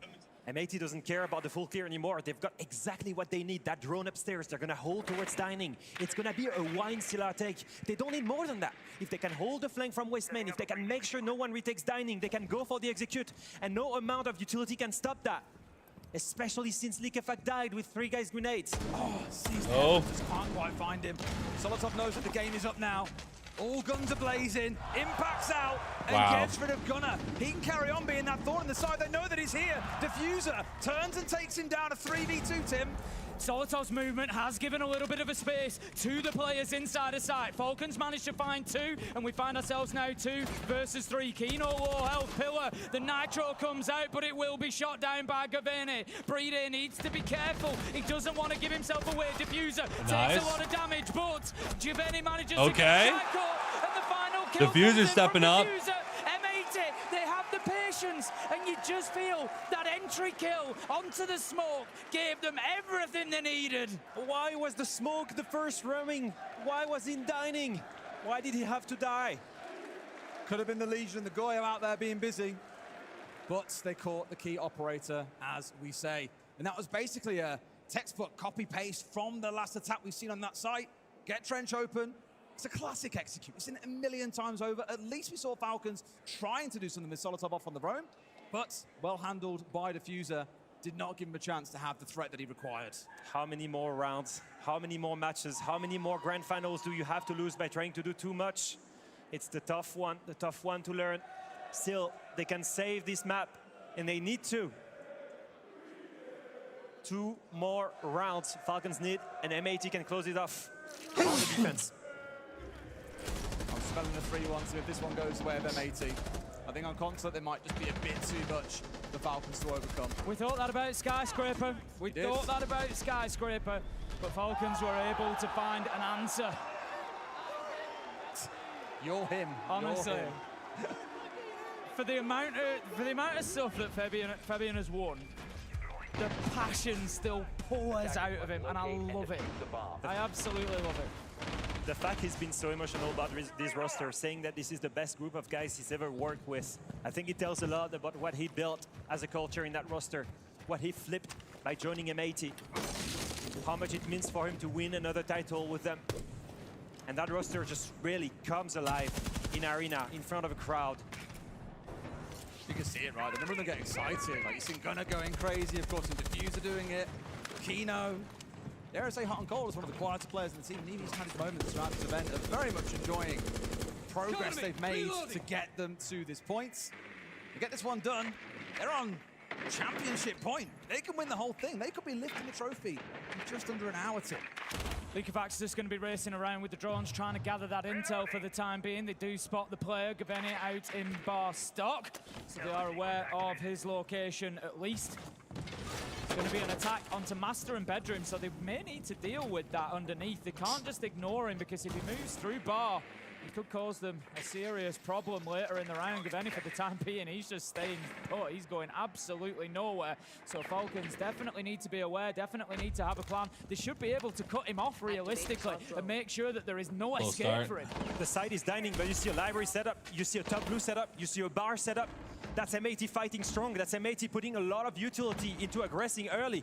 Hot and Cold still running around in the basement. I don't think they have any idea that he's down there because he's been gone for the entirety of the round. We saw it back on previous maps. He could be the X Factor. And this is what I mean, Tim. Call it the knife factor. He's in there with a knife to Bride's back. Yuzu's getting one back over the line here. 4v4. This is the hardest I think I've ever seen Falcons fight in a final as Solotov manages to get Gavini hot and cold. Does damage again, but traded out by Liquefied Falcons. They have an answer. They know that they're on the ropes. They know there's only one way out of this, and that is to come out swinging, Des. And they are swinging hard. They're about to hit M80 with a knockout punch in round 14. Kino is battling, but he's down. Uses, he sends us to 15. You couldn't write a better script at this point, it feels like. The last map, definitely that little bit quicker, but this will be our second 15-rounder inside 3 maps. They tried to end the round in bar, they kept fitting kills, but Falcons was ready to punish them. If you want to bring the TDM style to them, these games are so damn close. Like, you literally can't tell which way it's going. I'm worried about Falcons' defense. They have not found the right solution so far. They've not committed to the early. They've tried committing to the late round, but they've lost all the utility in the last time they tried it. You said it best, Tim. They still have every single other bomb site to play. They could go all the way up in Master or in Downing. I love every time we cut back to these guys, it's just a new evolution. It's developing every time. It was Chance, it was Beers, it was Tops coming off, and now it's Bride on bellies. Yep. Phenomenal. Excellent stuff. Hart and Cole, like I said, he was just down in base for the entirety of the round, and I was like, man, they still don't know he's there, but to go and get a knife kill onto Bride? Absolutely mental. Turns it into a second, but it's just one of those rounds where Falcons will not take that lying down. I said it during the chaos. This is the hardest I think I've seen Falcons fight at this stage in a final before. Oh, yeah. And we've cast 2 of their second places. You know, we were there for Manchester, we were there for Boston, front row seats. We've seen it happen, and this feels different. It feels different. I think this is what the Falcons fans want to see. This is what everybody's been waiting for. But that said, M80 are showing unbelievable resilience just as they have through the entire tournament. Fabian said, this will be won or lost in the mental. This is a battle of the mental, and they are both stepping up as heavyweights. I'll come back to what we saw in a fan sign earlier. That is Falcons' desire, but is it M80's destiny? It could yet prove to be that way. We've spoken about the Cinderella story. We love these kind of stories, Tim, but someone has to lose. And it's heartbreaking to think that only one can walk away with that trophy, but that's competition for you. You can clearly see here on the side of M80, a Solarium take once again, going for those pinches. The snow balcony being abused by Gunner. They're trying to problem solve those roamers. The last time they had to face it, they had a 4-way pinch on those roamers. They've got Solarium control. It might be a limited take. They might take trophy and try to hit the bomb site. Kino's just trying to get aggressive there, just having a little bit of a tickle down at the bottom of trophy stairs, see if anybody was willing to pop their head out and give him an opportunity, but nobody was biting. Falcons playing in an extremely organised and patient fashion. They don't want to give anything away right now. They've still got top floor control. They've still got control of site. M80, they've got them surrounded, but they're not able to actually go in and take any ground as of yet. Kino, he's been up and down these stairs about 10 times now. Now look at that, the information game is too short. Huge. They punish the movement if they get 2 kills. That's huge. Shaiko fights back. Well, that's what you need. Shaiko is all you need. 2 kills to fight it back from a 5v3 down to a 3v3. Is he going to be that hero again, Tim? Well, the problem is M80 had got themselves in. They'd started to get moving, but now it's back to the drawing board. They've lost all that momentum. They've lost that ground that they gained. Shaiko's taking it back. Bro, they need a reset after they've got a whole 2 lot kills, less man. time to do it with. They're down to a minute. They've got less utility. They're 3v3. They need to find some kills. And that drawing board is looking ugly with the Kino and Blackbird completely gone. Falcons is in driving seat to close up that round. No C4s, just a single impact to their name. All they can turn to are their guns. M80 getting themselves ready, looking for their route forward. Trophy looking to be the one. Diffuser gets rid of users, just leaking back, and Shaiko still to stand, but he lets him through, Tim. He's flipped through the nets. One more coming back. Shaiko has got to go absolutely nuclear in these last 20 seconds. 1 versus 2. Does Shaiko deserve to win a major right here, right now? Let's see. Stacked against him, surely. This is an M80 round. And it will be as Diffuser finds the final kill. Falcon side. Let's go, M80 2-1. We're about to head to Consulate. They could win it all, Des. Another 8-7 is going to be heartbreaking for Falcons, but M80, they deserve it. They were the better team the entire time. And they, once again, take an 8-7 victory. It is getting crazy in here. I don't know which way it goes still. We made our predictions, but we could be so wrong. Let's go to a break. When we come back, our desk will break it down for you.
These games, man.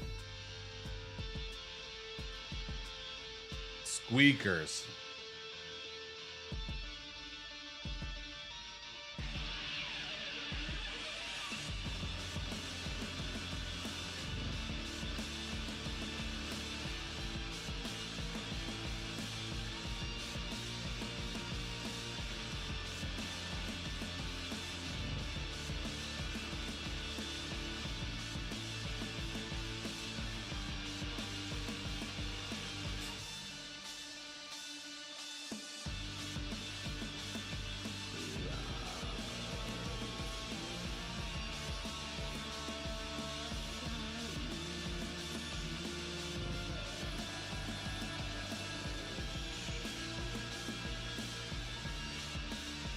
No more maps? There's more maps. It's a best of 5.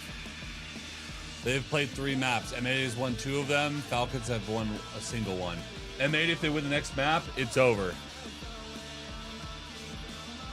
But we're going consulate.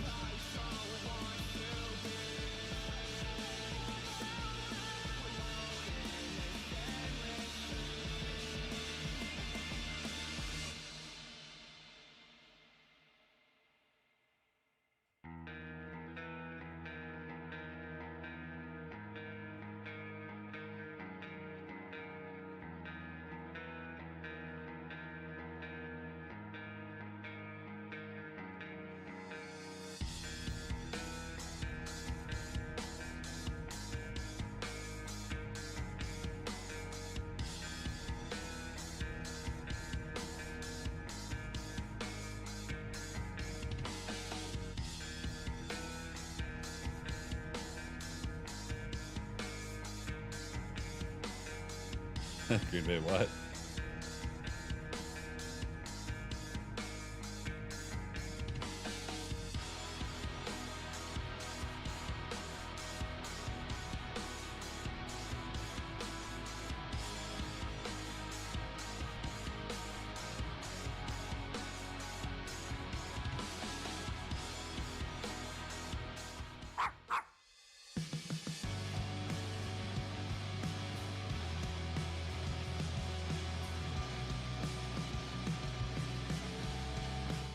One simple question, what went wrong?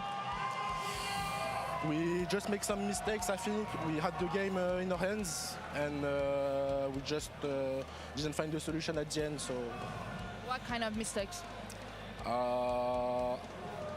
Maybe too much aggression, or maybe too sleepy on sometimes. So, yeah, basically this. The air Falcons in the picked arena Chalet. is dense, and I'm not even playing. I'm nervous for you, but how do you feel knowing you're only one map away of becoming the Munich Major champion? I feel good, but honestly, it doesn't matter how many maps we are away. It doesn't matter if we win this map. It doesn't matter if we lose next map. We're playing round by round, game by game. We're just focusing on what's in front of us. We literally do not care what map is next, and we don't care like if we're up or not. The fuse is lit as M80 now find themselves on series point after this map here. And that was again a Falcons map. These teams go back and forth in regards to the map picks, but also back and forth in regards of the rounds. So close, so many insane plays that we saw, but we So far, they've all won each other's map picks, which is funny. Yeah, I mean, Bride said maybe they're a little too sleepy when it comes to the match, but we saw it in round 13.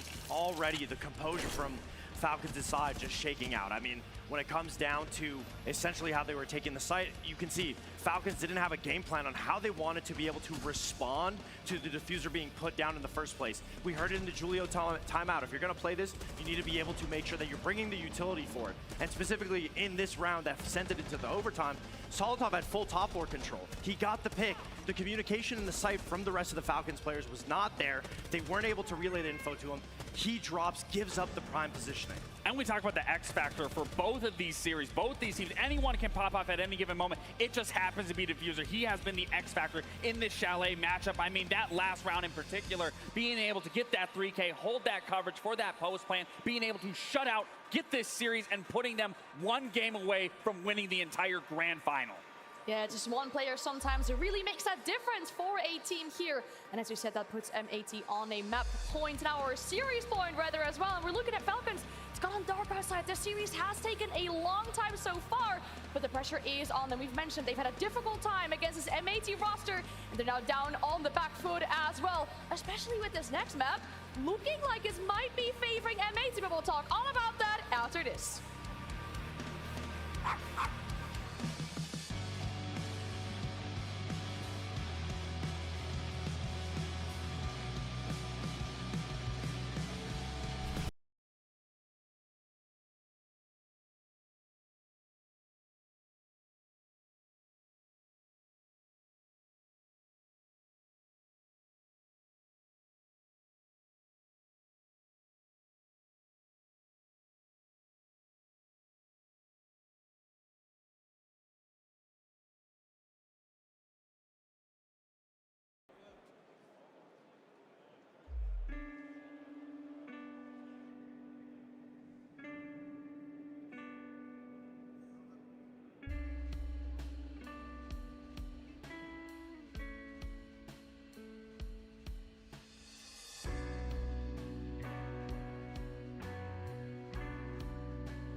M80, one singular map away from raising this trophy here in the grand final of the Rainbow Six Munich Major. The question now is, can Falcons fight back and take us to a fifth and final map?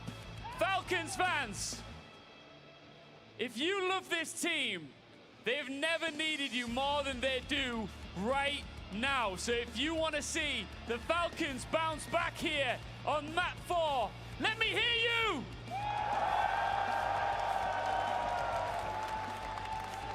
On the flip side, if you're an M80 fan and you want to see them close up shop and get this done, let me hear you! One thing's for sure, before you know it, before they know it, confetti will be covering this floor, the trophy will have been raised, and we'll all be on our way out of here. So let's make a ton of noise and make sure that we go out with a bang in this grand final. So one more time, Munich, make some noise! Map 4 is right here and right now. Let's cross back over to my good friends, Des, Ace, and Leo. Thank you very much, Ian. I tell you what, it's turning into a slog for those players now, because now they're going to start getting tested. Very rarely the teams get to play best of fives unless they're coming into grand finals. We're going into that 4th consecutive map. 2 of them have taken 15 rounds.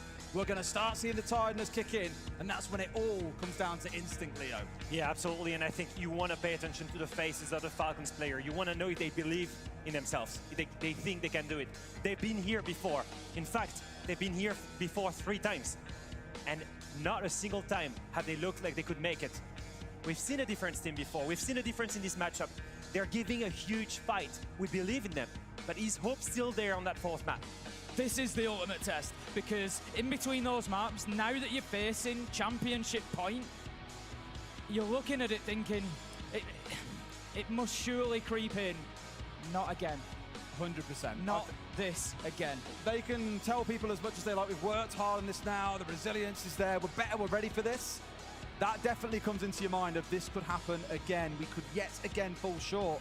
And then hopefully that isn't something that plays into their mind going in something like Malta or even in towards the 6th Invitational.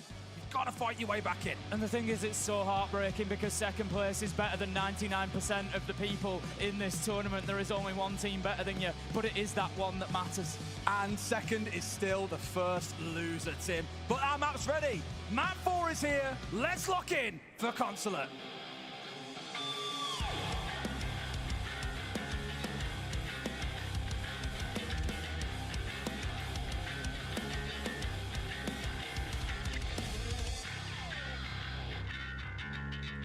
And as we enter this map, I keep thinking about my late-night discussions with LeagueFAQ. Everything they have started working on ever since getting eliminated by AWC. All the fundamentals they've worked on. This is where we start to see the mental shocks. Sessions, the physiologists, every single thing they could get out of Falcons, they got it to become a champion winning roster. All of that stuff, all of that training, it needs to kick on now when they need it the most. Back against the wall on M80's map. Key thing to note, of course, is that M80 aren't invincible. It may be their favorite map, but they lost a wild card at this event. They've lost a phase at this event. They've beaten Team Secret. There is a lot of recent history for the other side to understand, and how we felt about Labs and Skyscraper, it still applies here. And having lost at this tournament, the blueprint is there. That's the important thing, the blueprint of how do you beat them. You go and watch those 2 matches. And so what happened in that wildcard game? They got destroyed 7-2. Well, wildcard held down in defense. They played the time perfectly. M80 was too slow, and they were getting punished for it. Surely that's something that Falcons want to use. They tried to play into the late round in Chalet, but Chalet is not a such defender-sided map. Consulate is very different, and as you can see, we're headed there. They can abuse the late round here. If you really want a stat for this one, Tim, Falcons have an 82% defensive win rate on this map. Where do they start? On the defense. If there's any way to get that belief back that may have started to wane between those games and after that last map, that's the way to do it. Solid defenses. And you can see the late run proposal here. Liquefact on the Cade, Bride on the smoke, and I'm happy to see him there, not Liquefact roaming on it. Well, they hid him away as well. They haven't seen on the side of M80 that Kaid. That is going to be a surprise now. Once we start getting those electro claws out, they're going to have to figure their way through it because they've only got the 2 micro EMPs to play with. He could be a real bother in this round, Tim. Looking at the setup on the side of M80 though, look at how heavy that is for the execute. You got the Doesn't look like they're going for that probe. You got the glass, you've got boogie drones that can be thrown in for distraction. They will just eat up that audio. It will be an absolute nightmare. You can work underneath. You've got the book. Everything can be in the control of M80, and Falcons could feel like they are being pushed pillar to post. Reactive smoke coming out there because, of course, these boogie drones, they make a ton of noise. They could have got inside the window. They could have been planting. This is why you have things like the buck to get underneath. So at least that way they can contest and stop any kind of denial from below. It's a better safe than sorry in Falcons' shoes. That looks like a direct execute. Seeing Kino playing so aggressively on that connector window, trying to pressure Bride. Here's the smoke. The key to the bomb site. And Kino's rappelling in on that Ying. Going in for a bait though. It's not quite the window they were expecting, but they've tried to go aggressive. They got the 1 kill, but 2 fight back from Falcons. Diffuser's going down. Hot and Cold has managed to find a little bit of space. As you say, it was a bit of a bait. It was a bit of just taking that attention, that attraction. They have got it down. They get out onto the rappel. This is a problem for Falcons. Got Kaveni downstairs. That's the hardest part about this. They might be able to try and keep the player out on the rappel away for a second to try and sit the defuse. But Kaveni, he's going to play this so patiently. But look at Solotov. He's going to hunt that Gavini. He's going to hunt the bunk. If he can get rid of the buck, then he wins the round. The rest of the team can play all of that window of the Kiba barriers. The connector window player is dead. The only win condition is Gavini on the buck. Oh, and here he is underneath. He has been so patient, and he has been rewarded. Solotov not going to have the time here to get back upstairs. Gavini with a masterclass here in the first round. M80.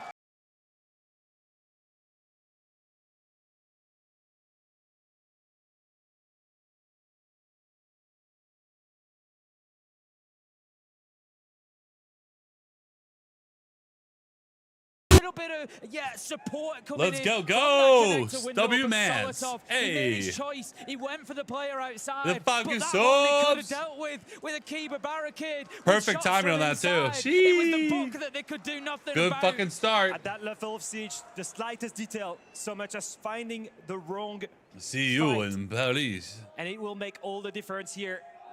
Falcons played to the late round. But M80, they go for a direct take on the side, and instead of going for see a window like everyone else, let's go. They go through that connector window, the meeting one, and they plant in enough spot. That's another of those preset plays, the ones that Fabian and Houghton cook together. It's been so strong for them. Let them cook, bro. Let them cook, bro. Bait on the main plant, and then deceive and go for, like you say, that meeting window one. It's beautiful when it works. I've seen it fail a couple of times when teams haven't quite been able to pull the rug over their opponent's eyes, but that's the kind of stuff you want to get your map moving with. And we spoke about that Falcon stat, 82% defensive win rate. You're already finding yourself going below that if you lose this next round already. And I'm struggling to see the adaptation on the side of Falcons. It's been the same lineup almost throughout Chalet. The Warden and the Smoke for the late round. The Solotov. I can't wait for the test server. Playing the new ops on the new map. It'll be such a good, nice little change of pace. The late round is not good enough. M80 on attack so far has looked slow, ready. steady, but unstoppable. They take exactly what they need. They figure out the right win condition. They commit to it, and they take rounds away. They've got a lot of work to do to make sure that they've got that map cleared out. If we have a look, we can see Falcons are scattered throughout. Liquefact, Solotov, all the way up on top floor. There's a presence from Shaiko in the mid floor. Users Bride holding down the site themselves. So again, playing into this late round effort. We're going to have the first Okabe call come in. M80 will start to push on the back of it. Hot and Cold getting a boogie drone rolling. Going to give a little bit of vertical for them. Both one touching on as well as the fact that we've had the Fenrir banned 2 maps in a row now. More cat and mouse taking place here. But with the Fenrir being taken away, they're having to play a lot of Ella here as an alternative. 1-for-1 quite early in the round as Uzi's also goes down. Diffuser, he'll go through a teammate to get the man that he needs already into a 3 versus 3. And we're not even halfway into the round, Leo. And Solotov was still hunting him. He's all the way coming down the yellow stairs. He's gonna backstab him and Shaiko gets the pick. They've not problem solved the roam. They've hit site directly instead, but the vert is there. And the rest of the players can still control the diffuser who's dropped down onto the bomb site. Damn, The Fuser literally could have planted pipes. Just hoping for an opportunity to come his way.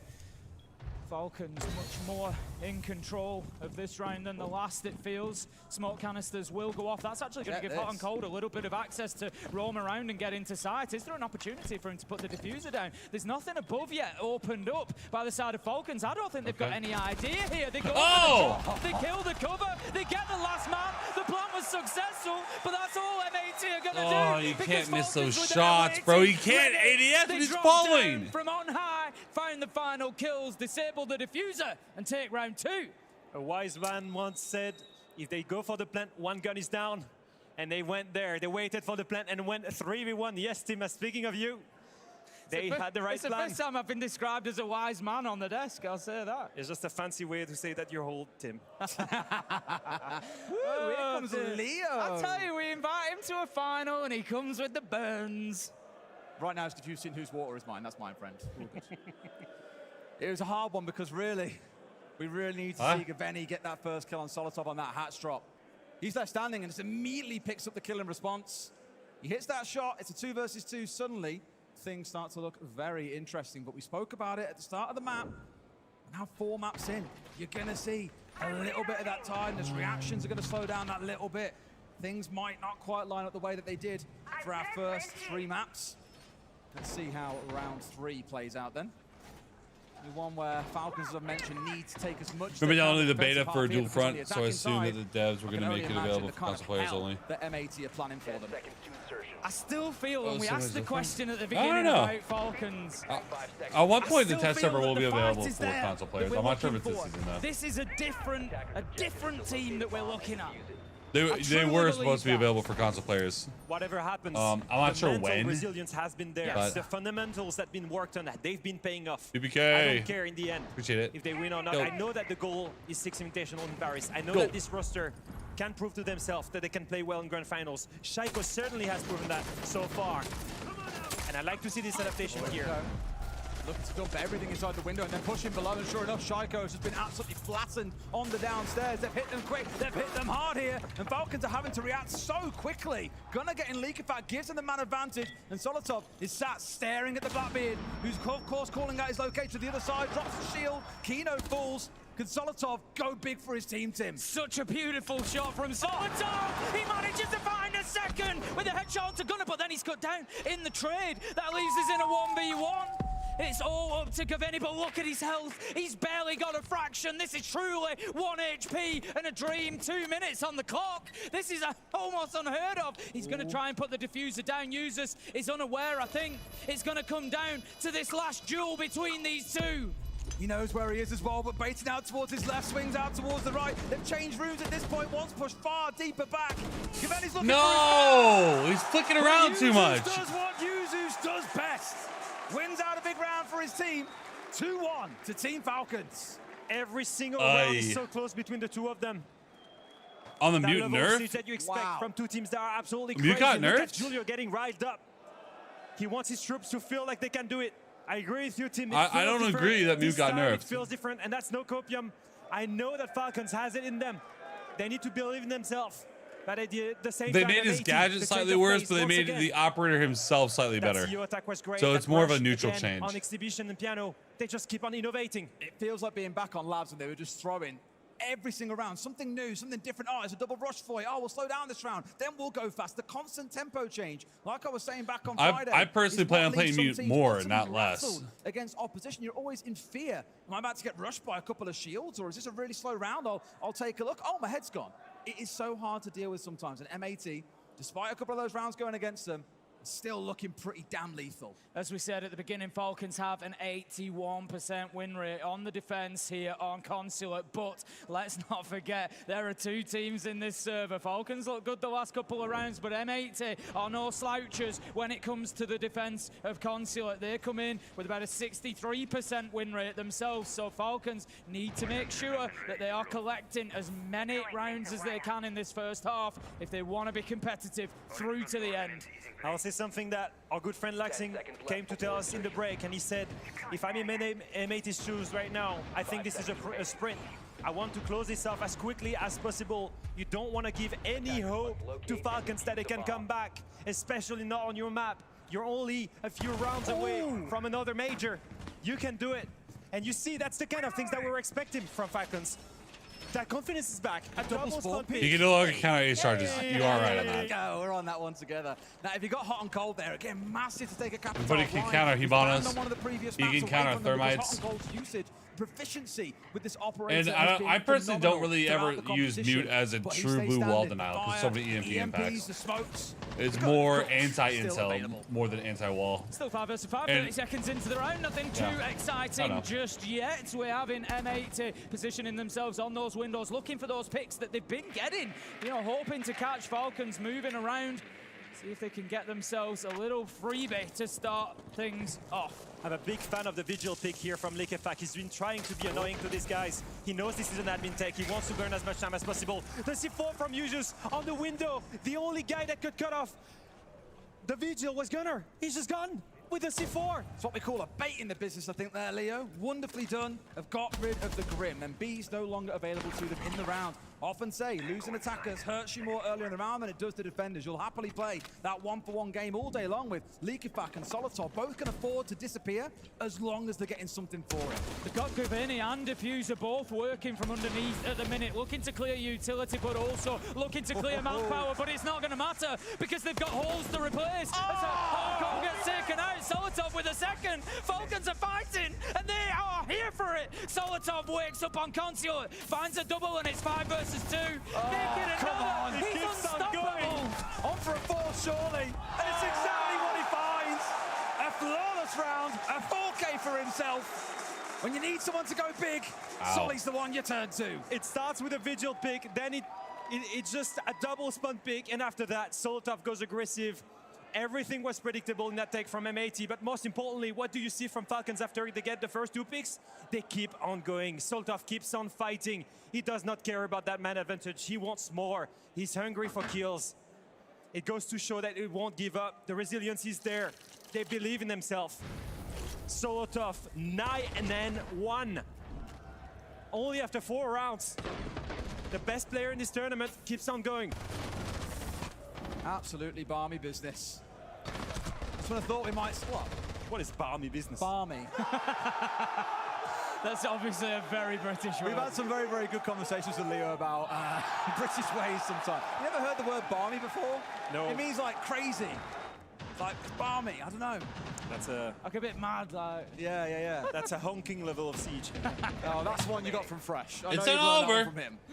It's not over. Too much time next to this guy, and I will learn a whole vocabulary of slang of the UK.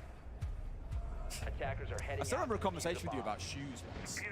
And you were like, how do you differentiate between these, those, and some other word? And I was like, wow, this is actually really hard to describe. I was on about ownership, proximity, all kinds of stuff. It was absolute madness. But yeah, fair, my bad. I won't say balmy business ever again, just for your sake then, Leo. In terms of ownership, it looks like Falcons are looking to take ownership of Consulate. 3-1. 3-1. They now find themselves in the advantage, but let's not get carried away, EU fans, just yet. I don't want to spoil the party, but Falcons' attack win rate on this map is only down at 35%. They are going to have a tougher second half, that much is a fact. But they can only do what they can do, and right now that is win defenses, and that is exactly where they are. Gravini is going to get down there with the Selma, look to breach towards backside. It's going to be a slightly more direct push, not worrying about the top floor too much this time. They're completely ignoring the roamers for now. As you can see, the rest of Falcons, they're just holding the site, abusing the utility, Kiba barriers making the stronghold, the Kaid preventing the breaching, and Yela making sure that no one gets the backstab from that server side. However, the stealth players upstairs, they can still go for a flank.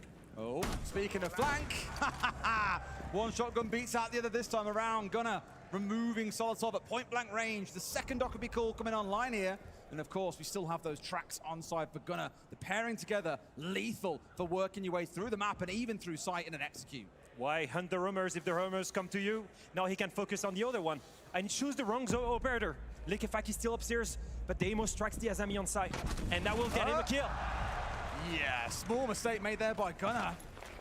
Probably quite fair to assume that you might see Leaker back around the map. It's what a Goy often does. The Vulcan canisters get put down. He becomes a roaming headshot machine with the Vector tip. Gaveni is just working his way through these layers of defense, but it's all eating time. It's all taking its toll. Down to 50 seconds left to go. Leaker still out on their own, but he will be picked up. Kino manages to find the man advantage. M80, 4 versus 3 now. A lot of HP left on the side of M80 as well, but Falcons, 40 seconds. They are dug in. They are behind their utility. They've got the Warden. They've got the Keepers. Can they hold on?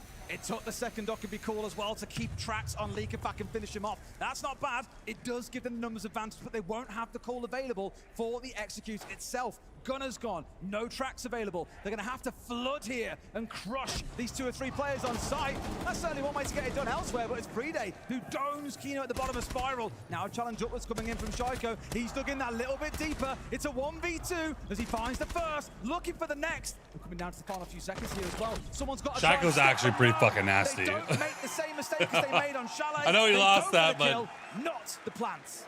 The whole through his eyes, that round was winnable. They make sure that every single kill after that initial opening kill is a 2v1, and they trade and they trade and they trade, and M80 plays the best game, the strategical one, the team one. They 2 attacks, they move on to completely the fine. If we get 3, that's really bad news for Falcons. They need as many defense rounds as possible. They need that round 6, otherwise it will be really difficult comes attack. Yeah, real big pressure round coming up for Falcons. Like you say, they've got to get it. We've got to remember that lower attacking win rate. This is, at the minute, I feel, going in the favor of the North American side. We've yet to have any tactical timeouts taken on Consulate. There's also the opportunity. We have seen how impactful Fabian's tactical timeouts have been so far. If he needs to pull that trigger and interject, that could well buy M80 the couple of rounds that they need at any point. So Falcons, as you say, need to keep the pressure on. I don't know. Boo that man. I'm feeling M80 win right now. I'm sure it's far from over just yet. Of course, the operator ban's having quite an interesting impact on this game. I mean, triple shield ban means M80 aren't able to be quite as safe with how they want to approach things. They have to be that little bit more careful. They can't afford to face check something with a Blackbeard, with a Monty, with whatever else. They are having to be more measured. And of course, on the other side, we spoke about these bans with the Solars going away and the Fenrir early on. The Mute now joins them, so it's trying to restrict the ability of Falcons to deny intel away, and it's making M80 play a very different game to what we've seen throughout the series thus far. Yeah, I think Falcons needed a change in strategy. If you look at the way M80 has been playing, they've proved again and again they can execute the right way. They know how to play around the late time. And so now, what do you see of Falcons? You see the Valkyrie, the Ela, the Mozzie. They are trying to play aggressive. They want to deny the entry points. They want to play around the map. They understood that the main win condition was to get in the face of M80 and win those gunfights on the back of Solotov, who's dropping yet another amazing map. 3 C4s available for Falcons. They may have read into the M80 are playing things slow and want to play around those C4s later into the round here. Let them take their time, and yes, Gunner could be the X factor in this round. He could be the guy sneaking his way through past the bulletproof cameras, past the Valkyrie, and hopefully finding someone. But as we've said, Falcons are playing this and waiting to use that utility to close the round out. Benny takes a little bit of damage there as he just tries to make the peek through again. Falcons not over-committing to those gunfights, not giving away too much of themselves, forcing M80 to do the work. We're halfway through the round, and they're still chasing them around the map, Leo. M80 needs to get an initial control, a little bit more pressure over a meeting, and once they get that, they can start working onto the exhibition bomb site. They get lobby control, and the fight happens here. Solotov is still fighting. He needs to get a pick here. He wants to fight as much as possible towards that bomb site, not let them take it for free. The C4s will be the late round condition, but only one is left already with 1 minute left into the round. And that's already pre-placed on the ceiling, by the way. It's not going to be able to be played from the basement. This feels like it's going to be an absolute bloodbath in the dying few seconds here. Both teams, of course, we've seen Solotov and Gunner pass each other like ships in the night. A little bit of damage being taken back and forth. They managed to force him out. Solotov no longer able to play inside a lobby. Had to move himself around. So a good job at least of massaging players around. But like said, It's going to be explosive. They do not have top floor control. It is going to be chaotic, Tim. Yeah, it certainly is, Kino. He's getting himself into position now just to hold that angle through sight. Hope somebody gives him something. Nade goes in, does not do the trick. They were hoping to move that player. It's Solotov who's just in behind the screen. He pops out. Kino finds him, and here comes the bloodbath. 14 seconds left to go. It's all going in favor of M80. One kill after another. Kino has found the space to put the diffuser down. He is going to stick it. Brede manages to get a kill, but he's going to have to find 3 more, and he's going to have to do it in a post plant. M80 have the time to pull back into secure positions. We spoke about how the players are going to start feeling tired, and you've just seen it from the IGL of Falcons. He gets 1 kill there. He guarantees himself a second. Brede, I don't think he's going to have enough time to make this one work. M80 close out the half, 3-3. It's the same story round after round. Yes, M80 is slow. Yes, they execute with only a few seconds remaining, but they do everything perfectly. They're unstoppable. There isn't a single gap there. The way they played around those operator bands was absolutely brilliant. As you would expect on their own map pick, they came in with a plan, and they've got 3 attacks on Consulate against a team that, like I mentioned, have got an 82% defensive win rate on this map. Falcons now really up against it, Tim. They lose 4 rounds. And those dreams of finally getting a grand final win, they disappear and turn into a nightmare. I will say this, between these 2 rosters, I don't think it's so much a story of Falcons and any player on that team not playing well. It has to be M80 playing exceptionally 100%. well. That team is just on another level of innovation and of team play. I don't think it's a single player on that roster that goes completely crazy. I think we're just witnessing the birth of a unit, of a team that is just so much more in advance in the way they play. The way I best summarize it is, again, what we've heard Fabian speak about. They just know coming into this game how the other team's going to play it, what they need to do about it. And let's make no bones about it. It's not just on Fabian. There's a backroom team behind M80 that have had many a sleepless night preparing for all these games. They've had to battle their way through. But in just 10, 15 minutes time, it could be done. Attackers have located a bomb. Into round 7 we go. The tides turn. M80 move on to the defense. This is the test. These are the rounds for Falcons. They need to start winning these attacks. Well, others, of course, watching this game at the same time as us, and Jackie Chan once again has some thoughts. Jack, what you got for us? Defuse a bomb. Than 50% attack win rate on this map. In fact, they are only good at attacking the top floor. The exhibition bomb site on Piano, the cafeteria garage bomb site, they have a less than 20% attack win rate, so they're going to have to pull something out if they're going to get at least overtime on this map. Not exactly a fantastic prognosis there from Fresh. Feels like it could be a rough half. But at least they will be attacking the one bomb site that they prefer, right? The top floor one. They'll be poking around, trying to find a solution, and a quick entry point here from Nikefak, trying to apply pressure, and he dies instantly. Good night. The opening death for the IGL, who's had a rough start. Yeah, the right play right there. So far throughout it, and it's tough because Nikefak at times, as well as bringing a brilliant IGL, is also a great player. And Gunnar, that's a way to shatter the mental. Let's go. That just screams to me that M80 that they are on the downhill, they're on the right side, and they are racing towards that finish. You said it at the beginning, Laxing, of course, pointed it out, that they will want to make this a sprint. They will want to get this done here and now, and that screams that they are sprinting for that finish line. That's Blackby, so by the way. Stall as well, right? Smokes, Chankers, impacts to toss through. They can hold on for a good while here. We have still got 100 seconds with which to work. Shaiko caught out there by the Denari, pinned for a couple of seconds. Can't do much off the back of it. Still pause and slow just for a second. All these tracks in the back pocket. I'd love to see him make use of these here as well. Solotov taking a bit of spray there coming out from Gaveni. Now pushed back by the fire taking place, and this is where the stall will come into full effect, Tim.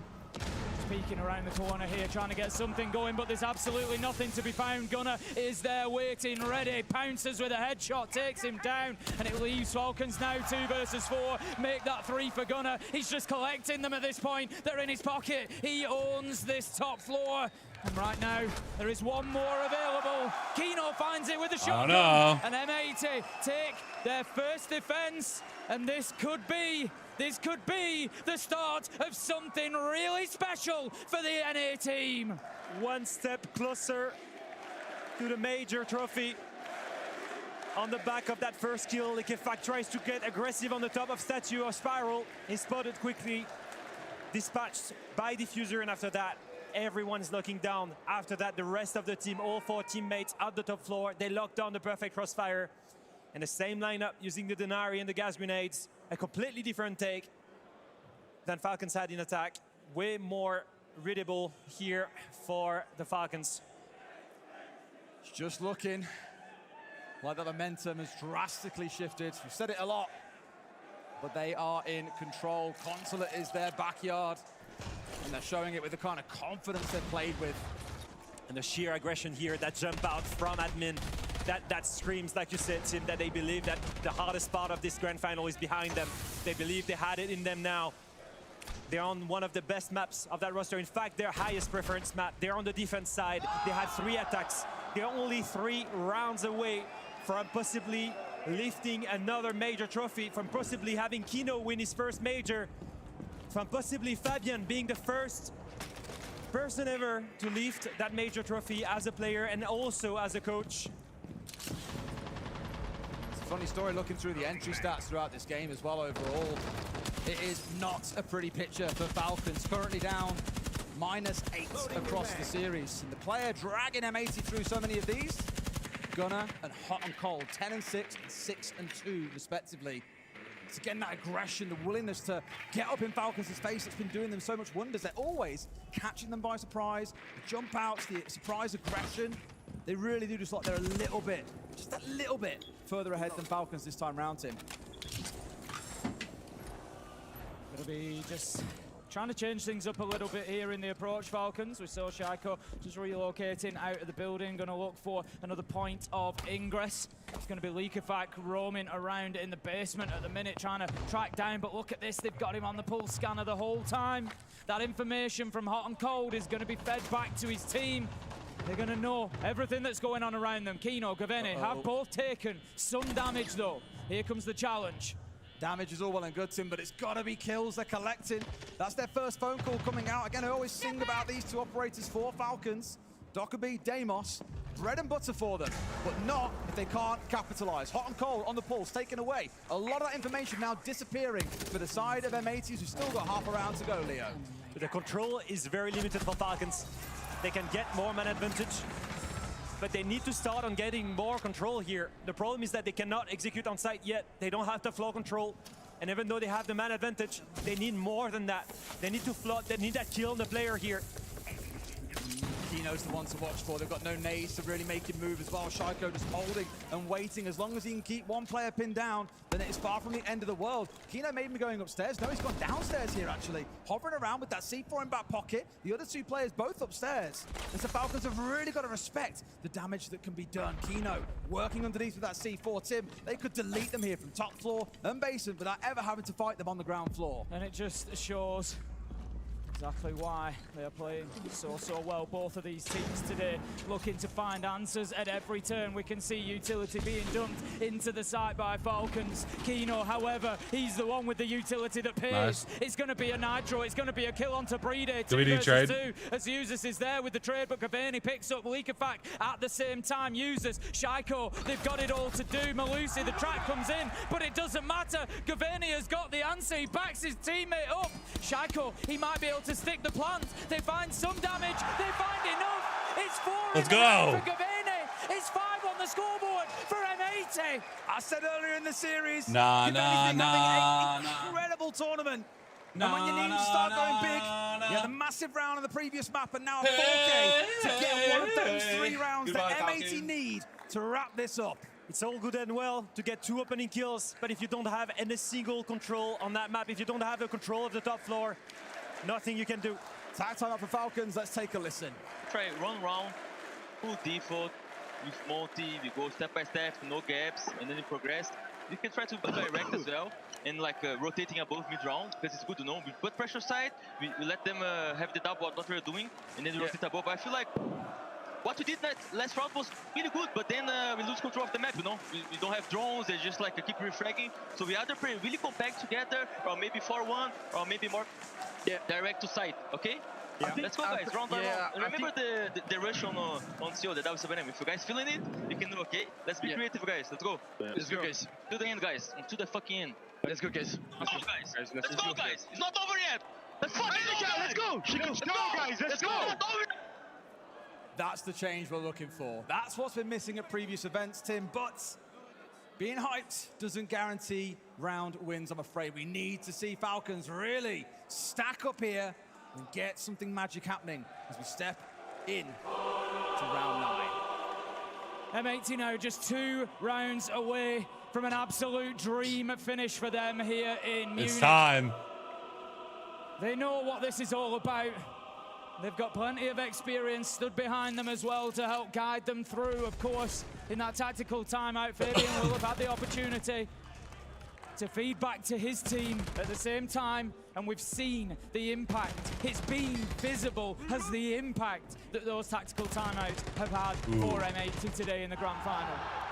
Magical round for Gavin as well. For a second place win. Vertical Leo. Yeah, we called it before, right? They needed that flow control, otherwise there was no way they could go for the plant. Thinking of Fabian, there isn't much he needs to call now. M80 has been one step ahead every single time, especially in defense. They know exactly what they need to win.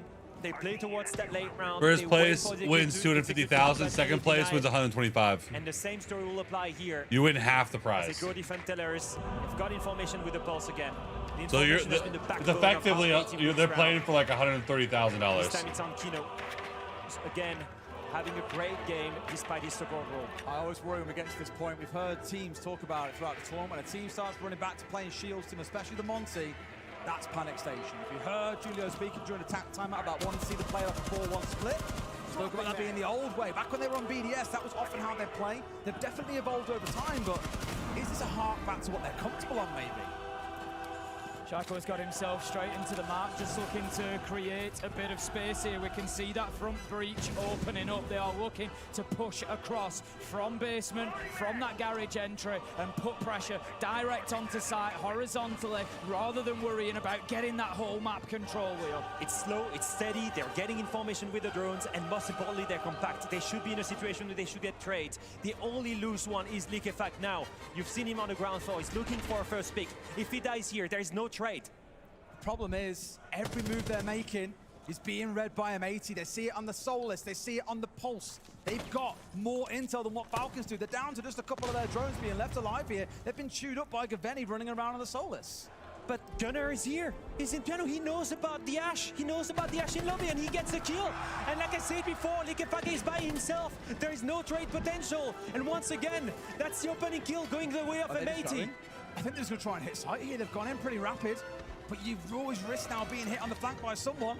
The shield up nice and close. Brede asking questions. The answers so far still being given by M80. They make it the third.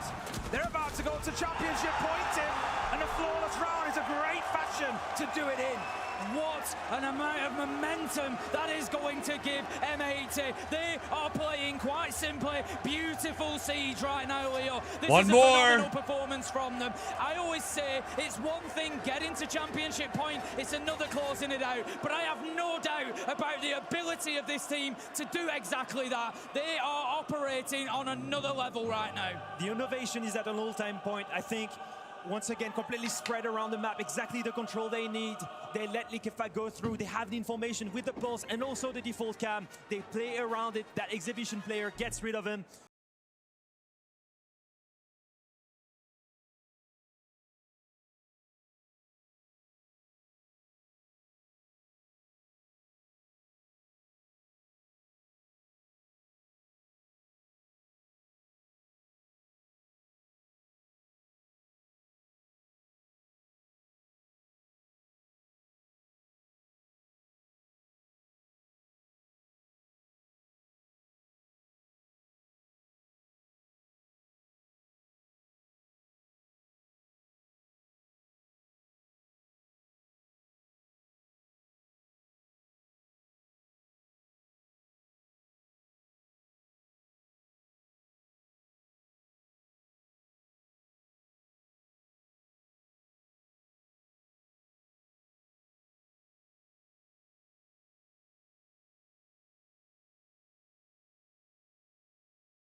Do you dare to dream?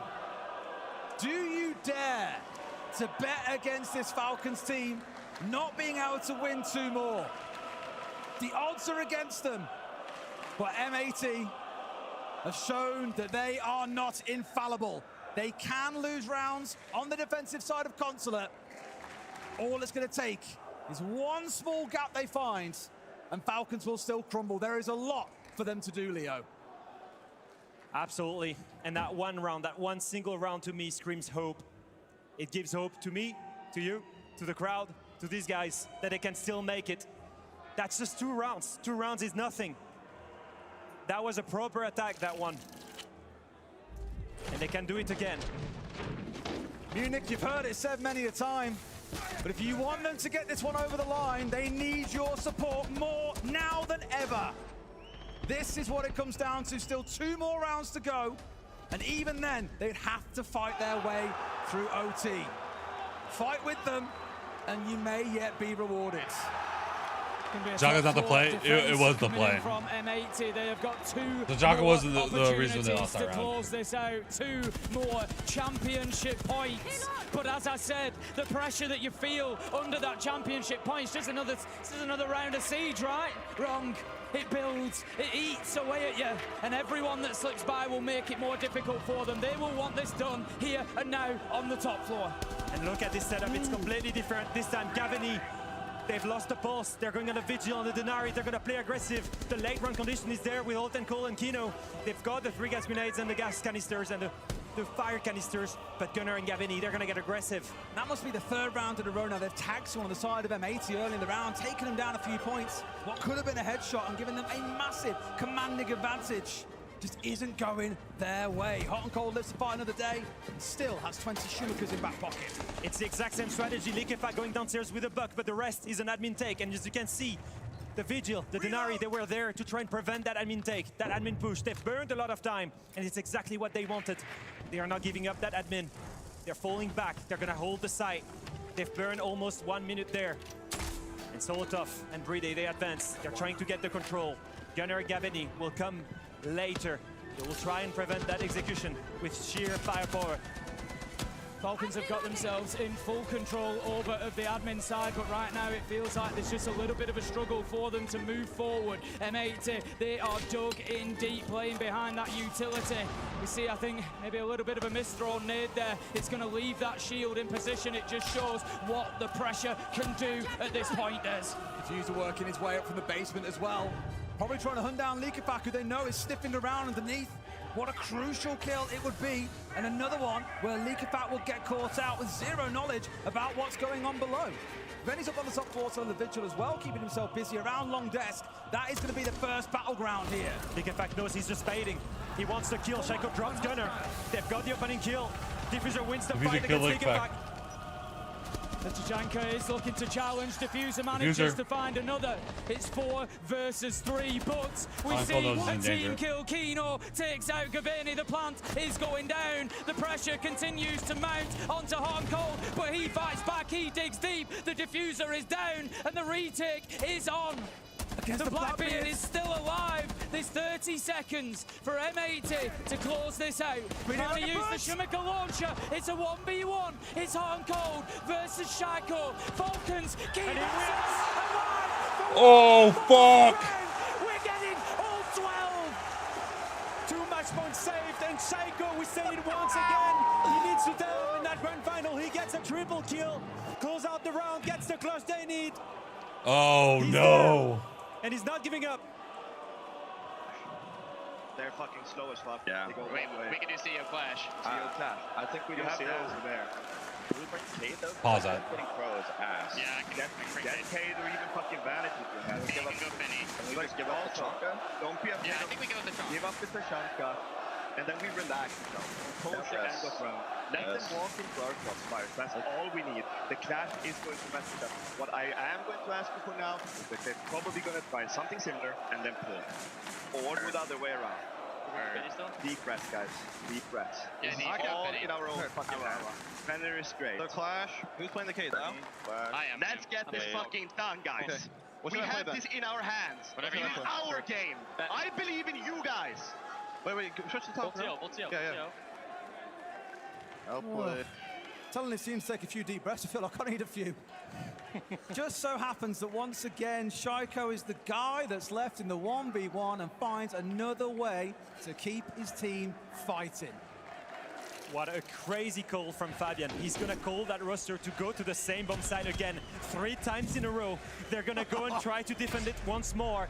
Falcons have showed everything in that attack. It's the same story again and again. 4 teammates take admin, Likefak alone with the buff downstairs. But every single time, they're always late. And M80 goes back to that bomb site again. Fabian has just called it with one single adaptation, one operator that could do the difference, and that is Clash. Clash to slow them down, Clash to stop the execution. What's Will that be enough? Of madness again, Tim? I think I fancy a map 5, if I'm honest. Don't think my art can take it. Oh, absolutely phenomenal stuff in this matchup. Look, one thing that are can be we said going for both of OT? these teams without question, no matter Or how it ends, map 5 is this right it? now, overtime, it doesn't matter. Both of them have left absolutely nothing. They have given everything that they have got to give, and they continue to. Fatigue could start to become an issue. Or heart attacks, Tim. We are a long way into this now. It's a lot of pressure, it's a lot of stress, and it just keeps on going because Falcons this time will not go quietly into the night. Solotov's carrying, but Shaiko has clutched up a round or two. Entirely different. They understand. Shaiko's definitely playing decent. 3 times in a row.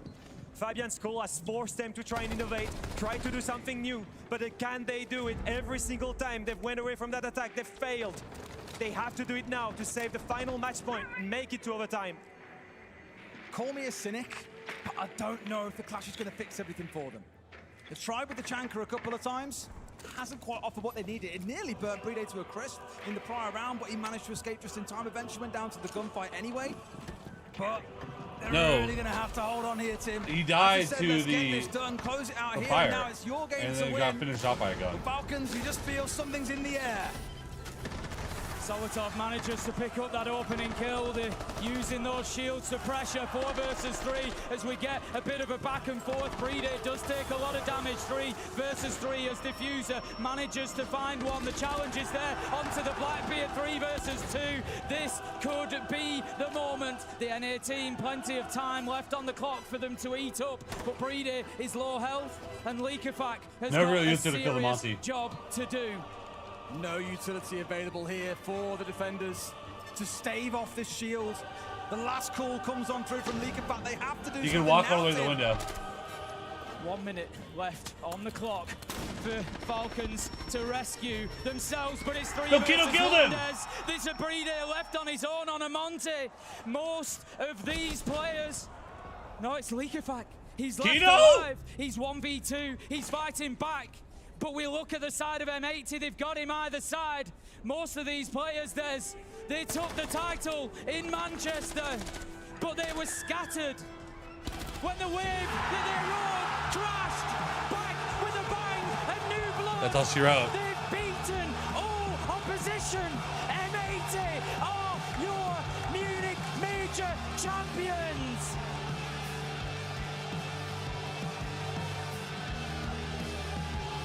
And I don't think for a second we can say it is not deserved. Cinderella has her moments. She goes to the ball. And these boys in Munich, who is doubting, bro? Magic. Kino with his first major. Fabian taking an accolade. No, they don't deserve it. Fuck you, use this. You tosser. And maybe, you tosser. Just maybe, we're coming into a new era of Siege. And Fabian once again makes history. A crazy achievement. The first major for Kino. Look at that. He was calm, cool, and collected. That Poor Falcons. Gives them a major trophy. 2 majors across 2 years for the core of East Coast. And look at what it means. They get so close every time. So fucking close. Dropping in the 4th grand finals in a row. They now have to come back and prepare for 6 International in Paris. I don't think it matters which side you supported today.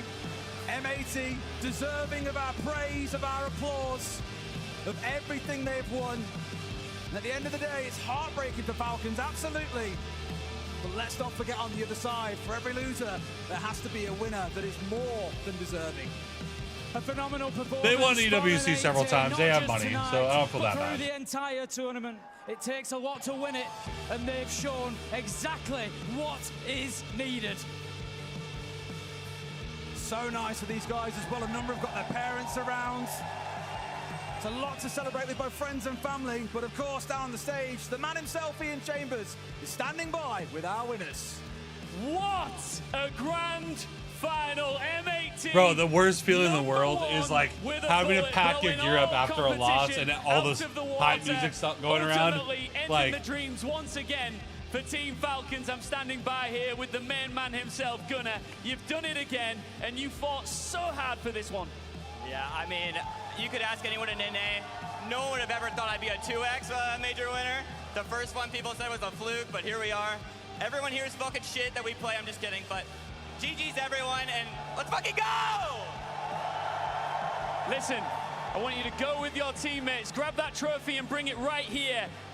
Center stage in front of this crowd. Bring it over here. And you're going to raise it high. No, guys, you got to bring it right here.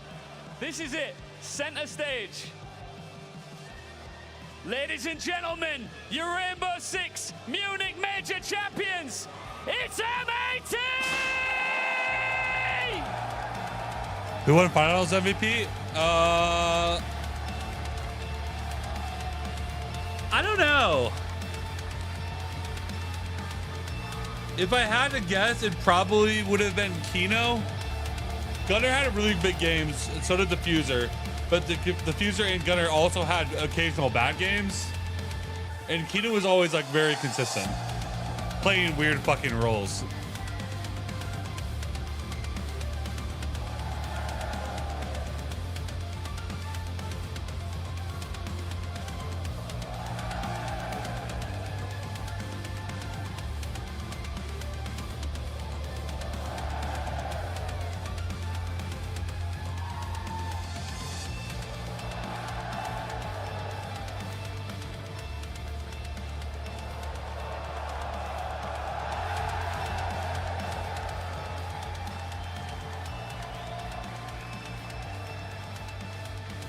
M80, I know you're going to celebrate all night. Hot and cold, let me have a quick conversation with you just briefly here. This is your second major title. The first time around, there were some question marks. Was it a one-off? What do you think you and your team have proven here tonight?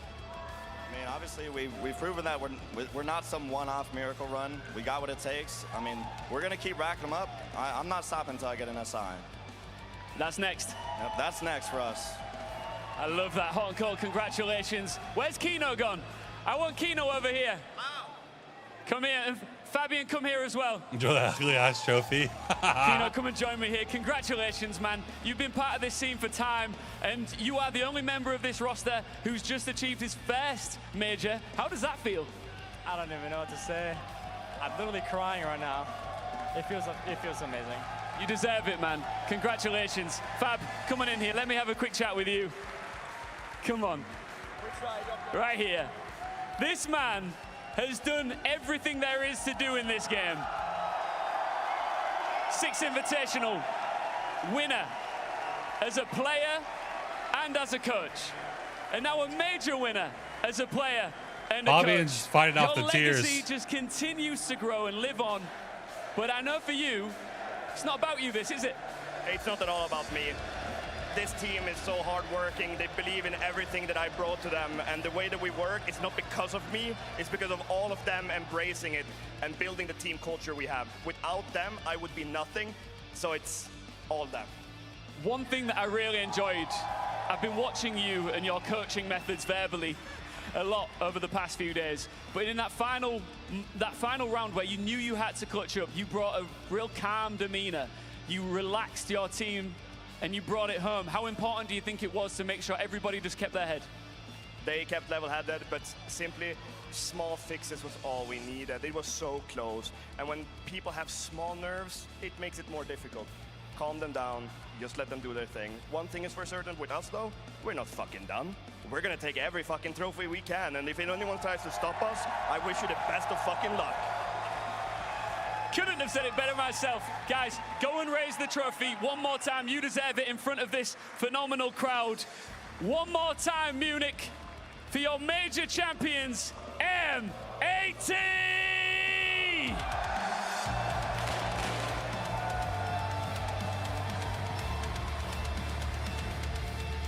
We've all been saying it.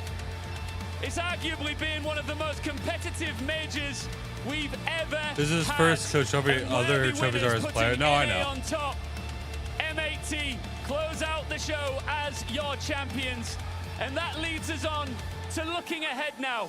Our next big one is, of course, where we celebrate 10 years of the beautiful game that you love. The Six Invitational 2026, February, Paris. See ya in the City of Love. And then it drops Spoit and wins. Crazy. Well, Spoit is a really good player, but Spoit's like a good solo player. And you know.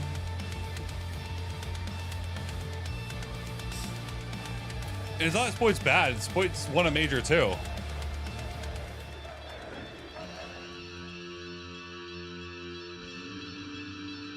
Joe.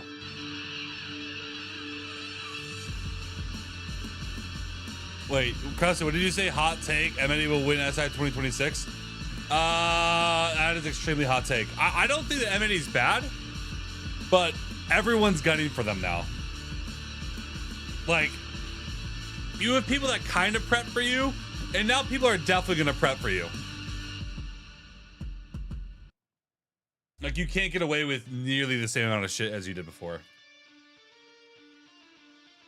Like, Falcons, it's not that Falcons are bad. It's just that everyone knows that they're fucking Goliath. So everyone's ready for everything that they're going to do. Because everyone knows, like, you have to hardcore prep for Falcons. They don't change their playstyle. They will. No, I don't. I mean, M80 is definitely the best North American team. I'm not saying they don't have a chance at winning, but like saying it now is just like. I mean, the script. They deserved it. I mean, they beat FaZe, they beat Falcons, they beat everybody halfway decent, so they deserved it. They lost, went down to lower bracket.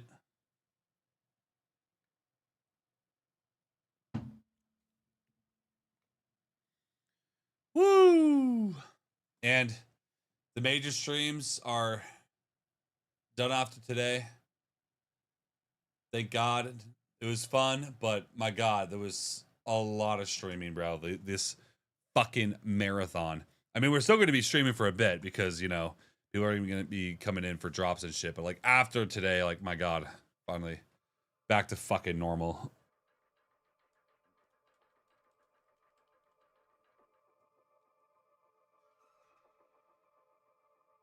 Whew.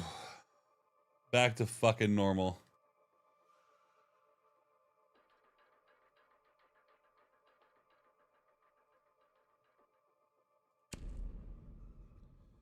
Wildcard knocked out G2. Yeah, but if I'm gonna be honest, G2 looks fucking sloppy.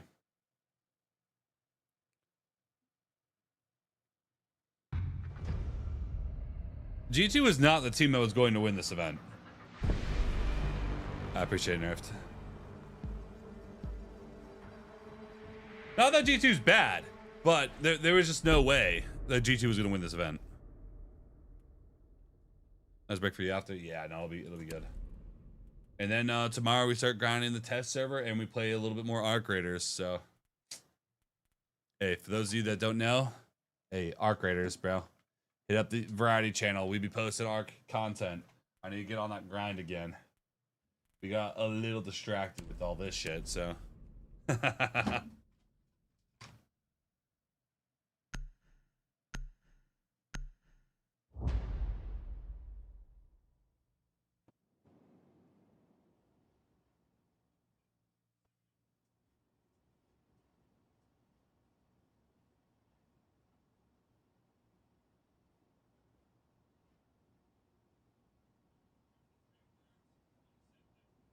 Be ready to eliminate hostiles.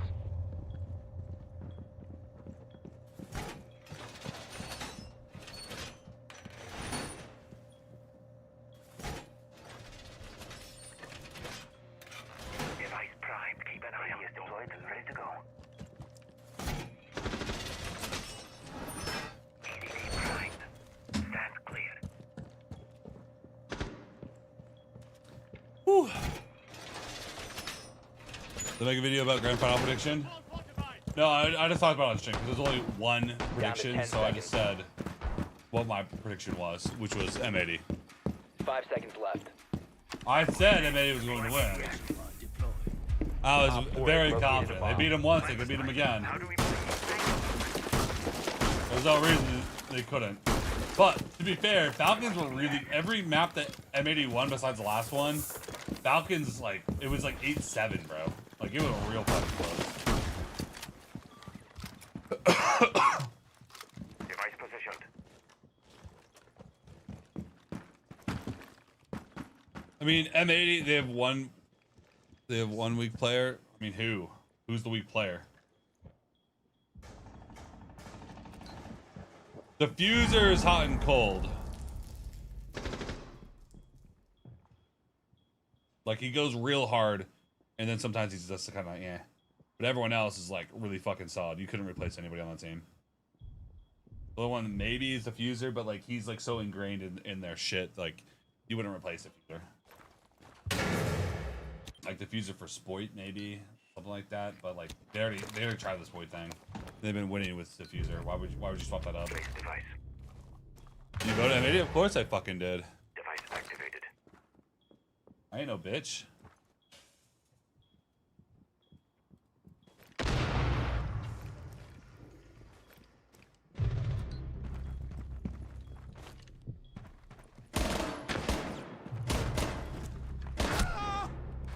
He has 60, 70 health. Wow, that's crazy. Fucking SMG 11. Cole's better than Kino.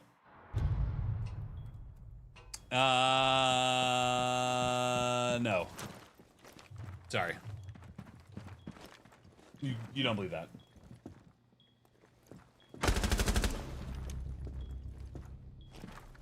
Like, the silly thing is, with M80's rosters, they don't really have any real massive standout players, but they're just more in sync with each other than other teams. Everywhere, every other team in North America have, like, these, like, really big names that, like, on paper are fucking amazing, but, like, they're just, in terms of team coordination, just don't have it.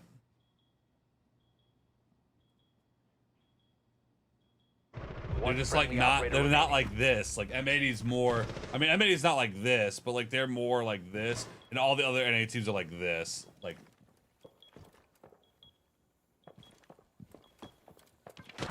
the Canadian has won before. All friendlies were eliminated. So what if you've won before? Meta's way fucking different than when you won 4 or 5 years ago. You can't use that accolade as like, oh yeah, I know he knows what it takes. It's 4 or 5 years ago. I don't think Canadian's shit. I mean, he's definitely one of the top North American IGLs. But, like, there's a reason they lost. And it's not because they couldn't shoot. They had a lot of fucking problems. A lot. SR on paper has the best roster by far in North America. On paper. But doesn't matter if you fucking lose. No, playing against Kino is one of the scariest motherfuckers in North America with a shotgun. Be ready to engage Op 4. Like, if you're swinging against Kino, you do not want him to have a shotgun on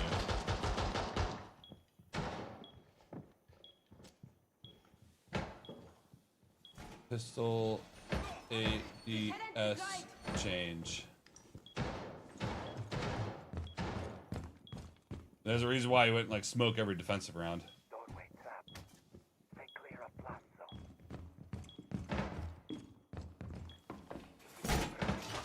Yeah, you have 2 of the best entries in your region, and you can't close out NAL. Yeah, it's like, you have Spoit and Ambi, who are best entries in North America other than maybe Gavini. Op 4 has located a bomb. Stand clear of window. But, oh, you played with Kino? Yeah, no, I've played Face It Pro League. And I've been shotgunned in the face by him a couple times or 2 or 4. I swear his shotgun has more range than mine. So I think he's just a cheater. My shotgun takes people down to 10 health. His shotgun kills people at 50 meters away.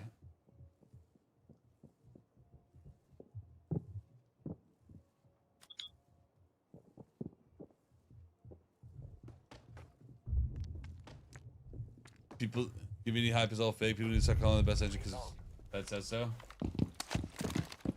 Oh, Gavini's entry stats were pretty good.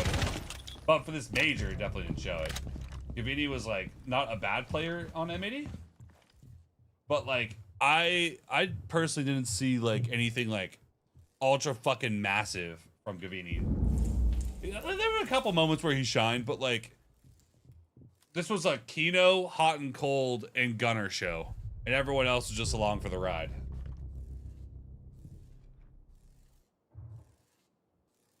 And anyone that disagrees with that just wasn't fucking watching.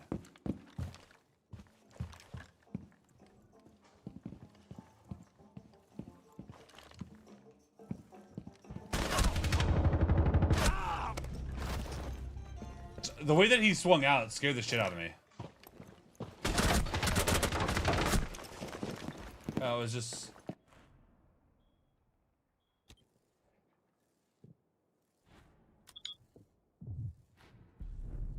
I want to go look at something really quick.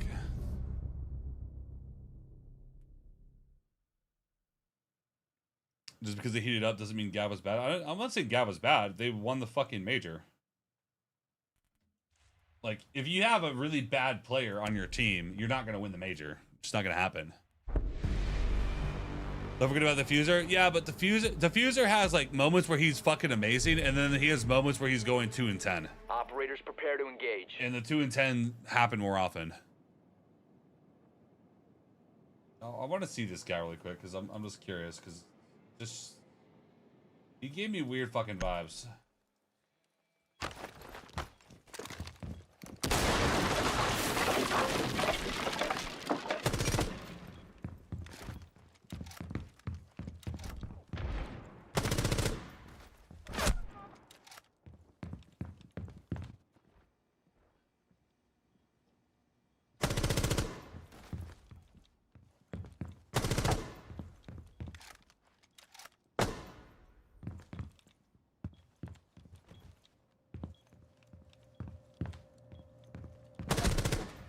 I don't know.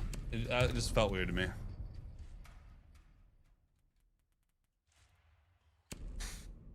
You reckon you play pro again or maybe coach in the future? What?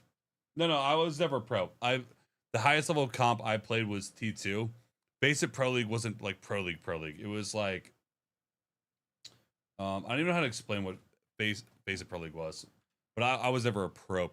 I was T2, which is technically, if you want semantics, it was semi-pro, but, you know, it is what it is. I'm just saying I have experience playing against them because you played a lot of the pros in that.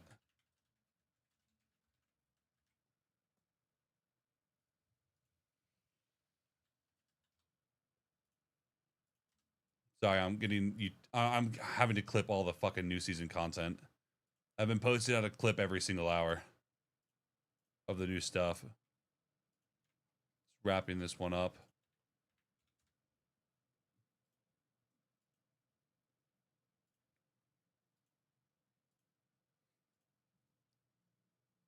What time is it? 2:58. Okay. Schedule for the 16th at, let's say, 3:01 p.m.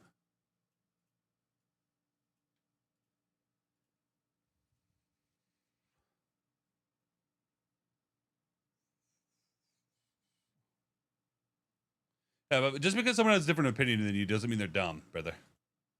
Like, you can agree to disagree. But whether you agree or disagree, M80 still won, so.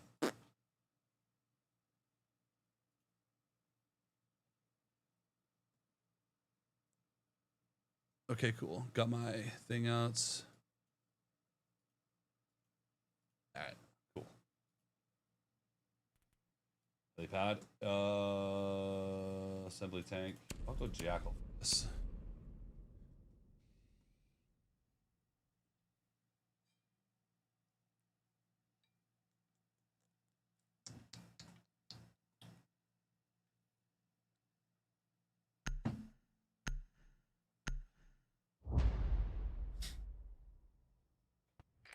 I don't want to talk shit about players, but out of everyone on M80,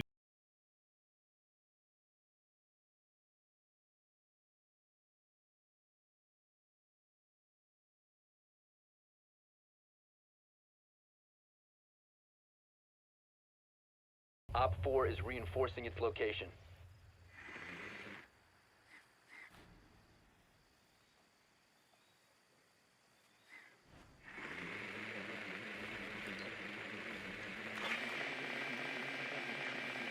goes with Falcons subs. Let go. How would you claim this up? What you want for predictions? It should be automatic.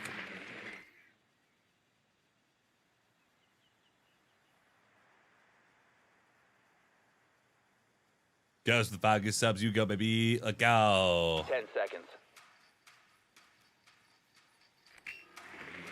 5 seconds to insertion. Someone saw it on the stream. Yeah, it's because I have a different alert thing on. I fixed it for now. I fixed it for now.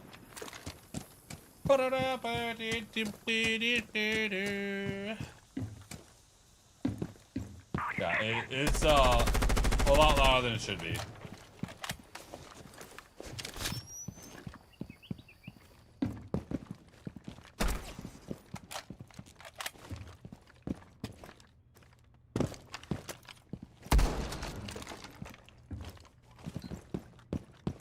Setting up a breaching sequence.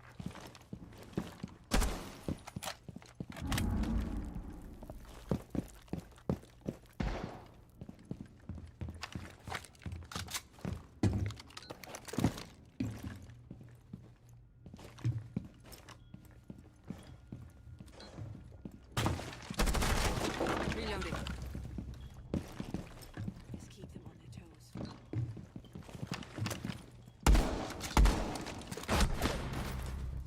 Fuck.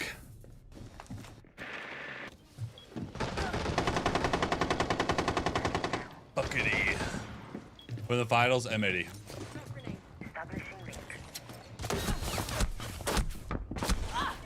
See, that's why you don't open the hatch unless you have to. Dumbass. Initiated.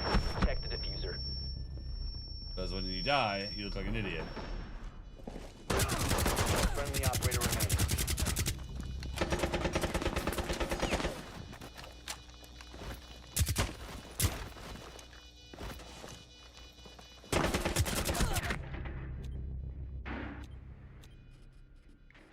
Oh, did you claim the stuff you want for predictions? I feel like I just asked that. You asked that already and I answered it. Let me know when you have audio on, Rock.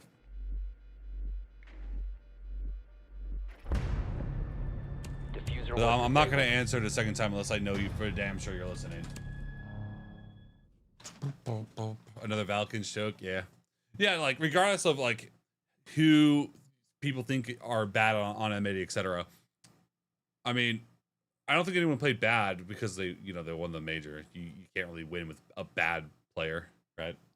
But the people that had standout performances were Gunner, Kino, and Hot and Cold.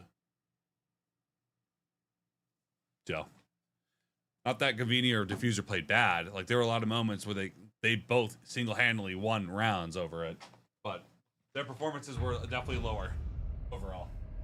But they still did pretty good.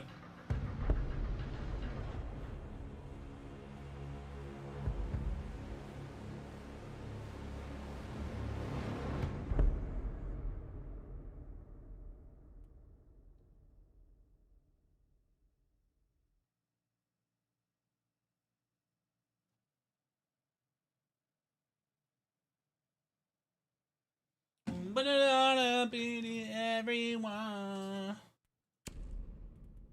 Why?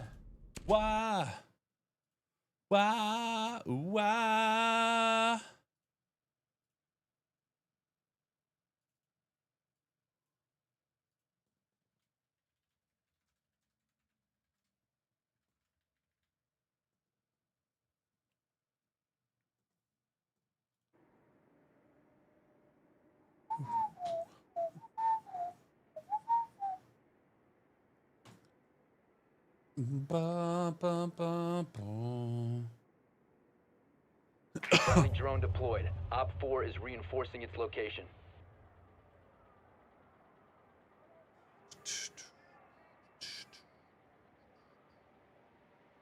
Your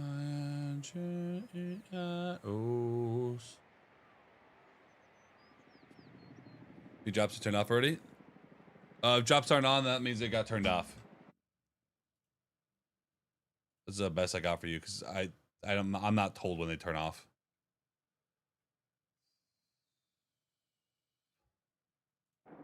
Insertion in You up 10 for some seconds. rank? No, show. I don't want to have to find a stack. Honestly, I don't really want to play ranked instead of a death stack this season. Seconds. That doesn't sound fun at all for me. You've located a bomb. Make your way to its And location. tomorrow, I want to play a lot of test server. Play the new ops, make some operator guys and some of the new ops, and the changes. I've got a lot of content I want to make. And it will be fun running around like knock DMR, honestly.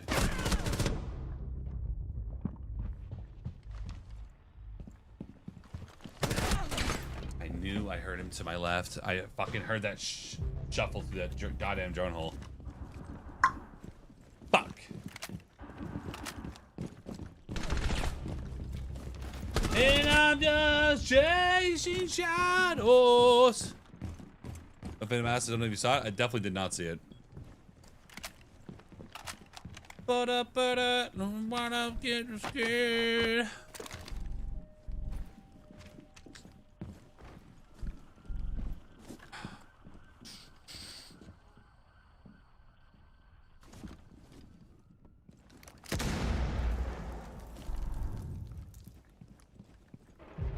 Down to one friendly.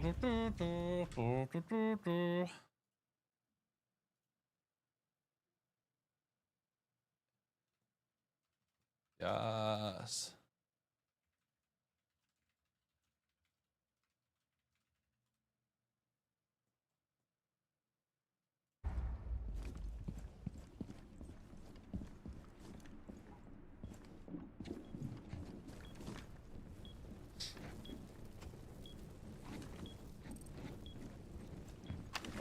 I mean, I'm down for ranked if there's a death stack floating around that wants to play ranked, but go to the finals, M80.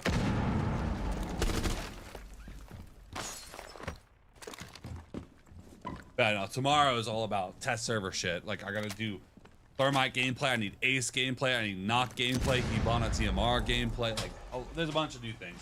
Definitely a lot of new gameplay.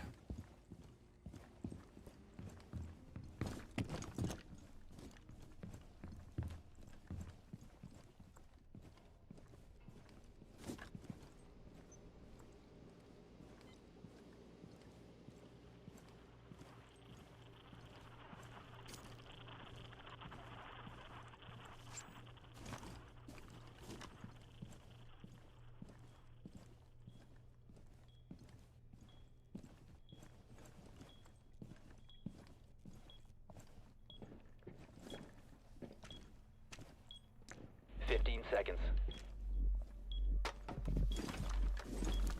10 seconds. 5 seconds left. And I'm just chasing shadows.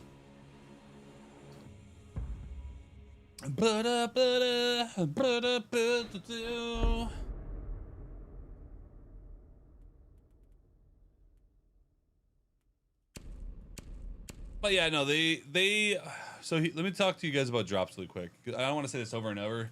So if you guys want to reply to people that come in, I don't mind doing it occasionally, but I'm not going to do it like every 20 seconds. So they put the drop timers as long as possible for the maximum length of potentially getting drops. The only way that we're going to get that last drop is if M80 lost that last map and then we went to map 4. Or sorry, what the last map, I guess. Sorry, the last map. But they put it at the end, like, as you know, enough time that like it would do the entire thing because they're really trying to crank the viewership. I do think that they probably should have honored those times for drops, but they were turning it off because they're like, you only get drops during the event. That's it. And sometimes there were occasional days where that drops went on longer past the events. Occasionally, not every time, but sometimes they did. I think that they should have done that for every drop, because it was only like an extra like 2-3 hours sometimes. Like it wasn't like absurd. And like most of the time we only need like an extra like 30-40 minutes if you were watching it from day one, or sorry, the first game. So but I mean, the only thing we didn't get was like a pack here and there. It's not like we didn't get a skin. We got every skin. We didn't get all the packs. And personally, I got over 20 packs. You've located a bomb. Make your way to its location and defuse it. And it definitely helped out the stream a lot. So am I complaining about it fully? No, but definitely would help out the stream more if the drops were active after the events all the time. But, you know, it is what it is.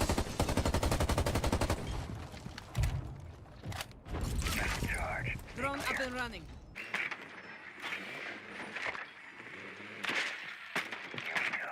Stay back.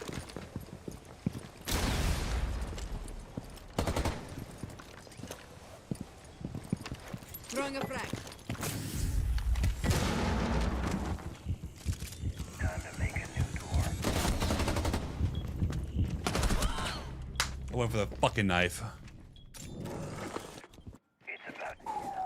Did I hear about Thatcher's buff? You know who you're talking to?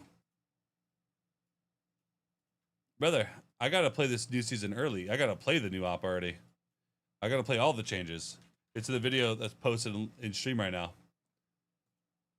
I gotta play it all. I gotta play around with Thatcher. I gotta play around as the new operators that have DMRs, mutes on the new map, all that fun shit. So, did I hear about the Thatcher rework? Yes, I did. Yes, I did.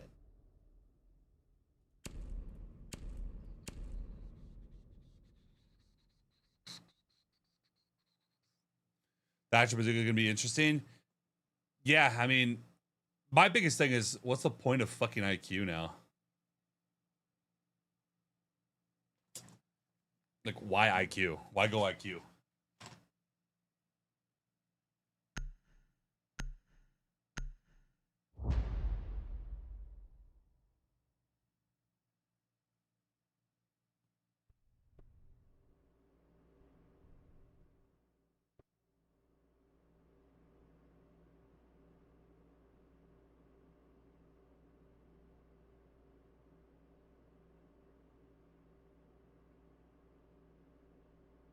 Be ready to eliminate hostiles. Chasing shadows.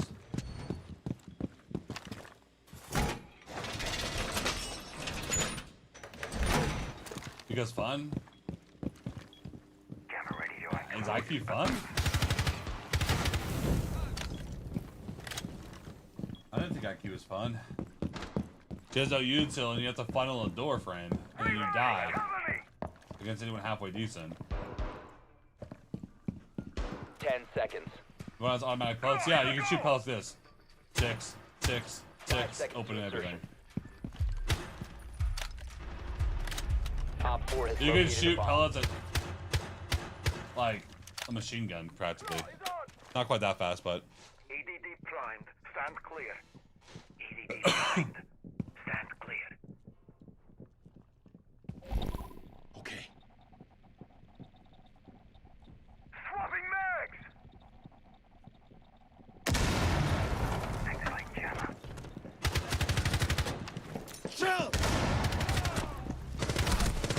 Fuck. I got the blitz. I didn't think that guy was in here.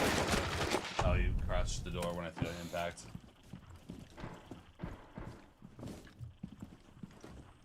What about the testing grounds armor changes? To me, I don't really care too much about that. But everything else was good. T-Hunt's back. Honestly, the T-Hunt mode was fun. Put it on advanced so they can actually kill you. So you can actually work on crosshair placement and shit walking around the map. If you die, you just respawn. It doesn't like reset it with taking like a full minute. So it's actually pretty nice. Like I want to like run around that mode with SMG-11, just work on SMG-11. Well, Hibana's basically Ace. Ace is slightly worse, and Thermite is a lot better. Thermite secondary shotgun, and he has 3 exothermics. Like, all the hard breaches were buffed except Ace. Ace was slowed down, but he got flashbangs to make up for it. So like Ace is still pretty good,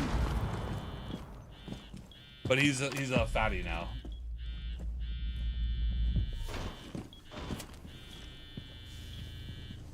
Like personally, my go-tos recently have been Hibana and Thermite, and now even more so.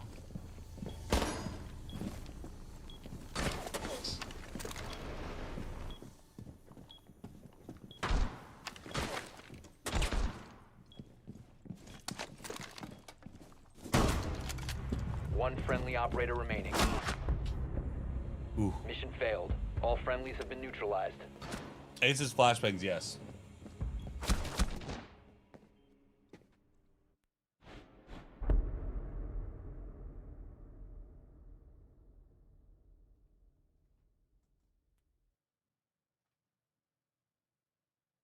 But Thermite has flashbangs and a secondary shotgun for lines of sight. And he has 3 exothermics. Ace got slowed down and he has flashbangs. That's all that changed. And Hibana had her main assault rifle get, the recoil got buffed a little bit. And her shit shoots faster. Not sure how I feel about the mute changes. That's another positive for Ace because Ace goes right through mute charges like it doesn't, like it's not even there. Nothing. It's not even there. Hibanas and Thermites still get stopped by a mute charge, but Ace goes right fucking through. Will Hibana lose the flashbangs? No. Be ready to eliminate hostiles.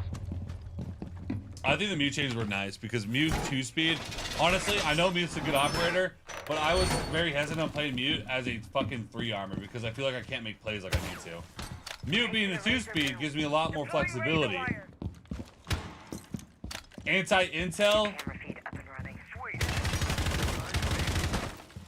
is what he was always like made for. He's a shotgun and a nitro and an SMG-11. Honestly, his kit's quite nice. 10 seconds left. 5 seconds. Op 4 has located a bomb. Be ready for hostile action. Reloading! Initiating jammer.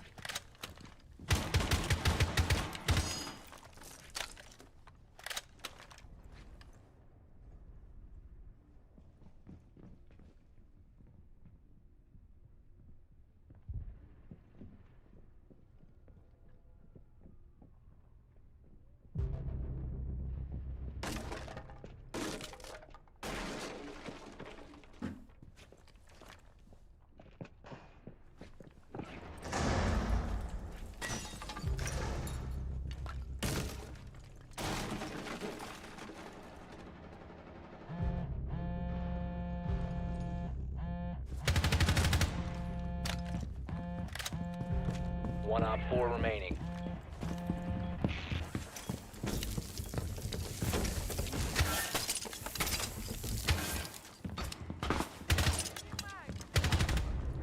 Friendly's victorious. Hostiles eliminated.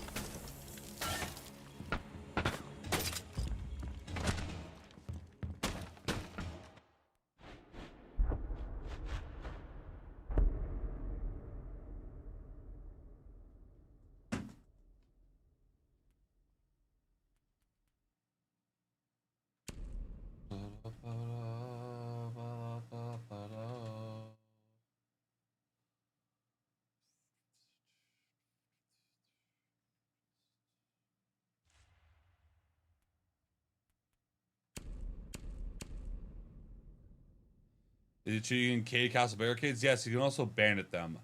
I didn't test how to bandit a castle. Like, to me, I think it would be cool if you could just place the bandit on the castle. But I don't think you can do that. I think that it has to be on the floor. But I'll test that out tomorrow. But I know you are able to bandit a castle. Friendly drone deployed. Op 4 is reinforcing its location. But I feel like you can just shoot it through the floor. So I'm not really... Like if it's just on the ground.